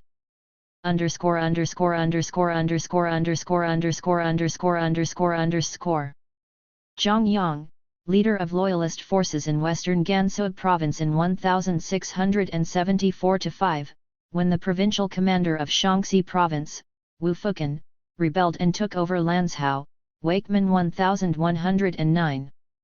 Lanzhou, the capital of Gansu province. Qinzhong, ancient name for Shaanxi province. 475 The Harbinger birds. Shi Wuchen was living with his family in Yuancheng when suddenly a flock of birds, in color and appearance resembling crows, gathered over his house. When Shi saw them, he told his family members, "My wife has sent these birds to summon me. I must arrange my affairs quickly, for the date of my death is impending." Indeed, he died at the time of the summer solstice. On the day that he was to be taken and buried, the crows came again, following his coffin in the funeral procession from Yuanchang to Xingken. When they reached Shi's burial site, the crows abruptly vanished. Wu Muxin, from Chongshan, witnessed this with his own eyes. Underscore underscore underscore underscore underscore underscore underscore underscore underscore. Yuancheng, located in Shandong Province. Xingken, modern Huanta County in Shandong. 476. Another scholar G. The Yi family of Nanyang was afflicted by a fox that kept stealing their money and various other things. When the family tried to stop it from doing so, the wicked spirit just increased its activities. Master Yi had a nephew named Ji, a celebrated scholar and irrepressible individual, who burnt incense for the fox spirit, begging it to stop bothering the family, but to no avail. Then outside his uncle's home he invoked blessings on the spirit, inviting it to come to his house instead, but again to no avail. People began laughing at him for doing these things. "Though this fox can cause this magical mayhem," said Ji, "the spirit must still harbor some sentiments of decency. I'm determined to guide it so it can be reborn into a better life." For several days he continued to go and offer blessings for it. Even when he couldn't see the results of his actions, wherever he was, the fox stopped its harassments. Thus Master Yi often encouraged Scholar Ji to stay overnight with his family. At night, Ji would gaze up into the sky and request a meeting with the fox spirit, inviting it even more insistently. One day, after Ji had returned home and was sitting alone in his study, the door to the room suddenly opened slowly all by itself. Ji got up to pay his respects, inquiring, "Has Brother Fox arrived?" But all remained quiet, without a sound in response. Underscore underscore underscore underscore underscore underscore underscore underscore underscore. Nanyang, a prefecture in Piyu's time, now a county in Henan province. Then one night, the door to his study opened all by itself again. "If that's you, Brother Fox," said Ji, "then this is what I've been wishing for, so why haven't you appeared to me?" He stepped back, but all was still silent.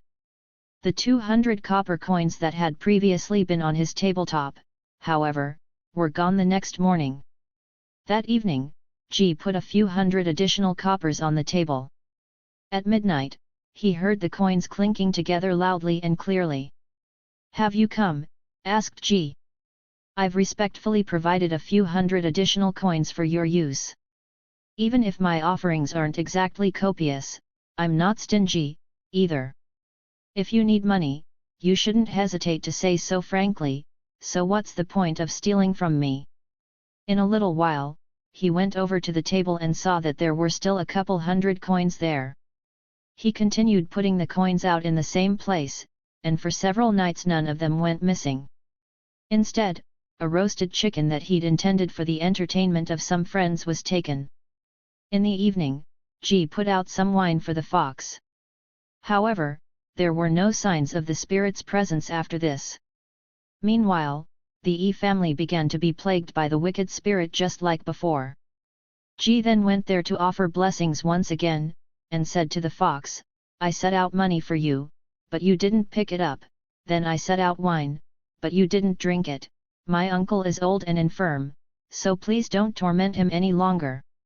I'll prepare some modest offerings for you to pick up tonight."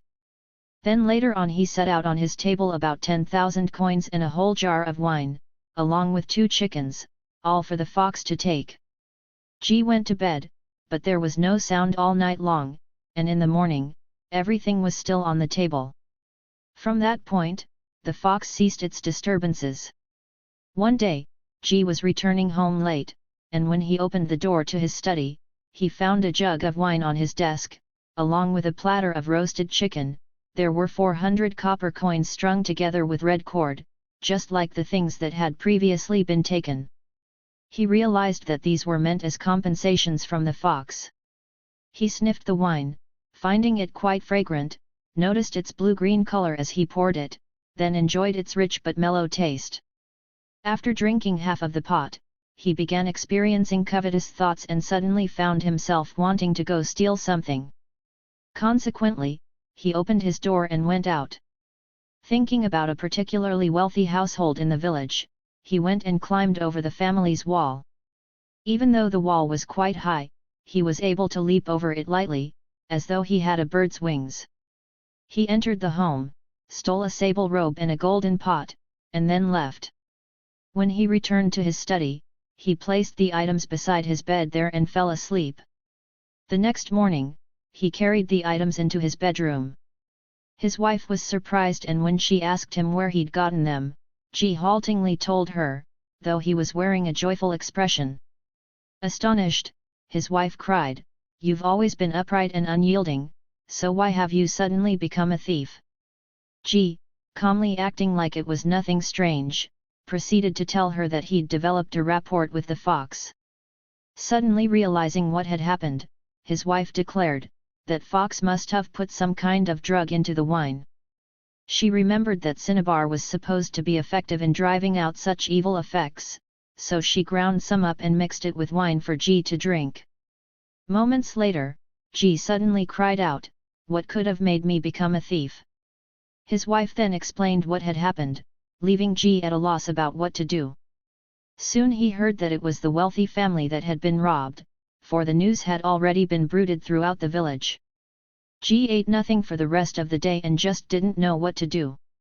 His wife then came up with a strategy and sent him under the cover of night to fling the stolen goods back over the wealthy family's wall.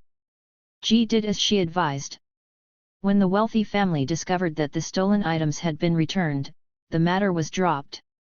Ji took first place in the civil service examinations that year and was to be given a special position that amounted to a double award in recognition of his moral excellence.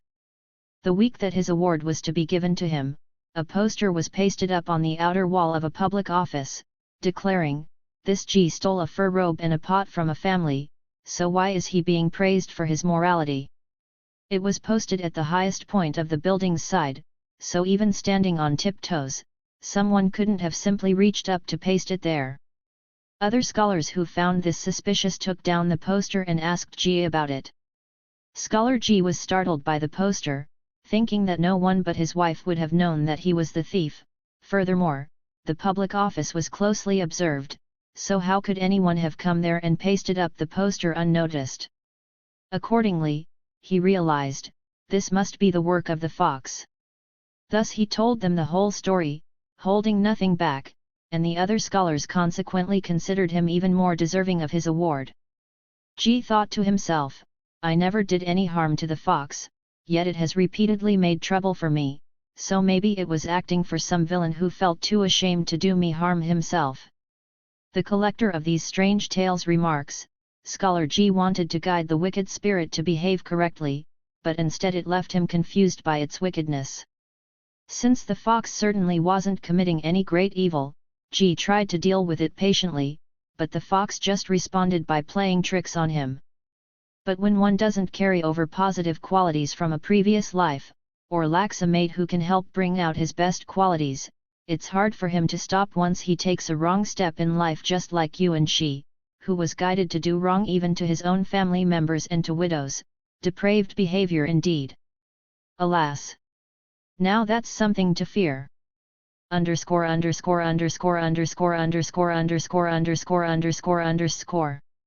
Yuan Shi, also known as Yuan Juxian, see Zhu 3:1615-16 and 24, a character described in the Book of the earlier Han Dynasty.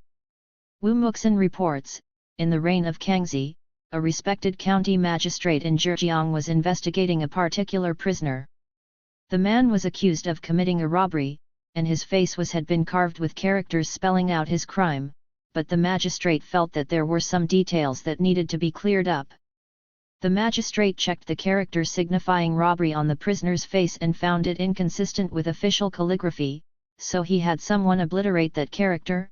Then, after the facial wound had healed, the magistrate had someone recarve a new character in its place. The supposed thief responded by improvising a quatrain on the spot. I hold the mirror to examine my face. I see fresh blood dripping from an old wound. If I'd known that it would cause me so much unpleasantness, I'd have hesitated to steal, to avoid meeting an official who's picky about characters. Barely suppressing a smile, the magistrate commented, "A poet should be content with his scholarly successes, yet you became a thief." The man then improvised another response. The young man acquired knowledge and aspired to success. Underscore underscore underscore underscore underscore underscore underscore underscore underscore. Wu Muxin, this is the same individual who claims to have been an eyewitness to the events of story number 475, The Harbinger Birds. Kangxi, this Qing emperor ruled from 1662–1722/3. I'd have hesitated to steal. This line begins with the character key, which can mean both steal and die. The prisoner acknowledges his awareness that a misreading of the character is responsible for his incarceration. But his family's poverty crushed his dream. He hopes to gain assets of capital and interest to buy a government position. From this, I assume that the Liaozhai became a robber because he wished to pursue an ambitious political career. The thieving fox tricked Scholar Ji into taking the money, but the scholar subsequently repented and said he was misled by the fox, though he'd simply succumbed to the fox's bribes. What a laugh! Underscore underscore underscore underscore underscore underscore underscore underscore underscore. Liaozhai, a successful candidate in the Imperial Civil Service examination at the county level. 477 Retribution. There was a certain scholar in Angkaiu who'd mastered the skill of fortune-telling. He behaved in a recklessly mischievous manner, often abusing his reputation as a fortune-teller to convince people to go crawl into a hole or to climb up to some plateau. One day, he suddenly fell ill, and when medicine failed to help him recover, he declared, "I've truly received my comeuppance. Since the underworld is angry with me for making a mockery of fate, it's giving me this dire punishment, so what can medicine possibly do?" As he was dying, his eyes suddenly went blind, and without any apparent cause, both of his hands broke off. The uncle of a fellow named Jia had no children. Jia used this to his advantage, since he wanted to be made his uncle's heir. After his uncle died, his land and property all became Jia's, but then Jia defaulted on the agreements he'd made with his uncle about the estate. Then another one of his uncles, who happened to own a spacious household, also happened to have no children. Jia accordingly ingratiated himself by treating the uncle like a father. When this uncle died, Jia again went back on his word. Hence he was able to combine the wealth of 3 families into one. Jia became the wealthiest man in his village. One day, he became violently ill, and as though he'd gone mad, he cried, "So you want to live like a rich man, eh?" Next he took a sharp blade and began cutting off slice after slice of his flesh, tossing the bits to the ground. Then he exclaimed, "You take everything that others have left behind for their descendants, yet you still want to have something left for yours." Underscore underscore underscore underscore underscore underscore underscore underscore underscore. Angkaiu, located in central Shandong province. Upon slashing open his stomach and pulling out his intestines, he died. Soon afterwards, his son also died, with the result that their family's possessions were returned to the families of his uncles. What a horrible revenge! 478 Gongsun Xia. A young man named Guo, from Baoding, was making ready to go to the capital to offer some money in hopes of obtaining a county official's position. He'd just finished packing when he fell ill, and for more than a month he couldn't get out of bed. All of a sudden one day, a boy servant came in to announce, "A visitor has arrived." Guo immediately forgot about his illness and hurried out to welcome his visitor. The man was dressed elegantly, like someone of high rank. After bowing respectfully 3 times, he entered the house, where Guo bowed in response, to inquire from whence he'd come. The man then introduced himself, "I am Gongsun Xia, an advisor of the 11th Prince. I heard that you were preparing for a trip to secure a county-level appointment, but if that's your intention, wouldn't it be more desirable to pursue a prefecture-level appointment?" Guo modestly declined, explaining, I don't have enough money to buy that kind of post, so I don't dare indulge such excessive ambition. Gongsun asked him to strengthen his resolve, offering to put up half of the necessary amount himself with the understanding that Guo would repay the loan once he received the position. _______________________________________________________________ Baoding, a prefecture in Piyu's time, now a city in Henan province. Gongsun, a two-character surname, a relative rarity in Chinese. Perhaps the best-known literary example is the Daoist hero Gongsun Sheng, from the water margins. Overjoyed, Guo asked him for additional advice. I'm like a brother to the provincial governor, replied Gongsun, so you'd only need to offer 5,000 min to help guarantee the relationship. At the moment, they're understaffed at Zhending, so that's a possibility if you act quickly. Guo wondered whether he could only take a position within his own province. Gongsun laughed, you're so rule-bound. Where money's involved, what restriction can't be overcome, regardless of where you're from? Guo still hesitated, worried that Gongsun was wrong about his assumptions. Gongsun assured him, there's nothing to worry about.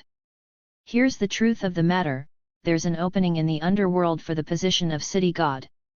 Your allotted lifespan has come to an end, and your death has already been recorded in the Hell King's register. Take advantage of the advice I've given you, and you can still become a man of high rank in the underworld. He stood to say goodbye, telling Guo, you can think it over by yourself, and in 3 days we'll meet again. Then he walked out the door, mounted his horse and rode off. Opening his eyes all of a sudden, Guo subsequently informed his wife and children that he was about to die. He directed them to bring out enough money to purchase 10,000 stacks of hell cash, to purchase a prefectural position if one was open. They heaped it up in the courtyard, along with servant effigies and paper horses, then started burning them all, day and night, till their ashes stood as tall as a mountain. ___________________________________________ Min, a string of 1,000 coins. Zhending, a prefecture in Piyu's time, now a county in Hebei province. Hell cash, a symbolic paper currency that's burned so the dead can draw upon it for bribes, etc. in the underworld. 3 months later, Gongsun came again. Guo brought out money designated for bribes and Gongsun consequently led him to a public office, where Guo spotted a high official sitting at the head of a hall and proceeded to do obeisance to him. The high official cursorily asked him his name, encouraging him to remain honest, upright, and circumspect. Then he picked up the registration documents for assigning official positions and called for the next case to be presented. Guo kowtowed and left the office's hall. He considered that he'd just been a lowly student in the Imperial Academy before, and if he didn't buy himself a higher rank, some official clothing, or proper conveyance, the underworld wouldn't respect him. As a result, he purchased some horses and carriages, then he had some ghost servants take a resplendently decorated carriage to go bring his favorite concubine to him. By the time they had finally set out, it seemed that there were representatives from the nobility already waiting along the road. Guo traveled about a li, satisfied to be greeted all along the way. Suddenly a lead rider stopped to clang the zheng as banners were unfurled. Guo felt anxious, then noticed that all the riders had prostrated themselves along the road. Moreover, the men were small, about a chi in height, with horses the size of raccoons. As a coach drew before them, a voice announced in awe, "Guandi has arrived." Guo, terrified, climbed down from his carriage and prostrated himself on the ground. _____________________________________________________________ Li, a distance equal to 1/3 mile. Zheng, an elongated, bell-like instrument used to accompany marching army troops. Qi, a length equal to 1/3 meter.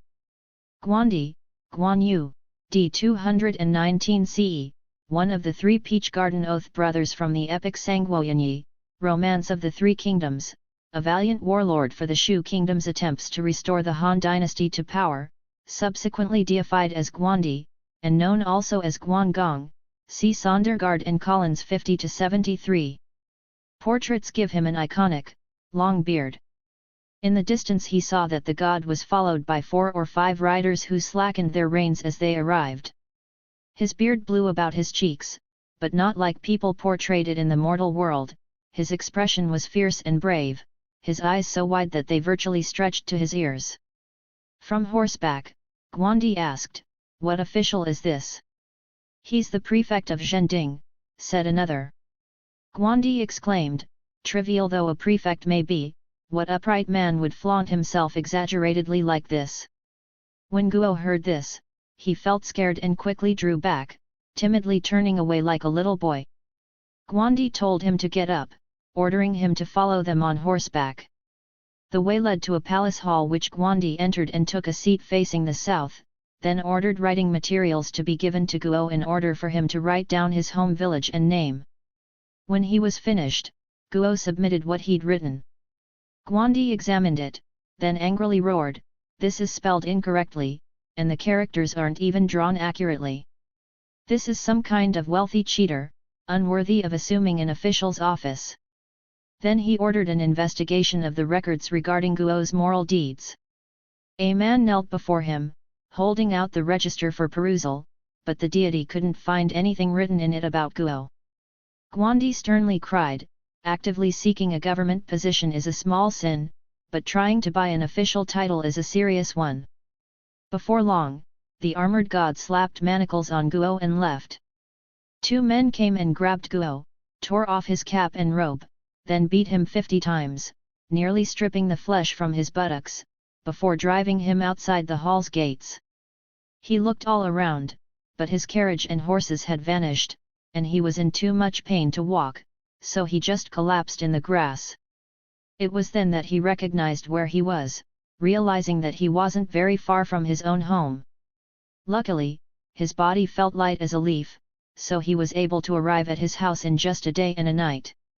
It felt all of a sudden like he'd awakened from a dream as he lay on his bed, groaning in pain. His family members gathered to ask him what was wrong, so he just said that he was feeling some pain in his legs. He learned that he'd apparently been dead for 7 days by the time he revived. Thus he demanded, "What has become of Alien?" This was the baby name of his favorite concubine. Earlier, Alien had been sitting and conversing when suddenly she cried, "He's been made the prefect of Zhending, so he's sent for me to join him there." Then she went into her room and applied cosmetics to splendid effect, but when she was finished, she died that night. The other family members described it as very strange.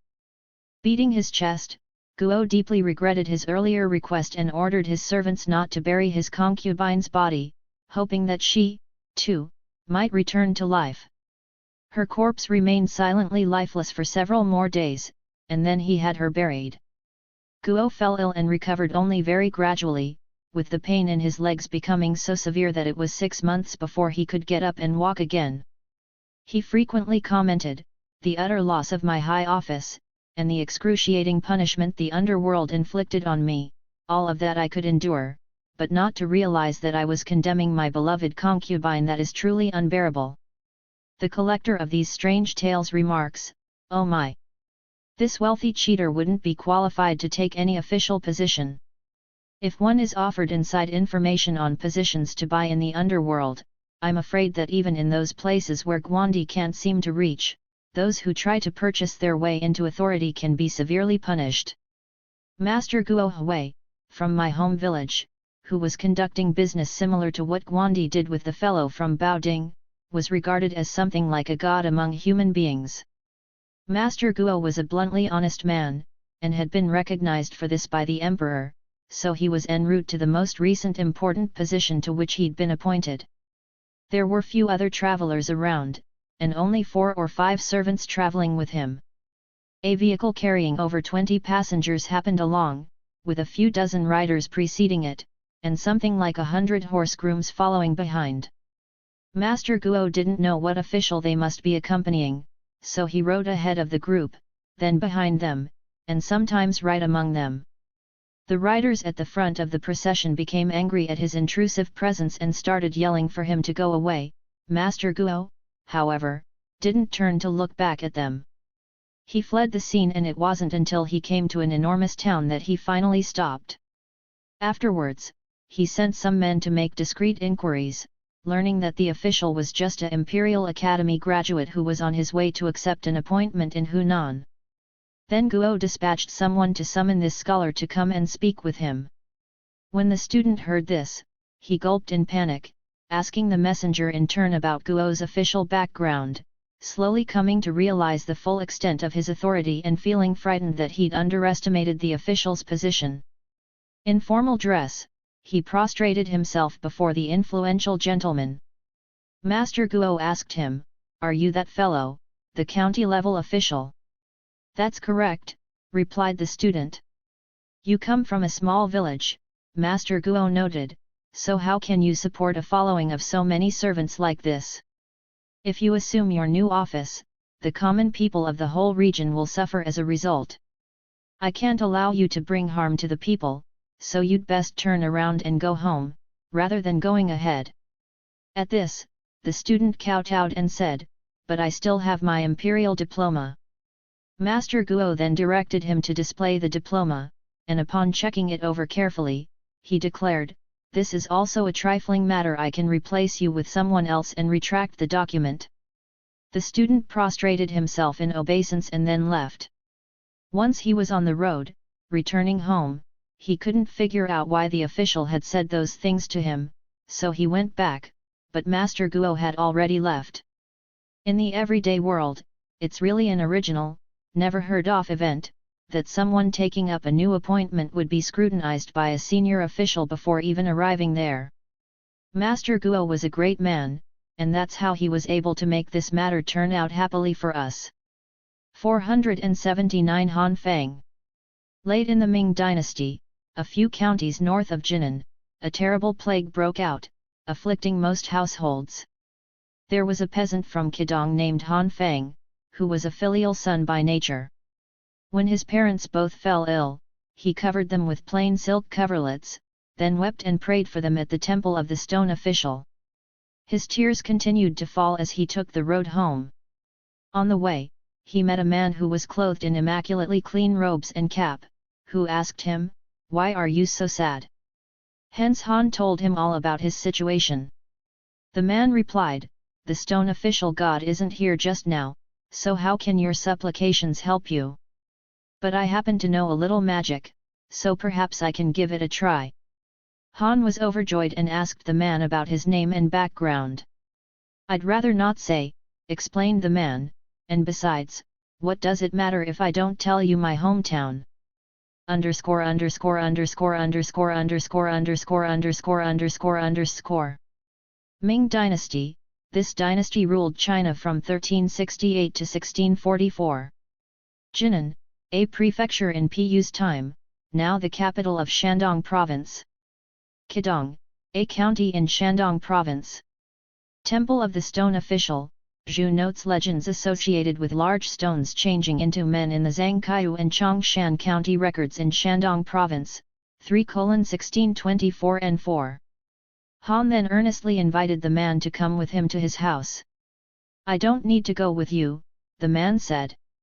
"However, when you get home, take a piece of yellow paper and lay it on your bed, then in a stern voice, exclaim, 'I'm going to the capital tomorrow, to report this to the great emperor of the Eastern Mountain.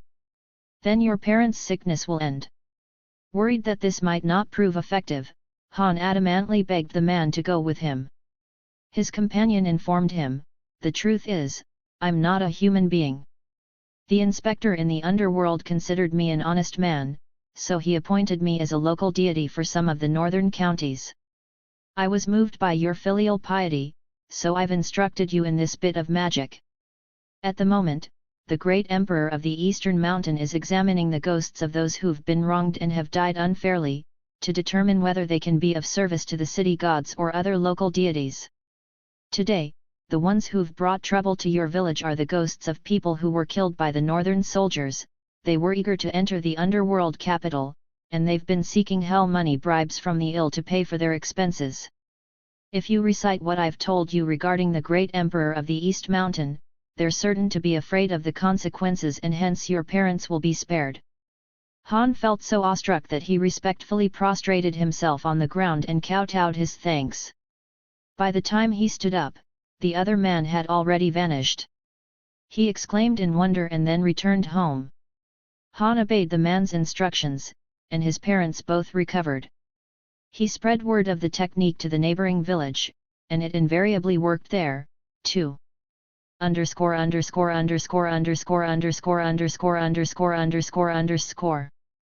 Great Emperor of the Eastern Mountain, a deity associated with Mt Tai, in Shandong Province. Northern soldiers, the Manchu soldiers who helped to bring the Ming dynasty to an end, committing widespread atrocities across northern China. Hell money, faux banknotes burned for the dead, for their use in the underworld. The collector of these strange tales remarks, the individuals who are seducing people's ghosts into coming to the capital of the underworld claim that they're not trying to do anything of the sort, which is no different than those scholars who claim they don't care to be famous, but try desperately hard to win fame. Most worldly affairs are similar to this. In the 33rd and 34th years of Kangxi's reign, local administrators forced people to contribute their grain to the government while lying that the people were simply providing the grain out of their love for the government.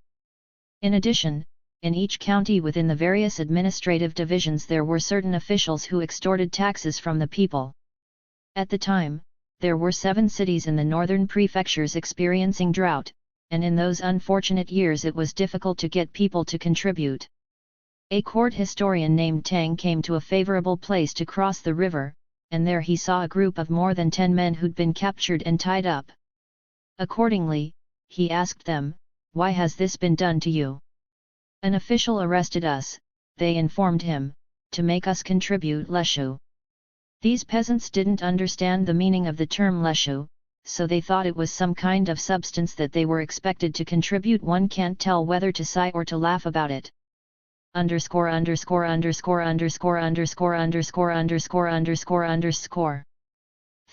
and 34th years of Kangxi's reign, this Qing emperor ruled from 1661 to 1722.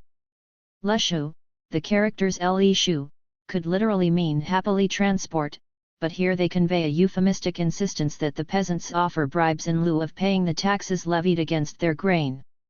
480 Renzhen. Yu Zhiasi was from Dongchang. He accumulated a fortune as a businessman. His wife, Xia, had gone to visit her parents, and upon returning, she spotted an old woman standing outside her family's gates along with a young woman, weeping, utterly bereft. Xia asked them what was wrong, so the old woman wiped away her tears and informed her. Xia discovered that the woman's husband, Wang Xinzai, was the son of an official. Her family had fallen upon hard times and was unable to afford clothing or food, so they'd entrusted someone to borrow money for them from a wealthy man named Huang, and the transaction was carried out. But while their broker was in transit, he was held up by bandits and lost the money, though he fortunately wasn't killed. Word of this got back to Wang's family, and Huang demanded reimbursement, figuring the capital and interest to be no less than 30 taels, but Wang genuinely had nothing he could offer as repayment. Huang had noticed that Wang's daughter, Renzhen, was a beauty, so he thought about making her his concubine. He sent a representative with a message: if Wang would agree to Renzhen becoming his concubine, Huang would cancel the debt and he'd even offer an additional 20 taels to seal the agreement.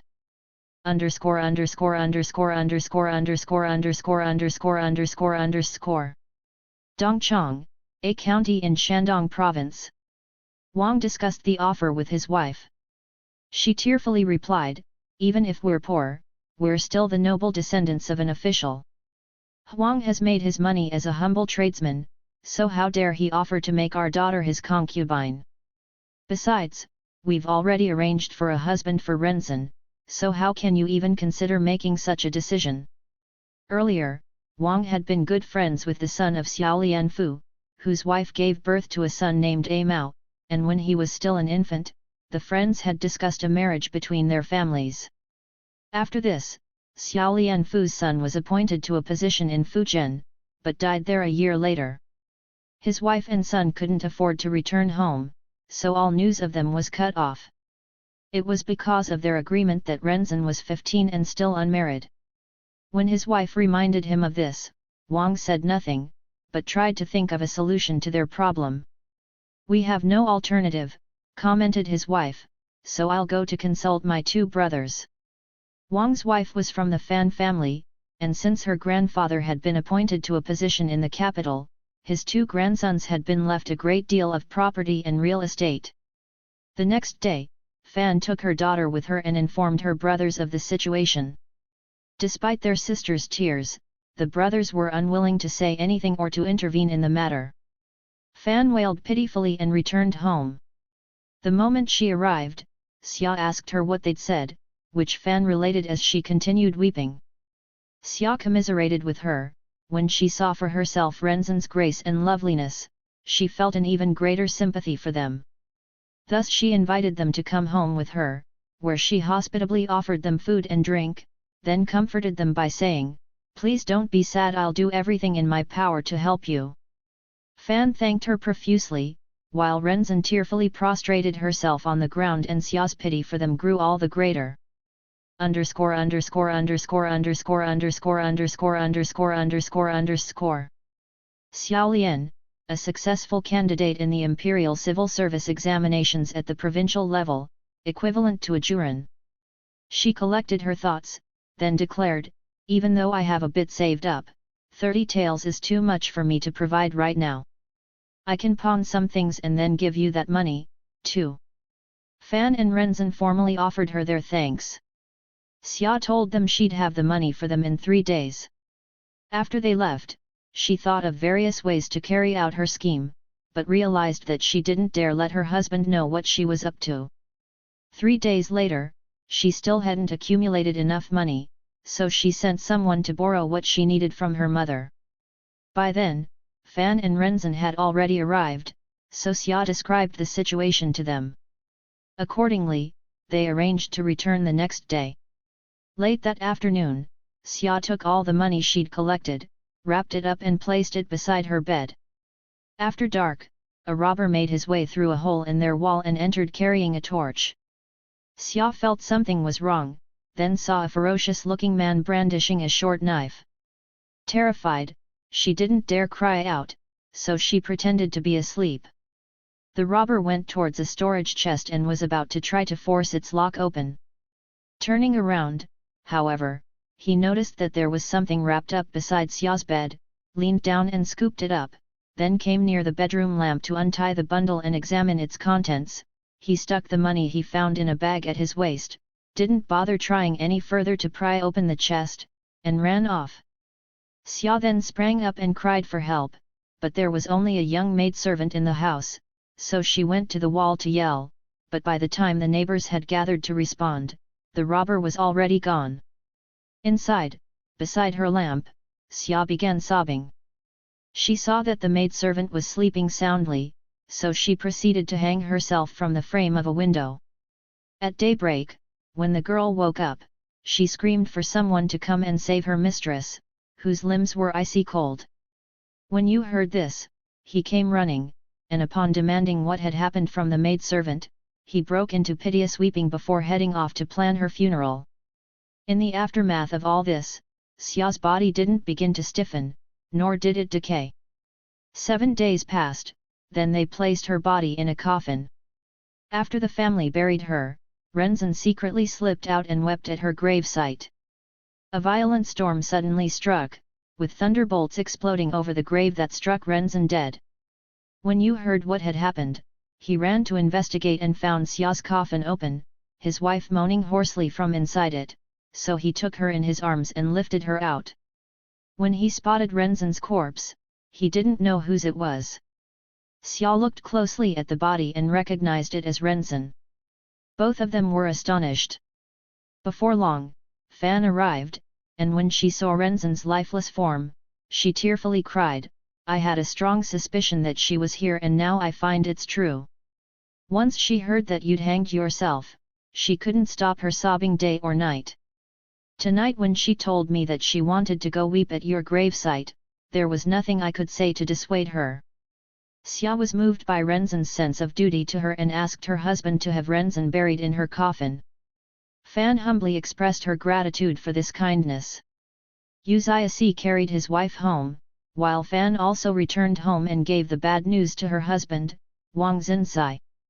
They heard that north of their village, a man had been struck dead in the road by lightning, and characters were burned into his body that spelled out the words, "This is the thief who stole Xia's money."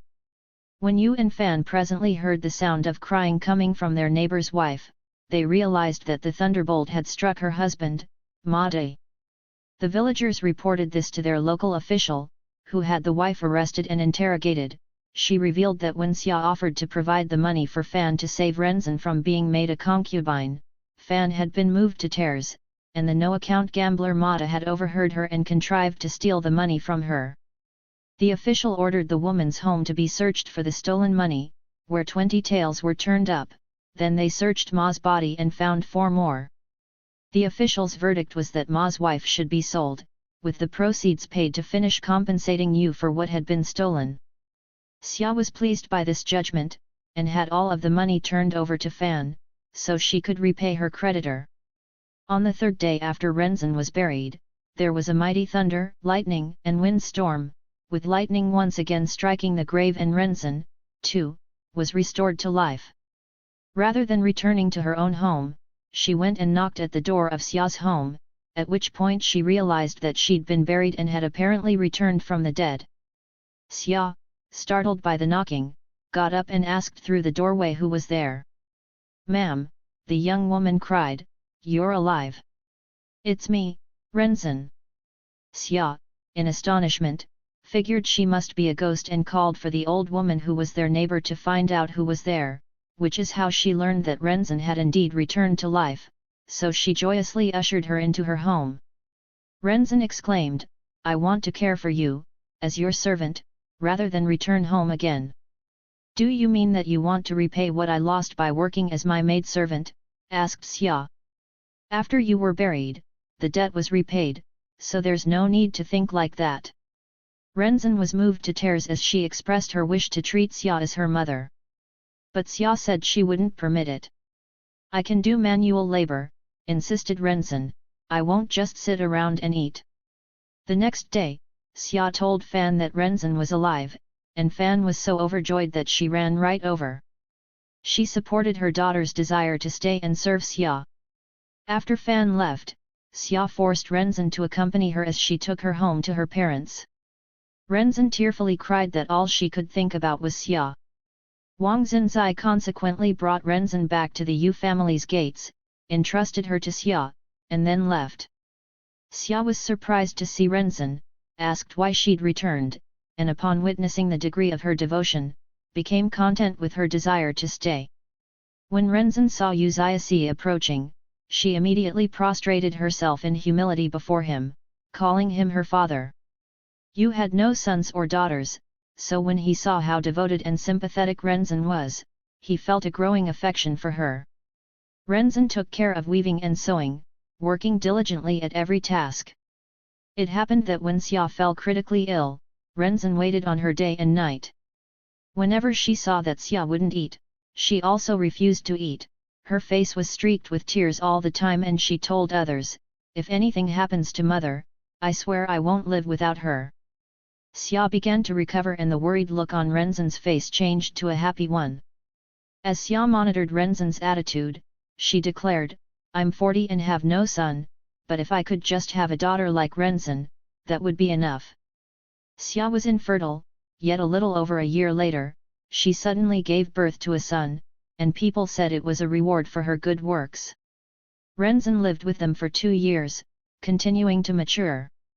Liaozhai and Wang Xinzai discussed their sense that they couldn't honor the original marriage agreement with the Fu family. Wang commented, "Since she's living in your household, she should marry as you direct her." Renzan was 17 by then, peerlessly kind and beautiful.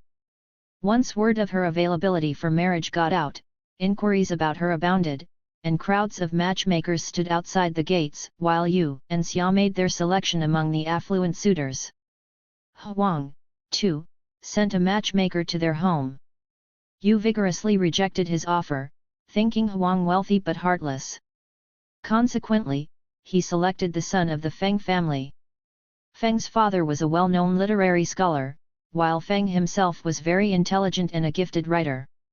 Yu wanted to go tell Wang about his decision, but Wang, a traveling merchant, was away on business and hadn't returned home, so Yu went ahead and agreed to the match by himself. Once Huang was turned down by Yu, he enlisted a shopkeeper to find out Wang's whereabouts, then invited Wang to dine with him, and even offered to assist his business by investing in it, till gradually he was able to bring up the subject he really wished to discuss. Accordingly, he informed Wang that his son was quite bright and proposed to send a matchmaker to arrange young Wang's marriage with Renzin. Wang was charmed by Wang's kindness and looked up to him because of his financial success, so he agreed to the marriage between their families. After returning home, Wang went to pay a visit to Yu, where he learned that he'd already signed a marriage agreement the previous day for Renzin to marry into the Feng family. He wasn't pleased when he heard Wang's news and called for Renzin to come out, explaining the circumstances to her.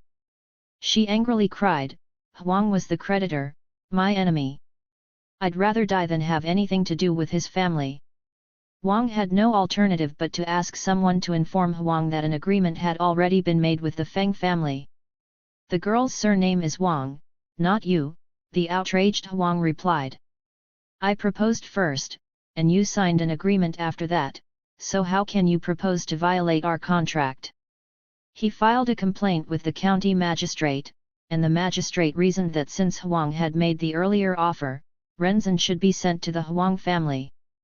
But Feng contended, Wang conceded his daughter to the Yu family, and hence his consent wasn't necessary for the marriage agreement, which was properly signed. All he had with Huang was some drinks and a conversation. Thus the magistrate couldn't decide which claim had the greater priority, so he determined to leave the question up to Renzin. Huang then spread some bribes around to other officials, begging them to take his side in the matter, and another month went by without any decision being rendered. One day, a Xiaolian, who was traveling northward to the capital for the civil service examinations being held there, was passing through Dongchang, so he sent someone to make inquiries about Wang Xinzai. The servant happened to ask after Wang at the Yu family's home, and Yu in turn questioned who was looking for Wang, whence he learned that the Xiaolian was named Fu Amao. According to the records in Fujian, he'd already passed the provincial level of the civil service examinations by the time he was 18. Because of the agreement made when he was still a child, he had never married. His mother had instructed him to visit Wang on his way northward, so he wanted to ask whether Wang's daughter had ever been married or not. Yu was overjoyed and invited Fu into his home, where he proceeded to relate to him all that had happened. However, since the young man was traveling from thousands of li away, Yu required evidence to verify his identity. Fu opened a small trunk and took out the marriage agreement that Wang had signed years earlier. Yu sent word for Wang to come. And upon examination, they found the document to be authentic, which pleased both of them immensely. That same day, the case was officially reviewed in light of the new information as Fu Amao paid a visit to the magistrate, and the matter was resolved. Fu selected an auspicious day for the wedding and then resumed his journey. Once the examinations were concluded, he spent lavishly on wedding gifts and then returned, staying at his family's old house as he welcomed relatives arriving for the ceremony. The news that he'd been certified as a jinshi had already reached Fujian, then made its way to Dongchang. He was recalled to the capital to accept the post of Guancheng, then headed back to Dongchang.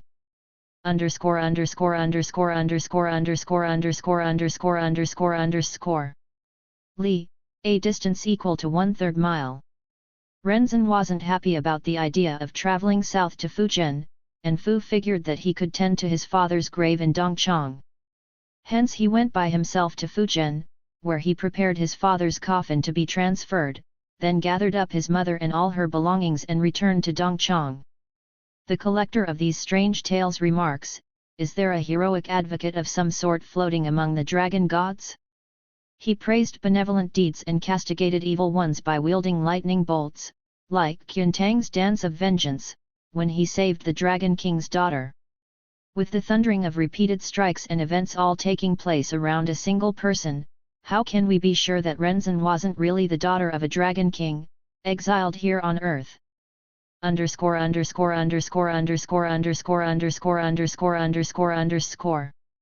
Jinshi, a successful candidate in the highest level of the Imperial Civil Service examination.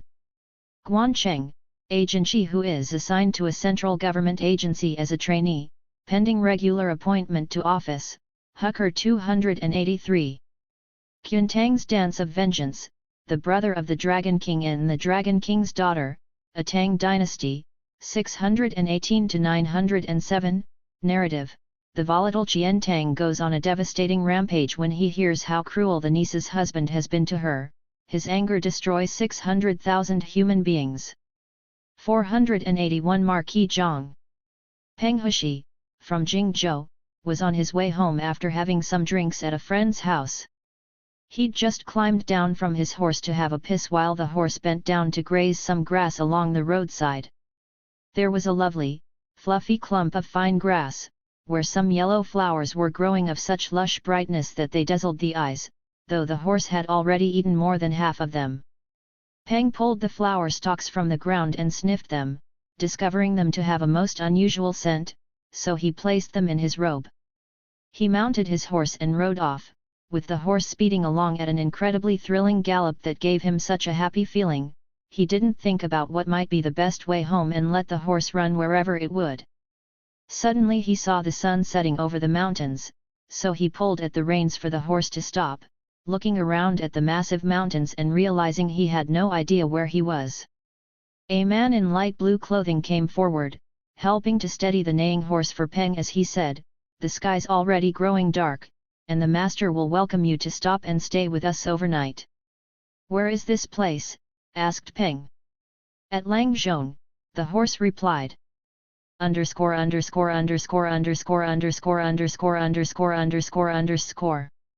Jingzhou, modern Hebei Province's Songling County. Langzhong, the western portion of the county by this name in Sichuan Province. Peng was thoroughly astonished, for he and the horse had covered something like 1,000 li in half a day, and hence he wondered, "Who is this master?" "You'll know when we arrive," answered his horse. "How much further?" "Very close now," replied the man.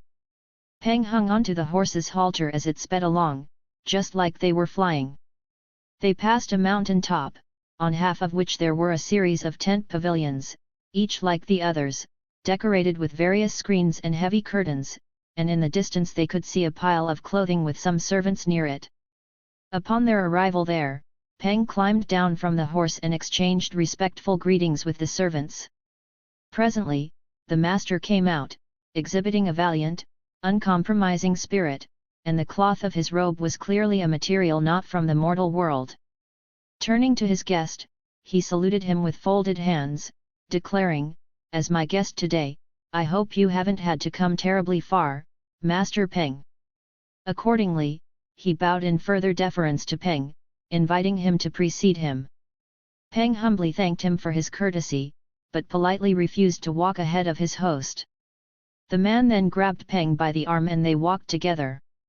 Peng's arm felt like he'd had wooden handcuffs clamped on it, hurting like it was in danger of breaking, but he didn't dare contradict his host again, so he just kept walking. Other guests arriving there experienced the same thing when they tried to leave. The host either pushed them or held them firmly till they came in. All of the guests were groaning or stumbling, as though unable to bear any more of their host's urgings. They climbed the steps into a hall decorated with dazzlingly beautiful furnishings, where two guests were already arranged in seats at a banquet table. Peng privately asked the guest next to him, "What's the name of the master here?"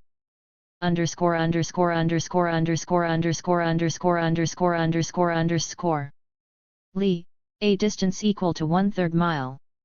"It's Zhang Huanho," he replied. Peng was stunned, but dared not even cough in surprise. Accordingly, he just sat there quietly. Once the wine had gone around, Marquis Zhang told him, "Year after year, after bothering you relatives and guests, I set up a simple wine table to treat you, as my expression of gratitude." But Peng, you're a guest who's happened to come from far away, so I'm honored that you've come to my humble home, and consider it my good fortune to meet you. I must also make a rash request of you, recognizing that you've hardly had time to know me and that I can't force you to do it." Peng stood up and asked, "What is it?" "Your riding horse has been changed into a creature containing the spirit of an immortal," explained Marquis Zhang, "for no mere mortal could have ridden like that. I want your horse, so I'll trade you for it. How about that?" "Please take it as a gift from me," Peng offered, "for I wouldn't presume to trade with you for it." "In exchange for your horse, I'll give you 10,000 taels," replied his host. Peng pushed back from the banquet table, abjectly prostrating himself in gratitude. Marquis Zhang ordered a servant to pull Peng back up to his feet. Moments later, wine and food were provided in copious quantities. Since the sun was setting, Zhang called for candles to be brought. The other guests stood up to take their leave, so Peng also said goodbye to his host. "You came all this way just to turn around and go home?" demanded Marquis Zhang. Peng pointed out the man next to him and said, "I've already asked him to let me stay at his house tonight." Underscore underscore underscore underscore underscore underscore underscore underscore underscore. Zhang Huanho, the plain-spoken, rough, feisty, hard-drinking Zhang Fei, d. 221 CE, one of the Three Kingdoms era Peach Garden Oath heroes allied with the Kingdom of Shu, was given the title Marquis of Huanho, following his burial at Langzhong. Marquis Zhang then filled his guests' enormous cups with wine, remarking to Peng, "The fragrant sweetgrass in your robe can be ingested while it's fresh to make a creature immortal, and once it's dried to allow one to point and turn things to gold. 7 stalks of the grass are enough to produce 10,000 taels." He ordered a boy servant to take that number of sweetgrass stalks and give them to Peng. Peng in response gratefully acknowledged his host's munificence. "Tomorrow you can go to the marketplace," announced the Marquis, "and select the finest horse there, but you mustn't haggle over price. It's my gift to you." Then he said to the other guests, "Our faraway guest will be leaving for home, so you could offer him a little something by way of traveling expenses." The others heartily agreed to do so. After draining their cups, they all expressed their thanks and stepped outside. As they walked along the road, Peng asked the name of his fellow banqueter, and learned he was Lu Zui. They wandered together for 2 or 3 li till they came within sight of a cottage. The group and Peng had arrived at Liu's home, where he began to relate some strange details to them. Originally, his village had held a festival every year, wherein they made sacrifices at the Marquis Zhang temple, dramatically cutting up some excellent quality meats.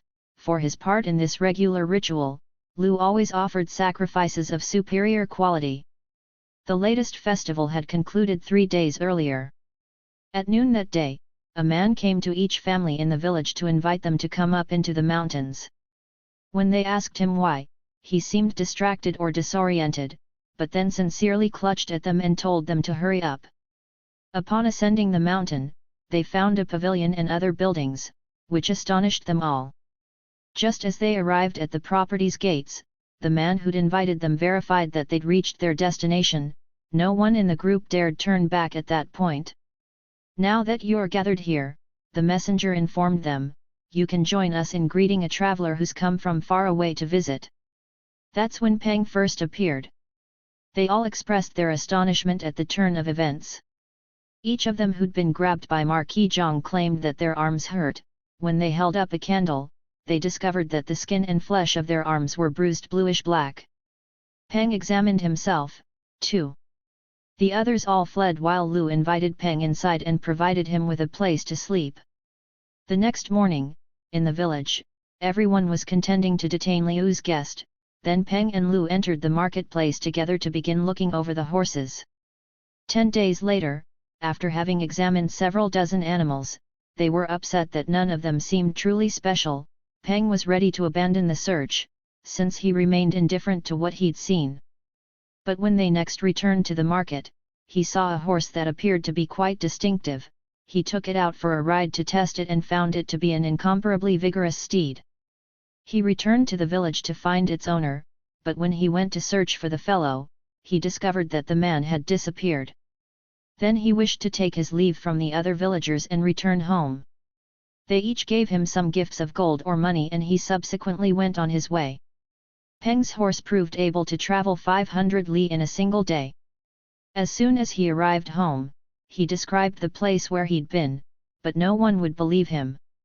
Then when he took a Shuara artifact out of his bag, they started to believe that something strange had occurred indeed.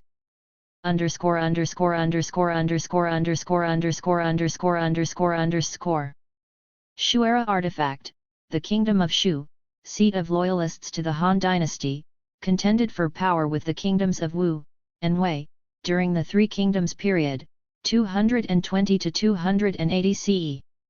The heroic Zhang Fei, along with Liu Bei and Guan Yu, fought on behalf of Shu.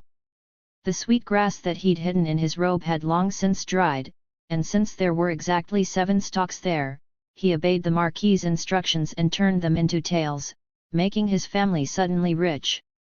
Then, wishing to pay his respects, he went alone to offer sacrifices at a Marquis Zhang temple, where he performed his sacrifices freely for 3 days before returning home. The collector of these strange tales remarks, considering the feast that Marquis Zhang held for his guests, it's no longer dubious whether or not the god of Mtui went out through his rainbow bridge to meet people at the mountain's pavilions. While their host behaved respectfully towards his guests, inviting them for an amiable reception, he nearly broke Peng's arm, for in his prime of life, Marquis Zhang was as brave and powerful a man as anyone might imagine someone to be. Wu Muxin reports, there was a scholar named Li whose lips didn't cover his front teeth, exposing them to the air with a gap the size of a full finger's breadth. One day, he took part in someone's celebration where 2 guests were modestly declining as each invited the other to enter first. One of them pulled his fellow guest's arm strongly, while the other man was trying to refuse and stay where he was. When the first man's hand slipped off, it caused the second man's elbow to smack Li, who'd happened to be standing just behind him, consequently knocking out Li's 2 front teeth and causing blood to drip from his wounded mouth. Everyone there was stunned, and the conflict between the 2 dinner guests came to an abrupt halt.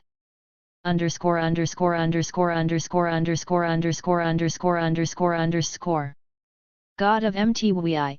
Mtui is located near the northern border of Fujian Province, which it shares with Jiangxi Province. The Rainbow Bridge, and the local gods association with it, are part of Daoist tradition.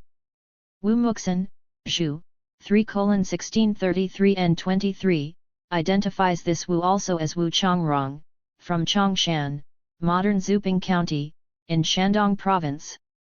This account is like the story of Marquis Zhang grabbing Peng's arm. Both are good for a laugh. 482 Fendi. Yang Yueden was a scholar from Kiangsu. He happened to be returning from another county in a boat when it encountered a hurricane and was on the verge of capsizing. Suddenly an empty boat came floating by, so he quickly leapt over to it. When he looked back, he saw that the first boat had sunk. The wind began blowing ever more fiercely, till it was impossible for him to keep his eyes open as it blasted, the gale taking him wherever it would. Eventually the wind calmed. Once Yang was finally able to open his eyes, he instantly spotted an island with a number of houses all connected together. He grasped an oar and made for shore, then walked straight to the village gates. The village was entirely quiet, so he went and sat down for a good long while, but there was no sound at all, neither chickens nor dogs. He noticed a gate facing north, surrounded by luxuriant growth of pines and bamboo. At the time he was there, it was already winter, yet there were buds flowering on a tree inside the village walls, though he couldn't identify what kind of tree it was. The sight, however, delighted him, so he lingered a bit longer there before entering the village.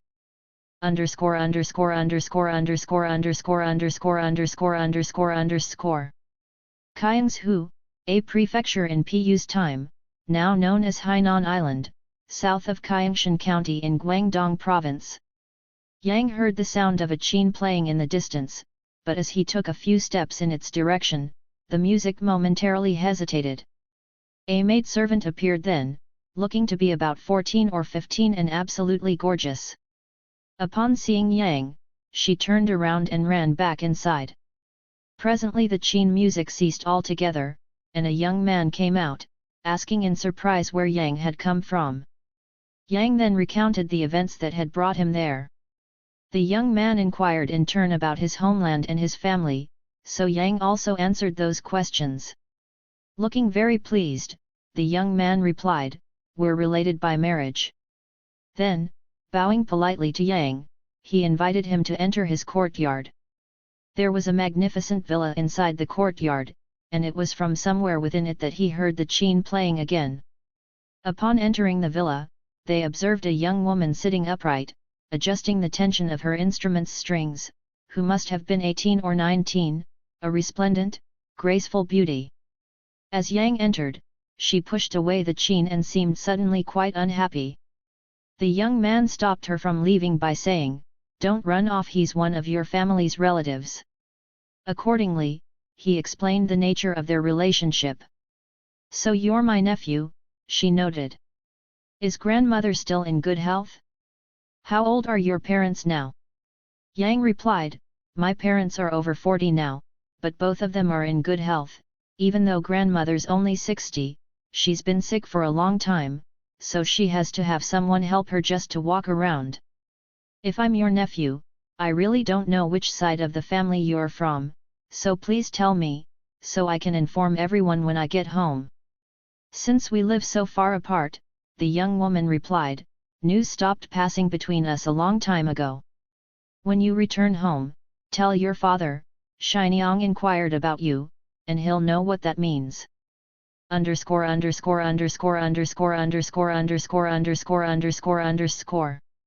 Qin, a 7-stringed, fretless instrument, played by plucking it as it lies flat. "And what's your husband's name?" Yang asked her. "Yan Haiyu is my name," the young man replied. "This place is called the Island of the Immortals, 3,000 li from Kiangsu, and it hasn't been my home for very long." Shinyang hurried inside and sent a maidservant out with refreshments to entertain Yang, featuring seafood and vegetable dishes that were both wonderfully aromatic and attractive, though Yang had no idea what they were called. When he'd finished eating, he was led to a promontory from whence he could see a garden in which there was a budding peach tree, which struck him as very odd. "In summer, the weather here is never hot," explained Yan, "while in winter, it's never cold, so the flowers never stop blooming." With happy exuberance, Yang declared, "This truly is, then, a land of immortals. I have to go home and tell my parents so they can move here and be your neighbors." Yan just smiled in response. They went inside to the study, lit by bright candlelight, where Yang saw a qin lying on the table and asked whether he might listen to Yan play. Yan strummed the strings and adjusted the tuning pegs. Shinyang happened into the room just then, and Yan encouraged her, "Come, come. You can do a better job of playing for your nephew." Shinyang sat down at the table and asked Yang, "What would you like to hear?" "I'm afraid I've never read music for the qin," apologized Yang, "so I really don't know what to request." "If you'd like, give me a topic and I'll play something corresponding to it." With a laugh, he suggested, "The sea winds guiding a boat, can you play something that fits that?" Underscore.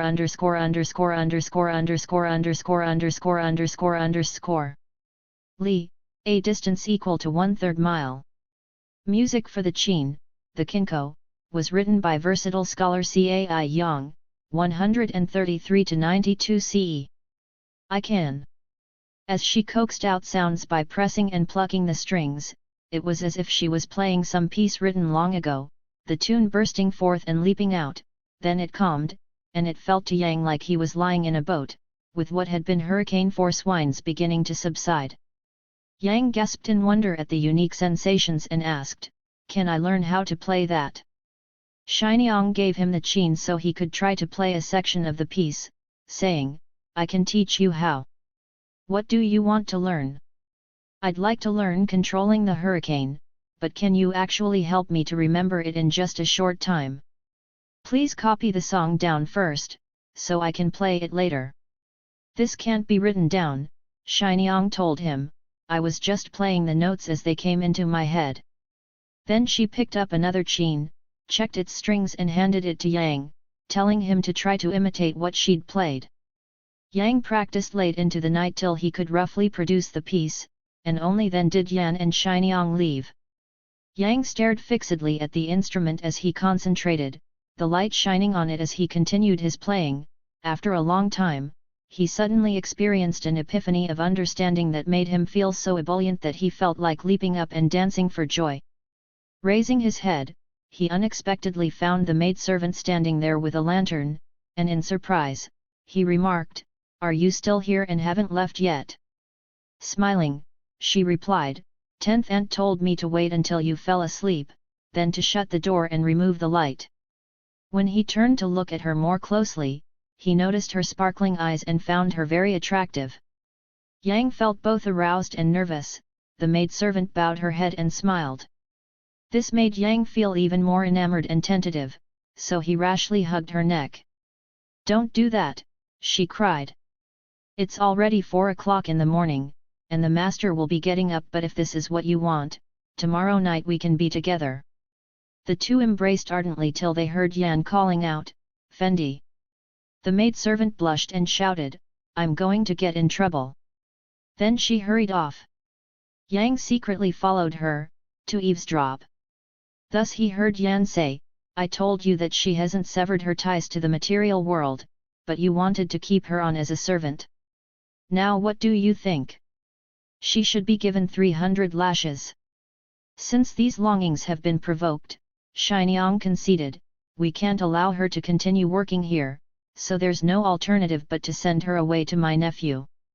Feeling quite ashamed and depressed, Yang returned to the study, put out the light and went to sleep. The next morning, a boy servant came to wait upon him as he washed, but Yang didn't see Fendi again. Apprehensive, he was afraid that he'd be censured and forced to leave. Before long, Yan and Xianyang came to see him, seeming no less friendly towards him, and wanted to check on his progress with the music. Yang proceeded to play them a tune. "Even if it's not yet perfect, you've still learned quite a few things," praised Xianyang, "and with continued practice you can become truly excellent." Yang implored Yan to play another example. Yan then taught him the song, "The Goddess Exiled to the Earth," and though the fingering was very difficult, Yang practiced the piece for 3 days until he was able to play the song himself. "You've gotten the gist of it," Yan commented, "but you've still got to refine your technique. By improving your skill, you'll be able to play a couple of songs on the qin with smoother tone." Yang began to feel quite homesick, so he told Xianyang, "My time here, with your help and encouragement, has made me very happy, but my family must be concerned about me. I'm 3,000 li from home, and I need to know when I can return." "This is no problem," Xianyang assured him. "Your boat is still available and I can help you with favorable wines. Given that you don't yet have a wife, I've also sent Fendi ahead for you." She presented the qin to him as a gift, then gave him some medicine, saying, "When you get home, administer this to your grandmother. Besides curing her sickness, it'll also extend her life." She accompanied him then to the seashore, where he boarded his boat. Once Yang began to look for the oars, Xianyang told him, "You won't need them." She proceeded to take off her skirt and make a sail from it to settle the matter. But Yang was also concerned that he'd be unable to find his way home, so she replied, "Don't worry, you don't have to do anything but listen to the sail ripple." Having finished connecting the sail, she climbed out of the boat. Yang felt sad at parting, and just as he was wanting to express his gratitude to Xianyang, a south wind suddenly sprang up that quickly put a vast distance between the boat and the shore. He noticed that food supplies had already been placed on board, though there was only enough there for a single day's journey, which he felt was rather stingy of his hosts. Though he was famished, he didn't dare eat very much for fear of running out. However, after eating just one flat cake, the extraordinarily sweet, fragrant pastry made him feel entirely sated. There were still 6 or 7 more, so he was careful to retain the remaining rarities since he no longer felt hungry. Since he soon noticed that the sun was setting, he regretted that he hadn't borrowed any candles from his host to pack on board. In moments, he noticed some houses in the distance. On closer examination, he realized that he'd reached Kayang's Hu. Yang was elated. As soon as he arrived on shore, he took down the skirt, wrapped up the remaining cakes in it, and returned home. As he entered his gates, his family received him with joy and surprise since he'd already been gone for 16 years, and he soon realized that he'd been in the presence of immortals. He saw that his elderly grandmother's illness had left her more exhausted than ever, hence he took out Shinyang's medicine and administered it, immediately curing her. Everyone asked him about his strange experiences, so he recounted everything he'd observed. His grandmother tearfully declared, "Shinyang is your aunt." Years earlier, the grandmother had a daughter named Shinyang, who was born with the appearance of an immortal. She was then betrothed to a member of the Yan family. When the family's son-in-law Yan was 16, he entered the mountains but didn't return from them. Shinyang waited for him until she was 20, and then without falling ill, she suddenly died. She'd been buried already for 30 years. Upon hearing this, the others doubted that Shinyang was really dead. Yang took out the skirt that she'd given him, and his grandmother confirmed that it was exactly like one she used to wear at home. Everyone then sampled the flat cakes that he'd brought back, which fed each of them for an entire day and significantly increased their individual vigor. The grandmother ordered servants to examine Shinyang's tomb, where they discovered that her coffin was completely empty. Much earlier, Yang had been betrothed to a daughter in the Wu family, but hadn't yet married her, and after his being gone for years without returning, she married someone else. They all believed what Shinyang had told Yang, hence he decided to wait for Fendi to arrive, but after more than a year without receiving any news of her, they began to discuss other options. There was a wealthy Zaihoki in a nearby town who had a daughter named Heshen, who was renowned far and wide for her beauty. By the time she turned 16, she still hadn't been married, for 3 potential husbands had all died before the rituals could be performed. Yang arranged for a matchmaker to speak with the Zaihoki, and an auspicious day was selected for the wedding ceremony. ___________________________________________ Zaihoki, a successful candidate in the Imperial Civil Service examination at the county level. When the bride entered the Yang family's gates, they all witnessed her peerless beauty. But on further inspection, Yang realized it was Fendi. Shocked, he asked her about their past acquaintance, but she couldn't remember anything about it. It turned out that the day when Fendi was sent away coincided exactly with the birth of Heshen. And whenever Yang would play the song "The Goddess Exiled to the Earth" on the qin, Heshen would always look meditative, resting her chin on her hand, as if she understood something special about the song. 483 Li Tansi. Li Tansi, from Chongshan, was a student of the Imperial Academy. In his village, an old woman, who could go into a trance and speak with spirits, told people, "Tonight, someone's going to help me carry Li Tansi through the gates into Bojiazhuang in Zishuan, though his body's so heavy that it's practically going to crush me to death." At the time, Li was happily drinking with some guests, so everyone treated the old woman's comments like they were ridiculous. But that night, without even falling ill, Li Tansi suddenly died. The next morning, when people went to make inquiries in Bojiazhuang, they found that a family there had just given birth to a daughter. ___________________________________________________________ Chongshan, a county in Zhejiang province. Bojiazhuang in Zishuan, part of modern Zibo, in Shandong province. 484 Jins. Scholar Wang, who lived near the Yi River, had lived alone since he was quite young, his family's only son. He was poor but honest, however, he also happened to be strikingly handsome. There was a wealthy old man named Lan, who was delighted by the very sight of Wang and wanted him to wed his daughter, offering to buy him a house as a betrothal gift and to allow him to manage his property. Soon after they were married, old Lan died. The brothers of Wang's wife scorned and despised Wang.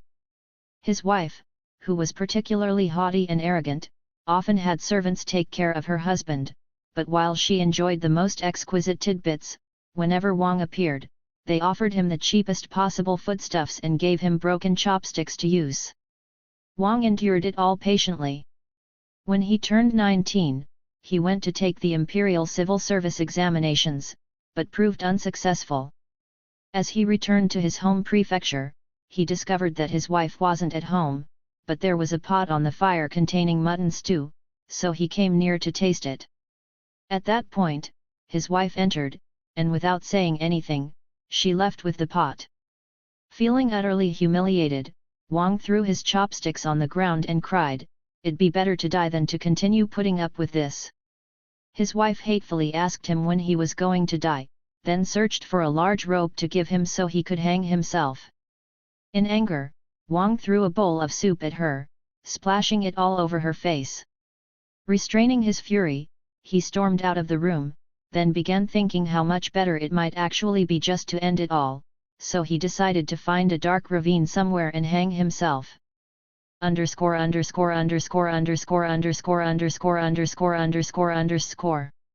Yi River, a tributary of the Luo River, in Henan Province.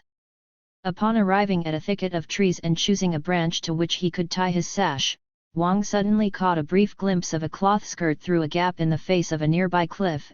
In a flash, a young woman came out, took one look at Wang, then instantly went back, like a momentary shadow that subsequently vanished, with the cliff face also erased of all signs of the former crevices. Wang was certain that ghosts were at work there, but he still wanted to die, which is why he wasn't frightened at all, though he decided to untie the sash and sit on the ground to watch what would happen next. Shortly thereafter, she poked half her face out, took a brief peek at Wang, then drew back inside. He figured that the young woman must be some kind of ghost, so he was sure that he'd be able to achieve his intention of dying. Accordingly, he rapped on the stone face of the cliff, calling out, "Since there's a way for you to enter here, I hope you'll show it to me. I'm not going to beg you for my life, but for my death instead." A long time passed without any sound coming from inside. Wang then repeated his remarks. From within the cliff, a voice said, "If you withdraw your request to die, you can come in tonight." The sound of her voice was crystal clear, but resonated through the rock like a bee's buzzing. "Okay," Wang answered her. Then he walked around, waiting for night to fall. Before long, the stars came out and suddenly a government office appeared on the cliff face as a pair of doors quietly opened into it. Wang then entered and began climbing up some stairs. After he'd taken several steps, he came to where water was gushing forth and the air was warm from hot springs. Testing the water with his hand, he found it to be boiling hot. He couldn't tell how deep it was. He figured that the spirit was simply showing him a way to kill himself, so he jumped into the water. The heat penetrated his clothing and his skin hurt like he was being cooked into a congee, but fortunately he remained afloat without sinking. Though he kept swimming there for a long time, the heat was always bearable, and finally he was able to grab a handhold, making it possible for him to climb up the south side of the cliff since his body luckily hadn't been scalded by the water. When he reached a plateau, he saw in the distance that there were lights shining inside a large house, so he hurried off towards it. A vicious dog came out as Wang arrived, nipping at his robe and tearing at his leggings. He grabbed a rock and threw it, driving the beast back a bit. Then a whole pack of dogs started barking at him, each of them the size of a calf. As he rushed away from the danger they posed, the maidservant came out of the house and chided him, "Didn't you come here because you wanted to die? The mistress of our household pities you for being poverty-stricken, so she sent me to bring you inside where life is happy and peaceful and you'll face no more adversity." Carrying a lantern, she led the way inside. When she passed through the open door, the lantern light dimmed and disappeared. As she entered the house, bright light radiated through its windows, and she called out to Wang, "Once you come in, I can leave." Wang looked all around as he went in, discovering that he'd just entered his own house. He quickly ran back outside. There he found an old woman accompanying his wife, who exclaimed, I've been searching all day for you, so now where do you think you're going?" She turned then and dragged him inside with her. His wife wrapped her soup burn with a handkerchief, then stood up to mock him, remarking, "We've been husband and wife for years, so how could you have failed to achieve enough success to honor to me? I admit my guilt. You should have been reproached, rather than injured, yet now you've truly wounded me, so just cool off a bit." Then from beside a bed she picked up 2 large pieces of gold to give Wang, and told him, "From now on, you decide on how to arrange for all our clothing and food, okay?" Wang didn't say a word, but simply flung the gold out the door and ran away, until he reached the valley where he knocked at the gate of the government office. He continued wandering the countryside until he spotted the maidservant moving uncertainly, carrying the lantern as she receded into the distance.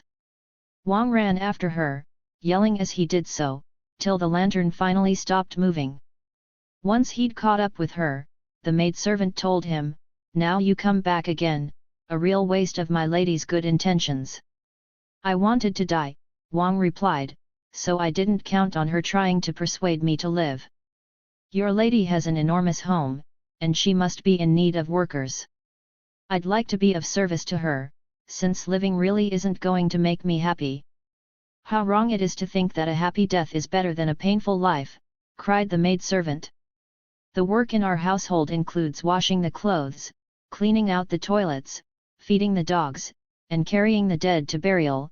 If the manual labor you perform isn't adequate, then you'll have your ear, nose, elbow, or foot cut off.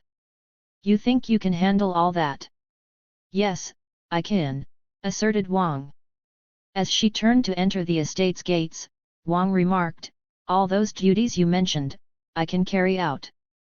But just now, you said they included carting off corpses. Where are all the bodies coming from?" "Our Lady is benevolent," explained the maidservant, "so she set up the orphan's garden as a resting place for ghosts from the underworld who died a violent death, and hence couldn't find a place to settle in. Each day, there are 1,000 such ghosts of the dead, and we have to carry them to where their spirits can be put at rest. Please, come take a look at the place." Shortly thereafter, they passed through the gate of the government office near a sign reading Orphan's Garden. As they entered, Wang saw that the lettering of the building's name was all askew, and a foul smell assailed the nostrils of anyone who came there. A crowd of ghosts gathered when they saw the maidservant's light. All were missing their severed heads, a sight so terrible that Wang found it unbearable to look at them. When he turned his head away, wanting to go, he spotted a pile of corpses at the base of a wall. When he drew closer to examine them, he discovered that their bloody flesh had been gnawed by wolves. "They haven't been carried away for more than half a day," the maidservant exclaimed, "so they've already been chewed by wild animals." Wang backed away from the scene. He appeared reluctant to view any more such sights. The maidservant observed, "You look like you can't take this sort of thing, so please go home and enjoy a peaceful life." Wang refused to be dissuaded and carried the bodies to a more secluded place.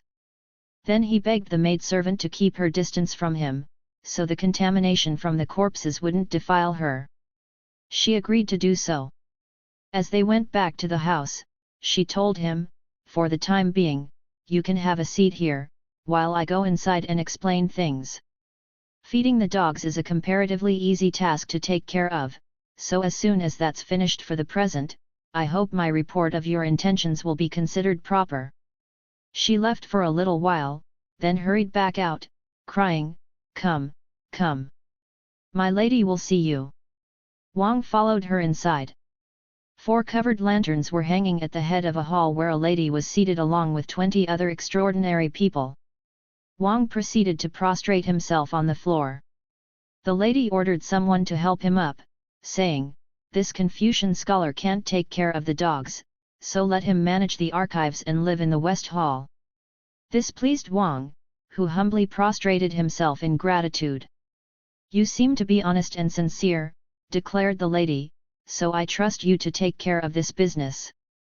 But if anything is mishandled, the penalty for the offense will not be light." Wang eagerly agreed to her terms. The maidservant then led him to the West Hall, where he observed that the beams and walls were quite clean, which made him very happy, and he thanked her. Wang asked her then about the lady's family background. Her birth name is Jin's, she replied, daughter of the Marquis of the East China Sea. My name is Chenyan. Call on me if there's anything you need, day or night, and I'll be able to hear you. When Chenyan left, Wang turned around and discovered that clothing and shoes, a large quilt, and a mattress had all appeared and been placed on a bed for him. Wang cheerfully thought the place to be ideal. At dawn he woke up early and went to look after the business of recording the ghosts in the archives. All the servants passed through his door to visit him, leaving gifts and wine in generous quantities. Uneasy about the work that they did in the household, Wang carefully stepped back away from the offerings. He ate 2 meals each day, both of which he paid for himself. Lady Jins carefully examined his sincere spirit and prudence, deciding that he deserved to receive a Confucian scholar's robe made from new cloth. Whenever the lady sent Wang gifts, Chenyan was sent to deliver them. She was quite pretty, and after they became familiar with each other, she began darting flirtatious glances at Wang with her eyes. But Wang was particularly on his guard, not daring to take even the slightest misstep, so he pretended to be completely ignorant of her signals. Over the next 2 years, Lady Jins gave him many such rewards, but Wang showed the same careful self-restraint as before. One night, just as he was falling asleep, Wang heard someone cry out. Jumping up, he snatched up a sword and ran out of his room where he could see flaming torches that shone as bright as daylight. When he went closer to spy on their source, he discovered a gang of robbers filling the courtyard, while the other male servants were fleeing in terror. One of the servants grabbed Wang to try to get him to escape with them, but Wang refused. Disguising his face, he tightened the sash of his robe and walked into the crowd of thieves like one of them, yelling, "Don't harm the lady of this household. Let's just take any belongings we find, whatever we want." Since all of the thieves gathered there were still searching for Lady Jins, Wang realized that she hadn't been captured, so he secretly went back inside with his lantern to search for her. He ran into an old woman servant who was hiding and learned that the lady and Chenyan had both escaped over the wall of the estate. Wang also climbed over the wall. He spotted Jins and Chenyan hiding in a dark corner of it. "What kind of place is this to try to hide?" asked Wang. Jins explained, "I couldn't walk any further." Wang tossed aside his sword and picked her up to carry her. They quickly covered 2 or 3 li, with sweat running down Wang's body from the exertion, until they finally entered a dark gully, and he eased her from off his shoulders so she could sit down. Like a violent wind, a tiger suddenly appeared. Though Wang was terrified, he turned to face the beast, but the tiger had already picked Jins up in its mouth. With all of his strength, Wang quickly grabbed the tiger and reached his arms around to pull open its mouth and free Jins. This made the tiger so angry that it released the lady and sank its teeth into his arm with a crunching sound. When the severed arm fell to the ground, the tiger ran off. In tears, Jins cried, "Oh, your pain! Your pain!" Wang was so preoccupied with worry about her that he hadn't yet noticed his injury, but once he began to feel his blood spilling out like water, he told Chenyan to tear cloth from his robe and use it to bind up the wound at the point where his arm had been severed. Meanwhile, Jin stooped to pick up the dismembered arm and joined it to Wang's wound. Afterward, she wrapped up all the wounded area, too.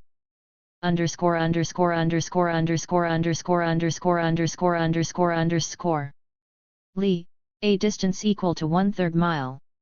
It was starting to get light in the east, so they slowly turned their steps homeward. When they eventually entered the hall, it was like it had been abandoned. It was already well into the morning, so the old women servants began to gather there as usual. Jins paid a visit herself to the West Hall, to ask Wang about his injury. When she unwrapped his arm, they found that the limb's sundered bones had already begun to grow back together, thus she brought out some medicine, administered it to his wound, and then took her leave. Subsequently the regeneration proceeded even more quickly, and she personally concocted everything that Wang was to use on the wound, as she already had done. As his arm began to improve more and more, Jin's placed wine in his room to express her appreciation for his heroism. She had Wang sit on a chair placed there, but Wang refused 3 times, choosing instead to sit in an inferior place. She toasted him as though he was a nobleman, treating him now like a respected guest. After a long while, she said, "Since I already feel myself beholden to you, I would like to make you my husband. But since I have no matchmaker, I must plead my own case." Shaken and frightened, Wang replied, "I was ready to die in order to repay your gracious benevolence, not in order to be rewarded for it. I'm afraid I'd be struck by lightning if I dared to be so presumptuous, so I can't possibly agree to what you propose. If you wish to reward me with a wife, please allow me to marry Chen Yan." One day, Jin's eldest sister, Liaozhai, came to visit, a beauty who looked to be about 40 years old. That night, she sent for Wang and told him to have a seat, remarking, "I've traveled 1,000 li to oversee my younger sister's wedding, so tonight we can settle the match." Wang then stood up and said he needed to leave. Liaozhai hastily ordered some wine and sent a couple of servants for some wine cups. When Wang insisted upon taking his leave, Liaozhai forcibly tried to prevent him. Wang then prostrated himself, apologized for causing offense, and agreed to drink with her. When Liaozhai subsequently stepped out, Jin then came and said to him, "It's truly as I told you, I'm an immortal who was demoted for something I did. I voluntarily agreed to live in the mortal world, to adopt those ghosts whose spirits had been so horribly wronged, in order to atone for my misdeed.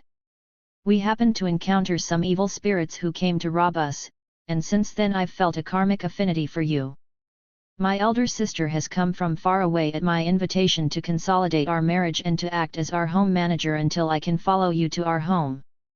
Wang stood up respectfully and said, "The underworld is the happiest place of all. My own house has a shrewish woman in it, and it's a shabby place that you couldn't stand to live in." "It doesn't matter," Jin smiled.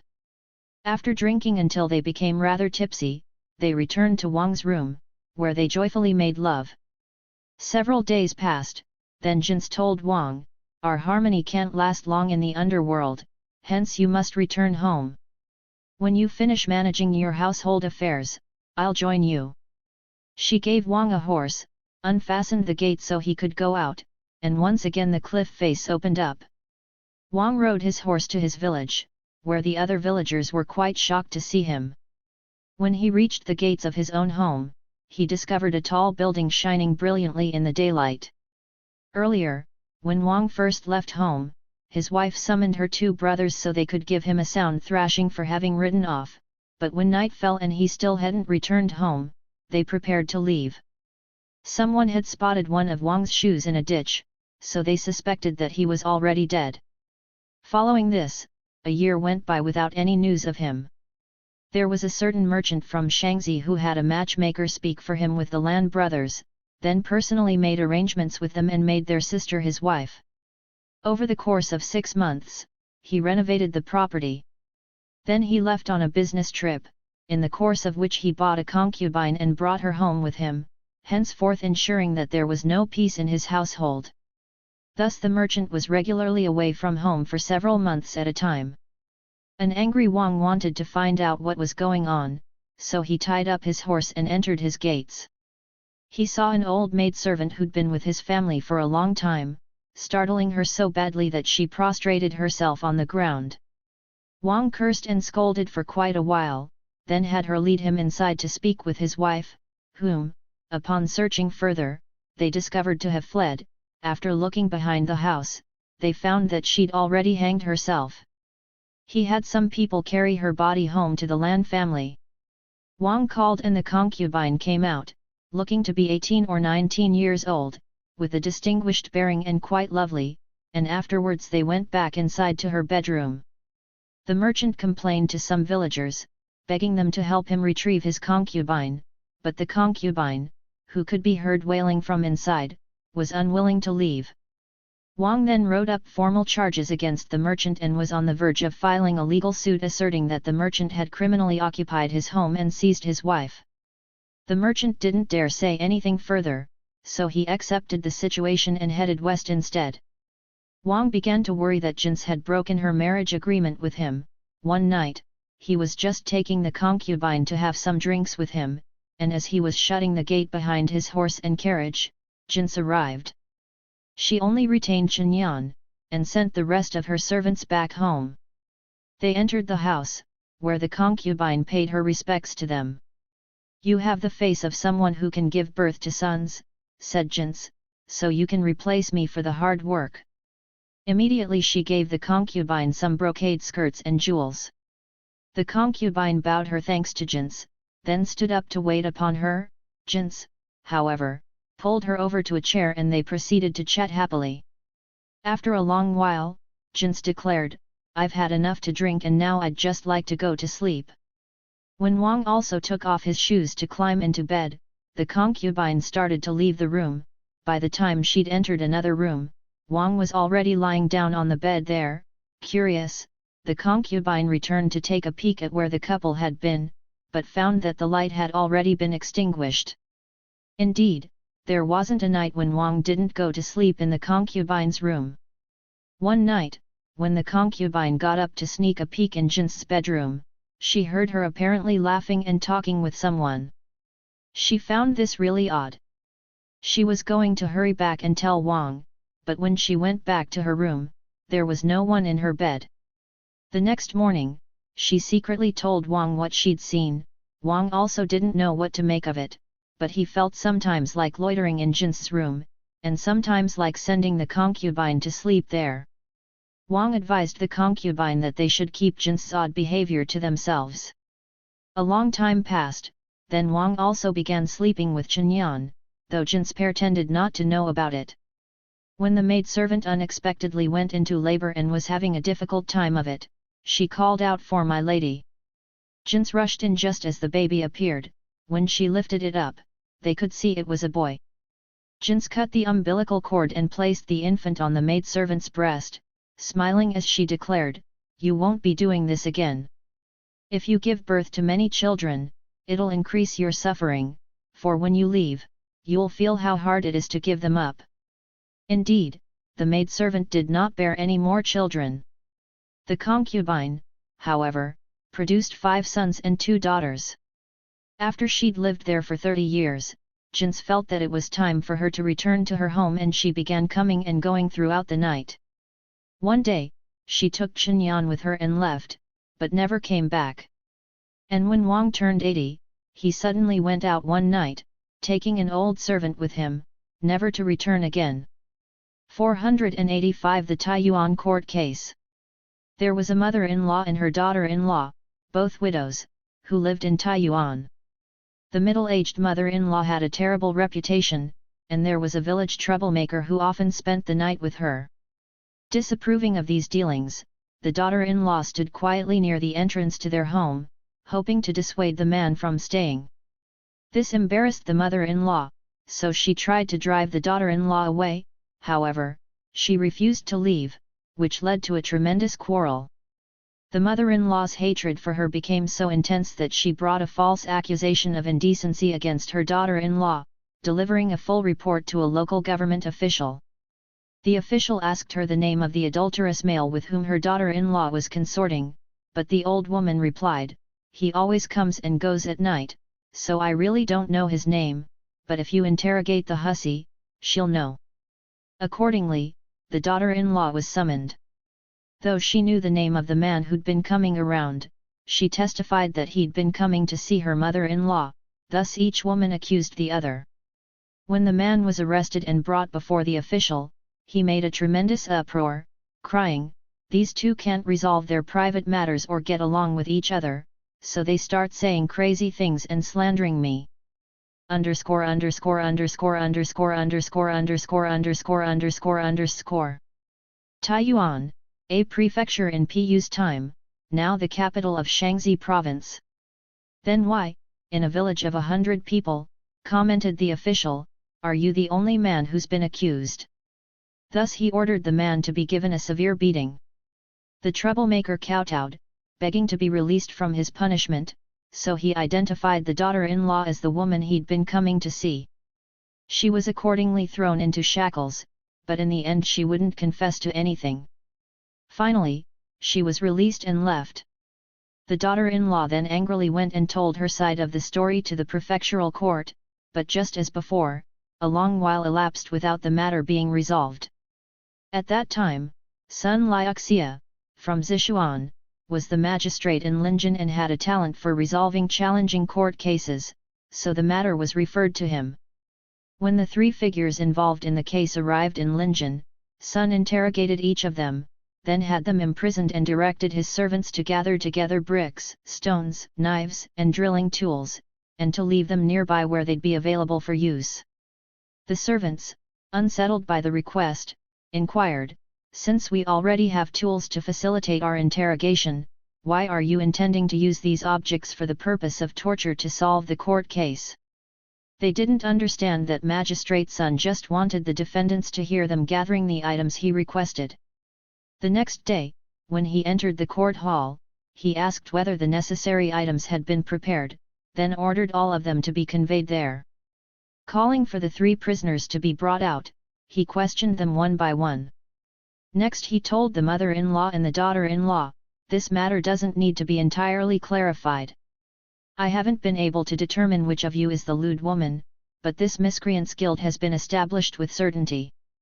You're innocent of wrongdoing, for it's clear that this felon seduced you, and the weight of the crime is entirely on him. Knives and stones and such have been placed in the hall here so you can use them to carry out his death sentence. Underscore.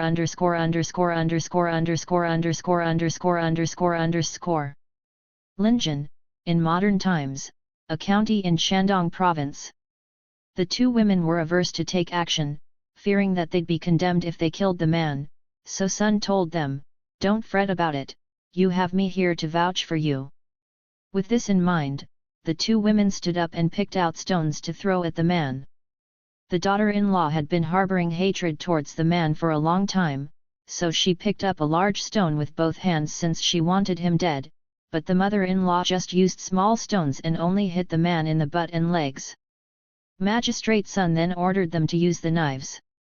The daughter-in-law took a knife in hand and slashed the man's chest, while the mother-in-law hung back and didn't strike him. The magistrate stopped them and said, "I know which of you is the lewd woman." He had the older woman restrained and placed in wooden shackles until she confessed to the affair. The adulterous man was given 30 beatings, resolving the case. Here's a supplement to the tale. Magistrate Sun sent a servant one day to press a tenant for some rent that was due, and though the male tenant was out, his wife was at home. When she didn't offer the servant a bribe, he arrested her and brought her back to the magistrate. Since the man wasn't even at home, Sun angrily exclaimed, "How dare you make trouble for his wife?" Then he beat the servant and sent the tenant's wife home. He commissioned a number of craftsmen to make manacles and cudgels in anticipation of brutalizing tenants into paying their rent. The next day, the city was shut down in order for people to be able to express their praise and gratitude for the magistrate's benevolence. When those who owed rent heard about what had happened with the other tenant, they all sent their wives to Sun, who had the women arrested and soundly thrashed. I've often said that Magistrate Sun was quite talented, but his way of carrying out his office was to make light of people's trouble, without feeling compassion for the innocent. 486. The Xinzhen Dispute. Jinshi Shizanjiu, who was originally from Chongshan, was a county magistrate in Xinzhen. It happened that a certain traveler from far away named Zhang, who'd come to engage in some business, fell ill and decided to return home, but he couldn't ride a horse, so he hired a rice cart to carry him and his 5,000 taels of trade funds, along with 2 men to pull the cart for him. When they reached Xinzhen, the 2 men went to the marketplace to get something to eat and drink while Zhang remained lying down in the cart to watch over the money. A fellow named Jia was passing by and glanced at Zhang, noticing that no one else was with him, so he stole the money and ran off. Zhang had been unable to fend him off, but used what little strength his illness had left him to get up and follow the man from a distance until he finally stopped to enter a village. Zhang followed him as Jia entered a particular gate.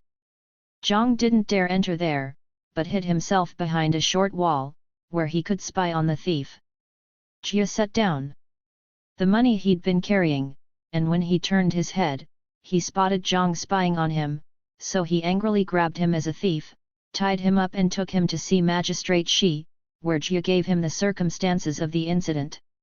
When the magistrate asked Zhang about what had happened, he gave a complete description of how he'd been wronged. Underscore.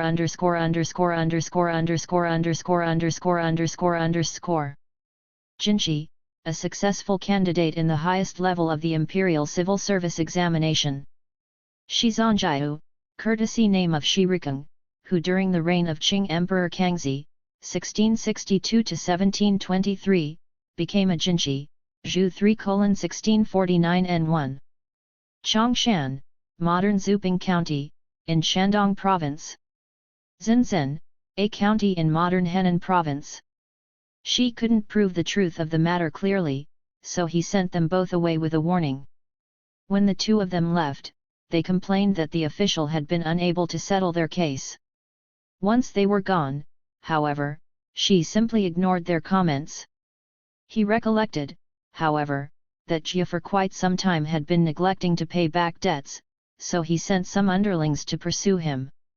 A day passed, then Jia just showed up with 2 or 3 silver taels to see him. Magistrate Shi asked Jia how he'd come to possess the silver. "I just pawned some clothing and other things for the money," he replied. He then identified the name of the person to whom he'd pawned the items, to prove that he was telling the truth. The magistrate went with his servants to look for people who had known Jia for some time. Jia's neighbor happened to be at home, so she called to him, "Since you and Jia are neighbors, you must know where he gets his money." "I don't know a thing about it," the neighbor told him. Magistrate Shi commented to Jia, "Your neighbor's family doesn't know anything about how you got the money, so you must have acquired it illegally." Jia got scared, turned to his neighbor and declared, "I pawned some stuff, sold some things off cheap, so how could you possibly know about that?" "Okay, I guess that makes sense," the neighbor quickly replied. The magistrate angrily exclaimed, "You must have been in on the theft with Jia, so we'll see if you still can't help us after we try a bit of torture with our inquiries." He ordered his servants to put shackles on the man. The neighbor grew frightened and said, "I took my neighbor's side because I didn't dare provoke his hatred. Now that you're about to torture me, there's nothing to lose." In truth, he took Zhang's money from the marketplace. Then the magistrate had him released. Meanwhile, Zhang was delayed from returning home since he had no money, so Magistrate Shi ordered Jia to compensate him. In doing so, Shi was observed to be forthright in handling the cases of the magistrate's office. The collector of these strange tales remarks, "Back when Magistrate Shi was just a Zhuzheng, he was already known for his gentle manner, and I figured that although he would become an official due to his writing talent, he might be lacking the skills necessary for an official. Then when he became an official the first time, he was loudly praised for his virtue throughout the region north of the Yellow River. Who says that someone who writes well can't also possess the ability to serve the public? That's why I've recorded this to give a warning to those who hold official positions."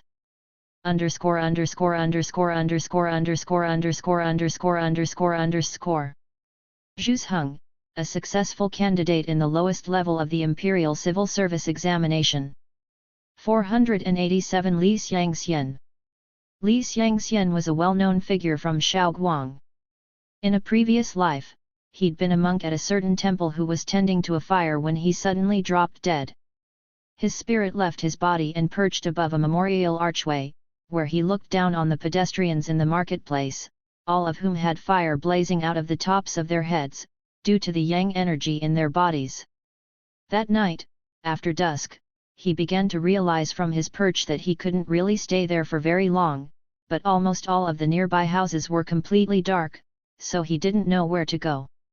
Only one house still had a light shining inside it, so he floated down from his perch and headed for it. When he reached its gate, his body turned into a baby's. He was suckling his mother's breasts.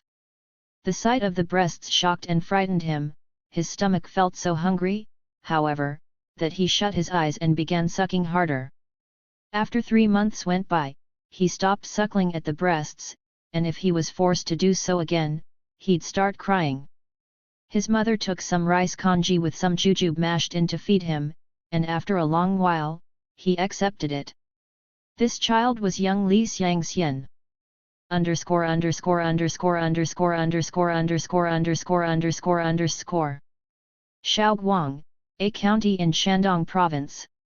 Yang energy, the male elemental force, the opposite of yin energy. While he was a boy, he passed the temple where he'd lived in his previous life, and when he saw the monks there, he was able to call all of them by name. Even as an old man, he retained his fear of breasts. The collector of these strange tales remarks, Li Xiangxian was profoundly learned and hence he became a prominent literary figure known throughout the region from Mt Tai to the East China Sea. Esteemed as a talented person even when he was quite young, his entire career proceeded no further than Zaihoki, so wouldn't a Buddhist have said that he must not have behaved well in a previous life? His younger brother was also a literary celebrity, but he contracted some kind of debilitating disease while he was a student and then after a few months he began to experience lustful impulses. These impulses would force him to get up quickly, ignoring his guests, and stand around like someone not from the household, before yelling and then rushing inside looking for sex, hence the maidservants all took to avoiding him. Then when he'd return to the door, he'd become so debilitated again that he could neither enter the room nor leave it. The brothers were both strange men. Underscore underscore underscore underscore underscore underscore underscore underscore underscore. Zaihoki, a successful candidate at the county level of the Imperial Civil Service examination. 488 Fang Wenchu. Dengchand, from Kaifeng, traveled to study at Yanzhou, where he took up residence in a ruined temple after receiving a commission to copy out some books on household management. At the end of the year, the officials and their servants who'd also been working there all returned to their homes, leaving Deng alone in the temple. At dawn, a stunningly beautiful young woman knocked at the gate and entered, burnt incense and bowed in devotion to the Buddha, then left. The next day, she returned to make the same observances again. Later that night, just as Deng had lit a lantern and was stirring, the young woman arrived again, well before daylight. "Why have you come so early?" asked Deng. "There are always people here during the day," explained the young lady, "which is why it's better to come at night. But if I came too early, I was afraid I'd bother you while you were sleeping. I happened to see your lantern light in the distance, so I knew that you were up and that's why I came." Deng teased her, "There's nobody here in the temple, so you could stay here without having to rush back and forth." Underscore underscore underscore underscore underscore underscore underscore underscore underscore. Kaifeng, a prefecture in Pu Songling's time, now a city in Henan Province. Yanzhou, a prefecture in Shandong Province. The young lady smiled and remarked, "If there's nobody in the temple, are you a ghost?" Deng saw that she was open to his advances, so he waited until she'd finished her devotions and then pulled her to sit down next to him, asking her to make love with him. "How can you say that in front of the Buddha?" she exclaimed. "You don't even own a place to live, yet you have these absurd desires." Deng relentlessly pleaded with her even more ardently. "There's a village 30 li from here," she told him, "where there are 6 or 7 boys who've been unable to engage a teacher. If you go inquire for Li Qianchuan, you'll be able to obtain the position from him. This'll be our long-range plan. If you make the excuse that you've brought your family along with you, he can arrange for some housing for you, and I'll take care of your cooking." Deng thought the matter over, concerned that he might be punished for misrepresenting himself. "There's no harm in it," she replied. "My name's Fang Wenchu and I have no relatives, and I usually spend the year living away from home in my uncle's house, so no one will know."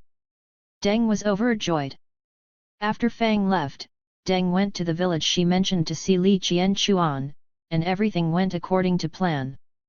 They made arrangements for him to move his family there just before the new year. Then Deng went back and told Fang what they'd agreed upon. Fang arranged to wait for Deng to pick her up beside the road. Deng told some of his colleagues about his intentions, then borrowed a horse and left. With Fang waiting for him at the midpoint along the road, he climbed down from the horse and handed the reins to her so she could ride it the rest of the way. When they reached the study where they would be living, they both felt very happy. 6 or 7 years went by with them living harmoniously as husband and wife, without Fang being pursued by anyone. Underscore.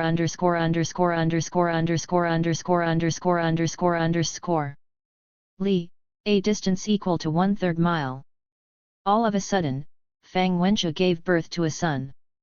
Deng's wife had never been able to give birth, so he was ecstatically happy and named the boy Yanzheng. After such a long time, our pretend marriage has been validated, said Fang. I was just about to say goodbye to you and take my leave, but the birth of this demanding little fellow means I can't very well do that.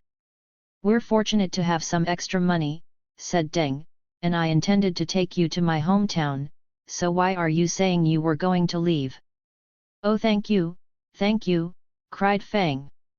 But I can't just shrug my shoulders and smile ingratiatingly as your wife glares at me, or work as someone's servant while taking care of this tiresome baby. Deng insisted that his wife wouldn't be jealous, but Fang didn't respond to his assurance. A month passed, then Deng resigned from his teaching position, planning to go into business with Li Qianchuan's son. He told Fang, I've been thinking about setting up this business proposition, since I certainly won't get rich by teaching. Now that I'm training to be a traveling merchant, someday we'll have the opportunity to return home. Again, Fang made no reply. That night, Fang suddenly wrapped her arms around their son like she was planning to go somewhere. What are you doing? Asked Deng. Fang told him, I want to leave. Deng quickly got up, chasing after her to ask why, and even though the door wasn't open, she'd already vanished. In the shock of the moment, he realized that she wasn't human. Since her disappearance was so mysterious, Deng didn't dare mention it to anyone, explaining instead that she'd gone home to visit her parents. Originally, when Deng left home, he arranged with his wife, Lu, that he'd be sure to return by the end of the year. Afterwards, when several years had elapsed without any word from him, rumors spread that he had died. Lu's older brother knew she had no children, so he wanted Lu to remarry. Lu felt that she should maintain a 3-year period of mourning from the time she accepted his death, so in the interim she devoted herself to nothing but weaving to support herself. One day after sunset, she was going to shut the door to the courtyard, when a woman holding a baby boy rushed in and told her, I'm returning home to see my mother, and it's late. I understand that you're alone here, which is why I've come to ask if I might stay here for the night. Lu invited her in. As she came into the room, Lu got a better look at her, noting that she was in her 20s and a real beauty. They happily shared the same bed, playing with the baby, who was as round as a gourd. With a sigh, Lu exclaimed, since I'm a widow, I don't have anyone like this little character. I'm so exhausted from taking care of him, how would it be if I left him for you to adopt? Asked her visitor. Surely you can't be talking about parting with one you love so dearly, responded Lu, but even if you could bear to do so, I have no milk in my breasts for him. That's no problem, the young lady told her. When he was born, I was worried because I had no milk for him, but I took half a dose of some medicine and then was able to nurse him. I still have some extra medicine left over that I'd gratefully give you. Then she took out a wrapped bundle and set it on the windowsill. Lu didn't really take any of this seriously, so she didn't think it odd behavior. After they'd gone to sleep, she awakened later with a sudden start and discovered the baby there, but the mother already gone and the door wide open. Lu was quite shocked. In the morning, the baby started crying because it was hungry. Lu had no choice but to take the medicine, and in moments milk began to flow, enabling her to feed the baby. As a year passed, with the little boy growing ever fuller and rounder and beginning to try to speak, Lu grew to love him as though he was her own son. Hence, after pondering the subject of whether to remarry or not, she made the decision that she wouldn't. However, when she rose up early and took the child into her arms, she also realized that she wouldn't be able to do manual work and care for him at the same time, which led her to become increasingly poor. One day, the young lady suddenly reappeared. Lu was afraid that she'd come to take the child away with her, so she first asked her if she realized how wrong it had been for her to abandon her baby, then described to her just how hard it had been for her to care for the child by herself. By telling me about all the difficulties you faced, smiled the young woman, do you think I'm not going to take the baby back? Then she grabbed away the little boy. The child, however, wailed pitifully until he was back in Lu's arms. The little thing doesn't even recognize his own mother, exclaimed the young lady. But 100 taels isn't going to buy him away from me, I can guarantee you, even if you had that much to offer for him. Lu's face turned red as she realized this was true, but then the young woman laughed and added, you shouldn't worry, I've come for the sake of the child. After I left before, I thought over the fact that you didn't have the money that you'd need in order to care for the baby, thus I've brought you 10 taels or so to help. Then she took out the money to give to Lu. Afraid that if she accepted the taels, the lady would demand the child in exchange, Lu refused them. The young woman instead placed them on Lu's bed, then went out the door and followed the path that led away. Lu picked up the child and chased after her, but she was already receding into the far distance, and though Lu shouted to her, she didn't turn around. Lu worried that she might have had some kind of evil intention towards the baby. Yet the taels might be loaned out to earn interest for them, which would provide them enough to live on. After 3 years, Deng, who'd made a good profit as a traveling merchant, gathered up all of his possessions and returned home. The couple took great mutual comfort in being reunited, but when Deng saw the little boy, he asked whose son he was. Lu told him how he'd come to be hers. What's his name? Asked Deng. Lu replied, his mother said his name was Yan's Hung. Astonished, Deng cried, this is really my son. He asked Lu when the boy and his mother had shown up, and found it to be the same night that he and Fang Wenju parted. When Deng then described how he met Fang Wenju and how they went their separate ways, the couple felt very fortunate to be together once again. They still expected that Fang would return for a visit, but they never saw her again. 489 Qinhui. In Qingzhou, Grand Secretary Feng's family killed a pig and burned off its bristly hairs, discovering characters underneath its coat that read, 7th Incarnation of Qinhui. When they cooked the meat so they could eat it, the pork gave off such a repulsive smell that they tossed all of it to the dogs. Alas! The Qinhui flesh was so disgusting that even the dogs knew better than to eat it. I heard a person from Yudu recall that the Grand Secretary's grandfather, in a former life, had been framed at the Song court when Qinhui committed his treachery, which is why the grandfather showed the utmost respect for Yu Wumo his whole life long. At Qingzhou, beside the Qinbei thoroughfare, a great tomb to General Yu was built, and statues of Qinhui and Mo Kikai kneeling down before it were included.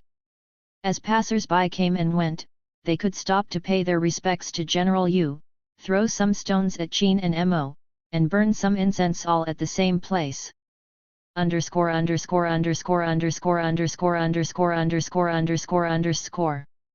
Qinhui, this treacherous Song dynasty chief counselor, 1090 to 1155, has traditionally been held responsible for the execution/murder of the venerable General Yu Fei, 1103 to 42. Qingzhou, a prefecture in Shandong Province. Grand Secretary, an appointment through the Hanlin Academy. In time it came to be associated with the inner court, and the Grand Secretaries were considered agents of the Emperor. Hucker 467. Yudu, the seat of Qingzhou Prefecture. Yu Wumu, this posthumous name was granted in 1169 to Yu Fei by the Emperor Xiaozong. When Qing soldiers were marched to fight against Yu Qi, early in the days of the new dynasty, the Feng family's sons and grandsons destroyed the statue of Yu Wumu. Several li from there was a popular temple called the Descendants of the Empress, where they carried the figures of Qinhui and Mo Kikai, and set them there, kneeling before the temple.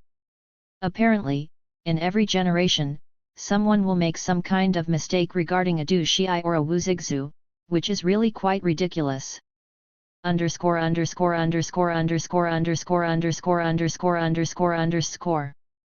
Mo Kikai, this treacherous court official from the South Song dynasty was also known by his literary name, Yuan Zhong.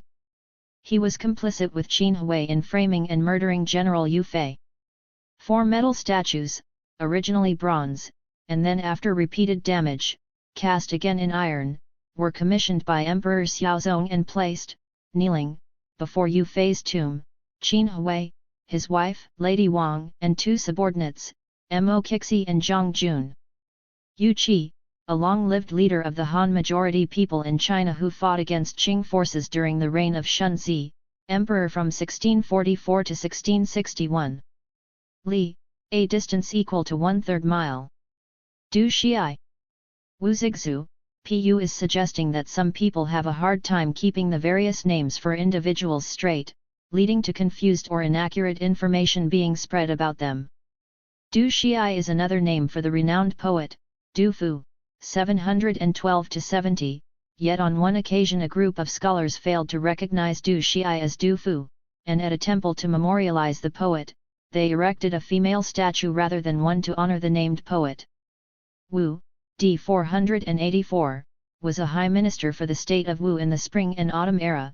He provoked Prince Guang to overthrow King Liao and take his throne, then Wu used his resulting position to avenge his own father's death. Wu Zixu is the style name of Wu Yun, which also happened to be the name of an 8th century Daoist master.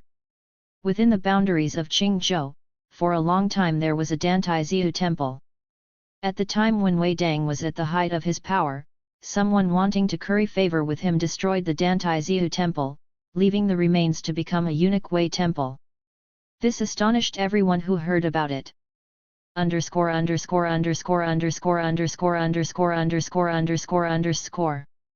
Dantai Ziyu, Dantai Miming, whose courtesy was Ziyu, is known as the ugly disciple of Confucius.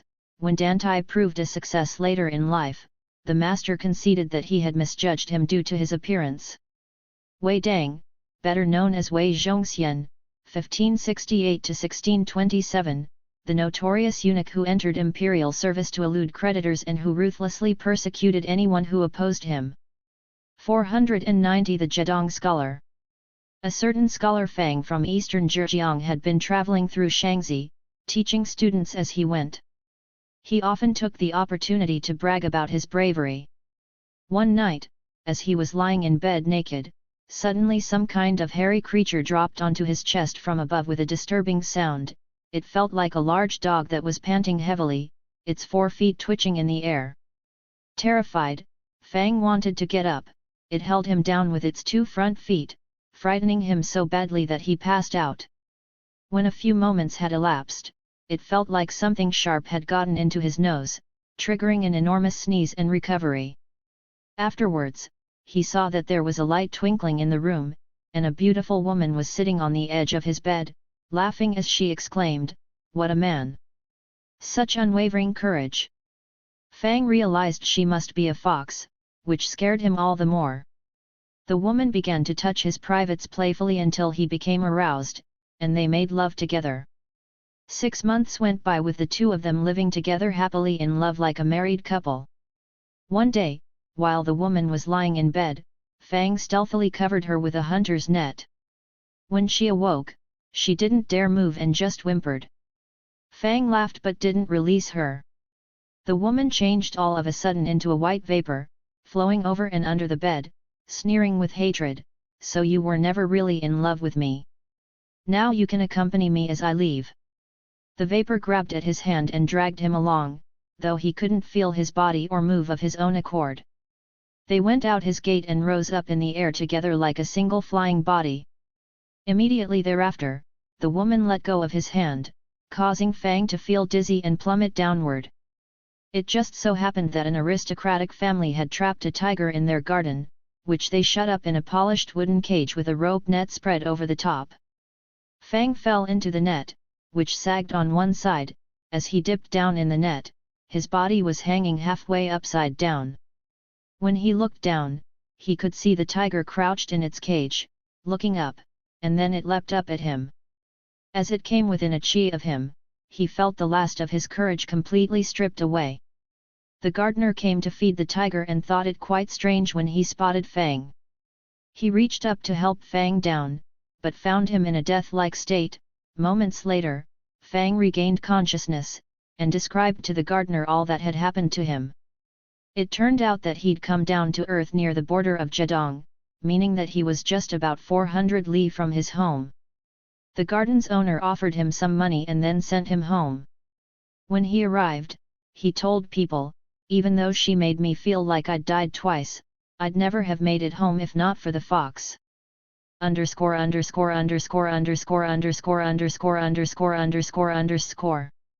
Chi, a length equal to 1/3 meter. Li, a distance equal to 1/3 mile. 491 The girl from boxing. Among the people of boxing, there was a certain Wang, whose daughter had reached the age of 15.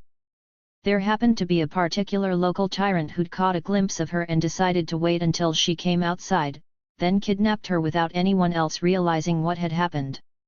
After they reached the tyrant's house, he forced himself on her, but when Wang's daughter screamed and desperately resisted his efforts, he responded by strangling her to death. There was a deep pool of water outside the tyrant's gate, so he took a stone and tied it to the girl, then tossed it with her corpse into the pool. Wang searched and searched for his daughter, trying to figure out why there was no sign of her anywhere. As the sky suddenly turned to rain, thunder and lightning began pounding the tyrant's house, till at the sound of a thunderclap, a dragon swooped down, tore off the tyrant's head, and then flew away. As the heavens cleared, the daughter's corpse floated up to the surface of the pond, one hand clutching a human head, which, when people looked closely at it, proved to be the tyrant's head. When the local officials learned of this, they interrogated the tyrant's servants, revealing what the evil man had done.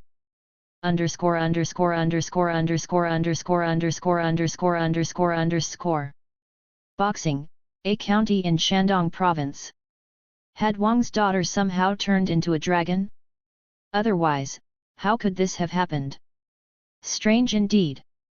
492 Junior officials. In Jinan, Vice Magistrate Wu, who reviewed cases, was known to be an upright man who couldn't be swayed by flattery.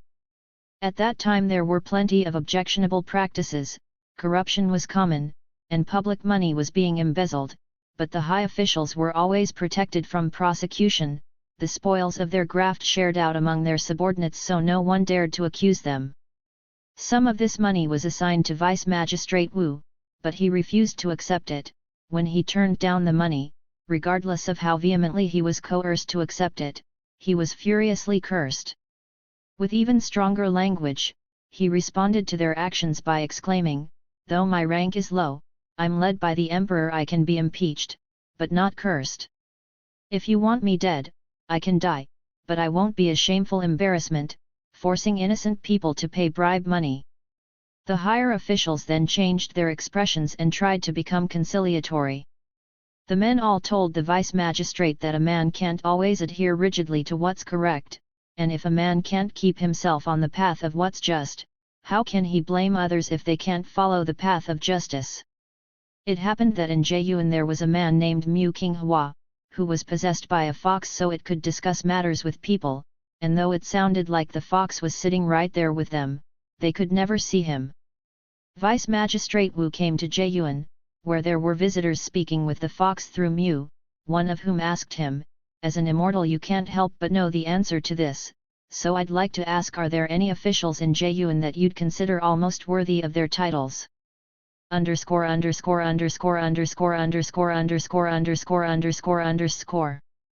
Jinan, capital of Shandong province. Zhejiang, ancient name of modern Zhejiang County, Shandong province. The fox's voice replied, "There's a junior official." They all laughed at this. Then they asked him to elaborate on his comment, so he told them, "In this prefecture, out of 70 there might be 2 who could accurately be called bureaucrats, but if you're talking about men you might truly call officials, I know of only one, Vice Magistrate Wu." It was at that time, in Tian, that a man named Zhang was serving as department magistrate, an unaffected and stubborn fellow, who was called the wooden stake. It was common for wealthy officials and their powerful colleagues to climb Mt Tai, their official retinues and carriages giving way to sedan chairs that carried them up, making all kinds of demands on the people of Tian, who suffered from having to do their bidding. Department Magistrate Zhang put a stop to it.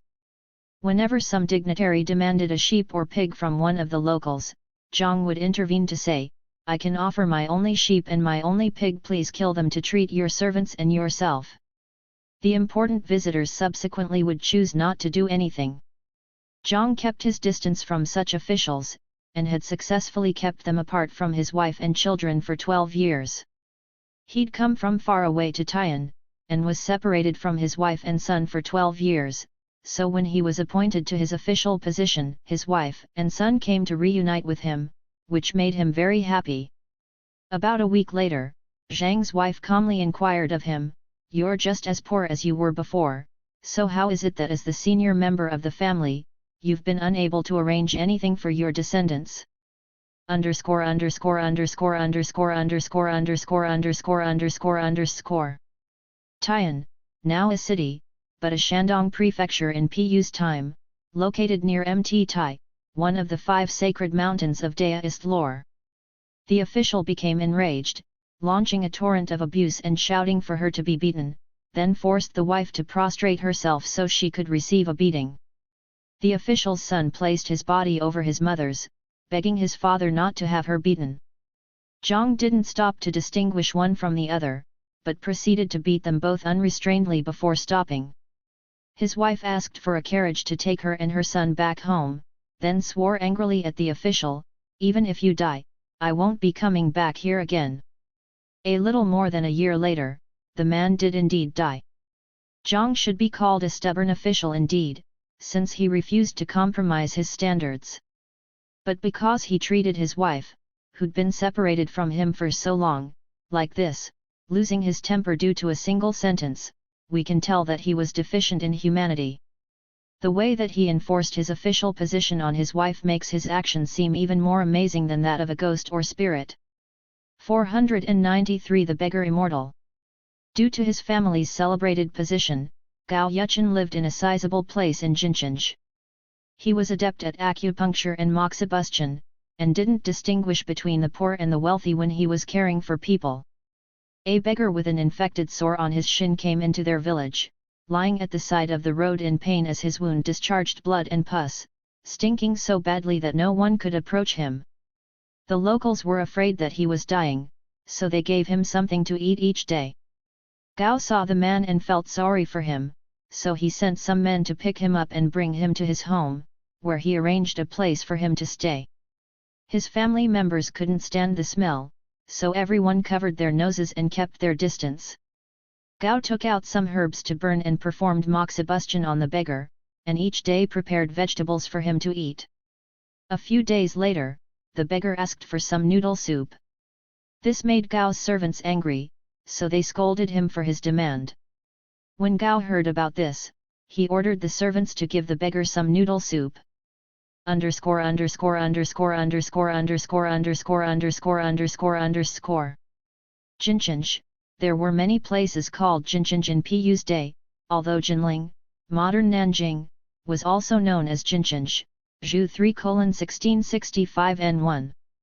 A little while later, the beggar began asking for meat and wine. The servants went straight to Gao and exclaimed, "This guy's really crazy. First he's lying by the side of the road, begging for something to eat, since he had nothing, then, after a few simple meals that are no longer good enough for him, he gets noodle soup, but next he expects meat and wine. This man's behaving like a glutton and the only proper thing to do is to toss him back out in the road." Gao inquired about the man's sore, and the servants told him, "The scab that gradually formed has since come off, but he's acting like he still can't walk around, faking that he's in pain with muttered groans. It's not much expense." Gao told them, "Give him the wine and food as gifts while he's regaining his strength, so he won't think that we've treated him like an enemy." The servants falsely pretended that they would do so, but actually refused to give the beggar what he'd requested. Each of them chatted amongst themselves, laughing together at their master's naivete. The next day, Gao went to see the beggar, who despite his lameness stood up to thank him, saying, "You received me with great kindness when I was facing life or death, and now that I'm improving, I feel most grateful for your benevolence. Though I'm now recovering, I'm still not strong, so I was foolishly hoping for a little more to eat." Thus Gao learned that his orders hadn't been carried out, and he called for the servants who disobeyed him and had them beaten, then ordered them to serve wine, roast meat, and fried cakes to the beggar. The servants punished in this way swallowed their resentment until midnight, when they set fire to the beggar's quarters and only afterwards cried out for help. By the time Gao got up to investigate, the room was already burnt to cinders, and he gasped, "The beggar must be trapped inside." He supervised as his entire household worked to extinguish the blaze. In the midst of the fire, he spotted the beggar lying there in a drunken slumber, his snoring as loud as a thunderstorm. Gao shouted for him to get up, and when he awoke, the beggar asked in surprise, "Where'd the room go?" Everyone there began to realize with a start that this was no ordinary beggar. Gao began treating the beggar even more respectfully, allowing him to stay in the guest room and providing him with new clothing, while also spending time sitting with the beggar each day. Gao asked the man his name, and the beggar replied, "I'm Chenju." After he'd been staying there for several days, Chen began to look even more vibrant, and spoke with a learned style. He happily enjoyed playing chess, and Gao always lost whenever he played him. Then there were days when Gao studied with Chen, learning certain arcane mysteries from him. In this manner, 6 months passed with the beggar saying nothing about leaving, while Gao felt unhappy when he was separated from Chen for any time. Whenever valued guests arrived, Gao always had Chen join them for drinks. Anytime someone threw the dice for a drinking game, Chen always called out the right numbers so he and Gao didn't suffer any penalties. Gao found this quite remarkable. If Gao asked Chen to perform some magic for him, Chen would reply that he didn't know any. One day, he told Gao, "I want to take my leave now. You've been so profoundly kind to me that I'd like to invite you to share a modest repast with me, but you mustn't bring anyone else with you." "Our camaraderie has made us very happy," Gao replied, "so why the sudden haste to part? Besides, your pockets are empty, so I couldn't possibly burden you with the responsibility of being my host." Chen fervently repeated his invitation, insisting, "We'll have a few cups of wine, so it won't cost much." "Where do you wish to meet?" asked Gao. "In the garden," replied the beggar. They happened to be experiencing a severe winter at the time. Gao considered just how bitterly cold the pavilion in the garden would be. Chen assured him, "There's no reason not to hold it there." Thus Gao followed him into the garden. He felt the air suddenly begin to warm, like it was already March. Then when they came to the pavilion, it felt even warmer. Rare birds had flocked there, singing and chirping gaily, just like it was springtime. In the pavilion, there were small tables decorated with agate and jade inlay. There was a crystal screen that was utterly clear, but reflected light like a bronze mirror. Inside it, they could see flowers and trees shaking in the breeze, some blossoming while others weren't, then some birds that were as white as snow flew in and sang from their perches. Gao tried to reach out his hand to pet them, but it passed through their images, like there was nothing there. He was startled for quite some time. When they took their seats, Gao noticed a myna bird perched on a shelf, which then cried out, "The tea's here." Presently he saw a phoenix, the sun shining in its face, holding in its beak a tray made from red jade on which there sat 2 ceramic cups filled with wonderfully fragrant tea, stretching its neck forward so the cups sat there before the men like towering mountain peaks. When they finished drinking the tea, they placed the cups back on the tray in the phoenix's beak, and with a flapping of its wings, it flew away. Then the myna bird cried, "The wine's here." A green loon and a yellow crane, fluttering lightly, flew out from inside the sun, carrying a jug and wine cups in their beaks, then set everything down on the tables. In moments, all of the birds began approaching with delicacies for them to eat, ceaselessly flying back and forth. A variety of precious dishes were set out, filling the tables in the blink of an eye with aromatic treats and limpid wine, all of uncommon quality. Chen watched as Gao drank without restraint, then remarked, "Your capacity for liquor requires a larger goblet."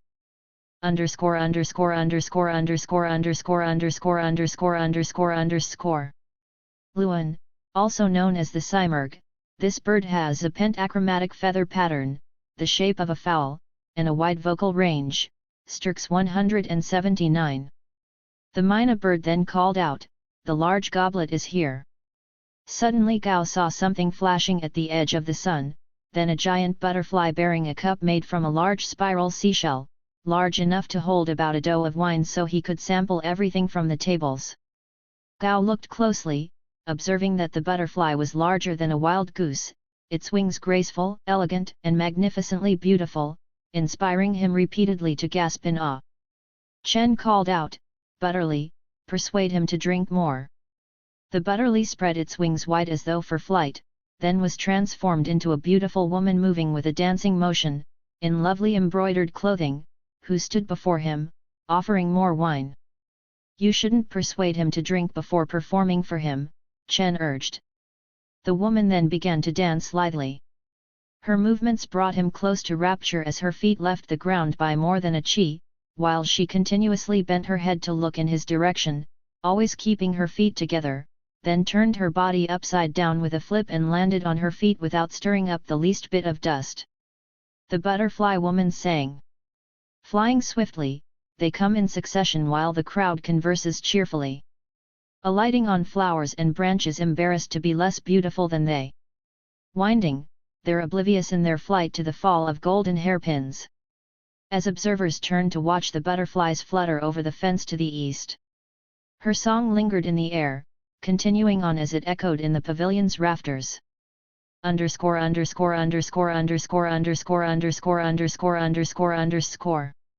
Chi, a length equal to 1/3 meter. Do, a measure equal to 1 deciliter, a large goblet indeed. Gao was completely enchanted by her and wanted to pull her over to drink with him. Chen told her to have a seat, then gave her some wine. After drinking so much wine earlier, Gao felt aroused, rose to his feet and took the woman amorously into his arms.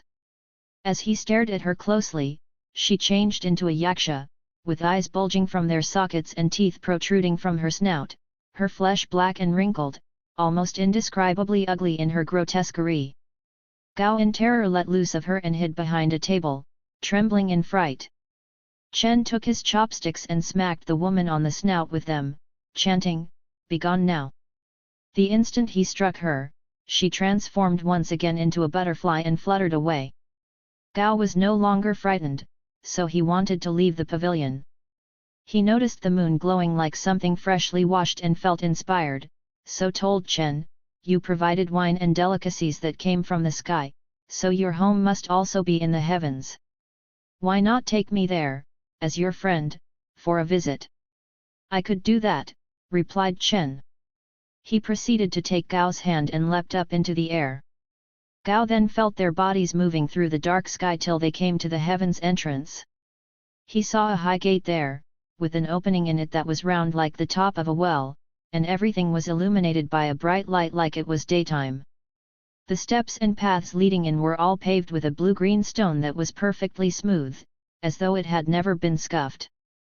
There was a mighty tree that was several jong in height, red flowers bloomed on it, each as large as a lotus blossom, filling the entirety of the tree. Beneath it, a peerlessly beautiful woman was scrubbing some red clothing on a block. Gao stood numbly staring at her, forgetting even to move.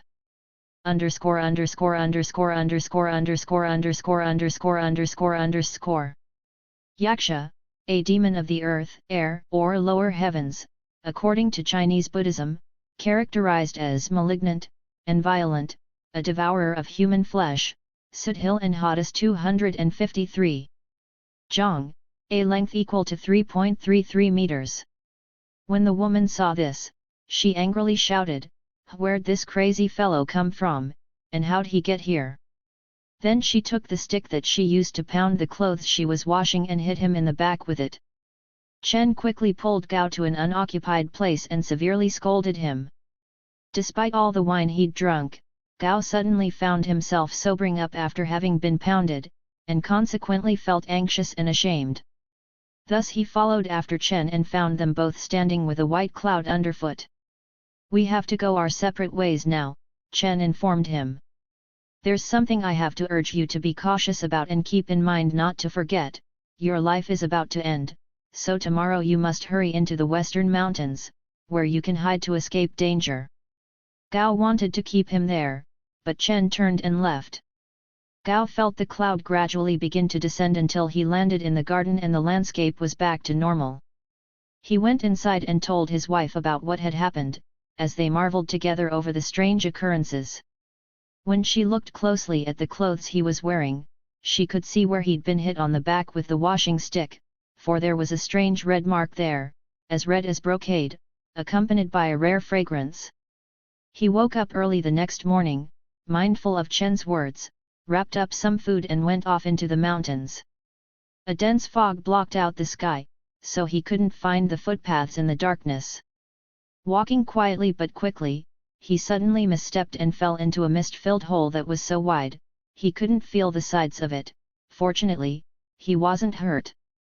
It took him a good long while to get his bearings, and as he looked up, he saw thin, floating clouds like those that emerged from steamer baskets. Then he sighed to himself, "The immortal told me to run away, but in the end I couldn't escape my fate, for when will I ever be able to get out of this hole?" He sat down to pass the time, eventually noticing that he could see a faint light, so he stood up and slowly approached it till he came to an open space. 3 old men were occupied there with a game of chess, and upon seeing Gao arrive, they ignored him, continuing on with their game. Gao squatted down to watch. When they finished the game, they put the pieces away into a box, then asked Gao how he'd come to be there. He explained, "I fell after I lost my way." One of the old men informed him, "This isn't a place for mortals, so you shouldn't stay here for long. I'll help you find your way back." Then he led Gao back to the bottom of the hole he'd fallen into, where he felt the thin clouds close around him and lift him upwards, until he was able to step out on level ground again. He saw that the leaves on the mountain's trees had turned dark yellow and were falling from the trees as the wind whistled through them, like it was the end of autumn. "It was winter when I came here, so how could it have turned to autumn?" he wondered in surprise. He hurried home, where his wife was startled to see him and wept as they stood there together. As Gao asked her why she was crying, his wife replied, "When you left 3 years ago and never returned, everyone thought you must be dead." "How strange," said Gao, "because to me, it was just a matter of moments." He took out the food that he'd packed and had been carrying around his waist, but it had already turned to dust. They were both astonished. His wife told him, "After you went away, I dreamt that 2 men in black clothing and glowing sashes, like they'd come to collect our taxes, rushed into the house, looked all around, and demanded, 'Where's he gone?' I yelled at them, 'He's gone out. If you're here on official business, what are you doing in my bedroom?' The 2 then left, both saying as they walked out, 'How strange, how strange.'" Then Gao realized that the men he'd encountered had been immortals. In her dream, however, his wife had encountered ghosts. Any time thereafter that Gao was entertaining guests, he donned the robe that the washing stick had struck, and it would fill the room with a rare fragrance, neither musk nor orchid, and if he sweated while wearing it, the fragrance became even more pervasive. _________________________________________________________________________________________________________________________:________________________________________________________:_:________________________________________________________________________________________________________________________His wife had encountered ghosts. The 2 ghostly men had obviously been dispatched from the underworld to collect Gao, whose time to die had come. 494 The female impersonator. Ma Wanbao, from Dongchang, was an unrestrained and unruly fellow. His wife, whose name was Tian, was equally wild and dissolute in speech and behavior. Yet as a couple, they were entirely devoted to each other. A girl who showed up at the home of their neighbor, an old woman, told her that she was looking for temporary refuge from her vicious in-laws. She was superbly skilled as a seamstress, so the old woman put her to work, quite pleased to allow her to stay there. After several days, the girl told the old woman that she had the ability to perform massages at night that would help to relieve women's health complaints. Though the old woman often came to Ma's house to praise the girl's talents in this area, Tian didn't show any interest in the matter. Ma took the opportunity one day to spy on the girl through a crack in their wall, noting that she was 18 or 19 and very poised, finding himself secretly infatuated with her. He concocted a plan with his wife for her to fake an ailment, and then they invited the girl to come over. The old woman visited her first, coming near Tian's bed to inquire how she was feeling, then explained to her, "The girl's received your message and she's all ready to see you. But she's afraid of men, so please don't let your gentleman husband in while she's here."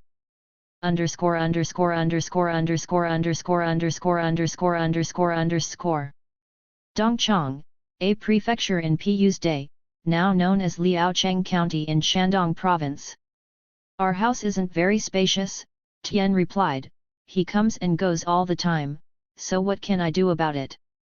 She seemed to be lost in thought as she pondered the matter, then declared, "An uncle in the village west of here has invited Ma to come for drinks, so I'll just urge him not to bother coming back home tonight, it'll be really easy." The old woman promised she'd take care of sending the girl over, then left. Tian and Ma decided that they'd exchange places just like the banner of Zhao was switched for the banner of Han, a prospect that made them both happy. As the day turned to dusk, the old woman led the girl to Tian, who asked her, "Is your husband going to be returning home tonight?" "Not tonight," Tian answered. The girl seemed quite pleased, assuring Tian, "In that case, everything should be fine." After exchanging a few more words, the old woman said goodbye and took her leave. Tian proceeded to light a candle and spread out a large quilt, allowing the girl to get into bed first, then took off her own clothes and snuffed out the candle. Suddenly she gasped, "I almost forgot, the kitchen door hasn't been closed to keep the dog from stealing food." Accordingly, she got out of bed and opened the bedroom door for Ma, who stealthily entered and climbed into bed next to the girl. Her voice trembling, she said, "I'm going to take care of your problem." Then she softly spoke some intimate provocations. Ma, however, said nothing.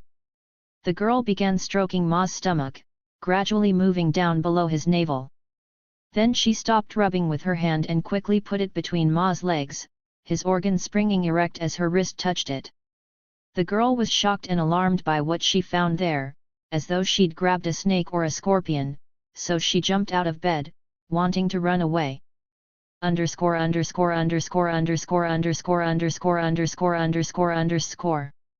The banner of Zhao. For the banner of Han, a strategy employed to fool the enemy into believing they were meeting friendly forces, see Zhu, 3:1668 and 3. Ma held her to stop her from running, then put his own hand between her legs and discovered a large male organ hanging there, too. He was so startled that he cried out for a light. Tian assumed that the scheme had gone wrong, so she burst in with a lantern, hoping to intervene and settle the dispute. When she saw that the naked girl had been flung to the ground and was begging for her life, however, she quickly backed out, embarrassed and scared. Ma then began interrogating the girl. He learned that the fellow was Wang Erxi from Gukan, and his elder brother, Wang Daxi, had been a disciple of Sang Chong, so Erxi had learned the art of cross-dressing from him. "How many people have you shamed this way?" demanded Ma. "I haven't been doing this for very long," replied Wang, "so only 16.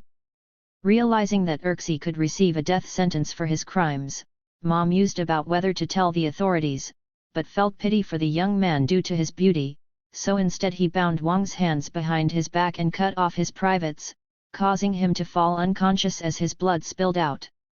In just a few moments, Wang Erxi regained consciousness, so Ma laid him on a bed, covered him with a quilt, then admonished him, "I'll get some medicine from a doctor for you, but once your wound has healed over, you'll serve me as long as you're able, otherwise I'll expose the truth and there'll be no pardon for you."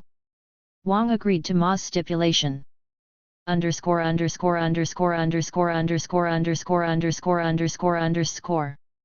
Gukan, part of modern Shandong Province's Pingyin County. Wang Daxi.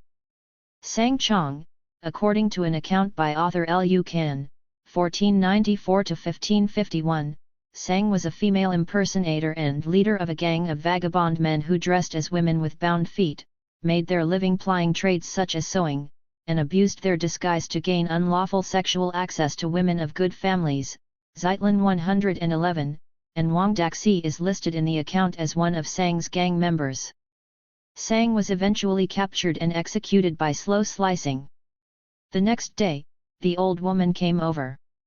"She's actually my aunt's granddaughter," Wang Erja, Ma lied, and because heaven left her unable to bear children, her family drove her away, though we only realized we were related last night as she explained her situation to us. Suddenly she began to feel a bit under the weather, so I'm about to head to the marketplace for some medicines, then we're going to ask her family to let her stay here as my wife's companion." When the old woman entered the room and saw that Wang's face was as pale as ashes, she approached the bed to ask what was wrong.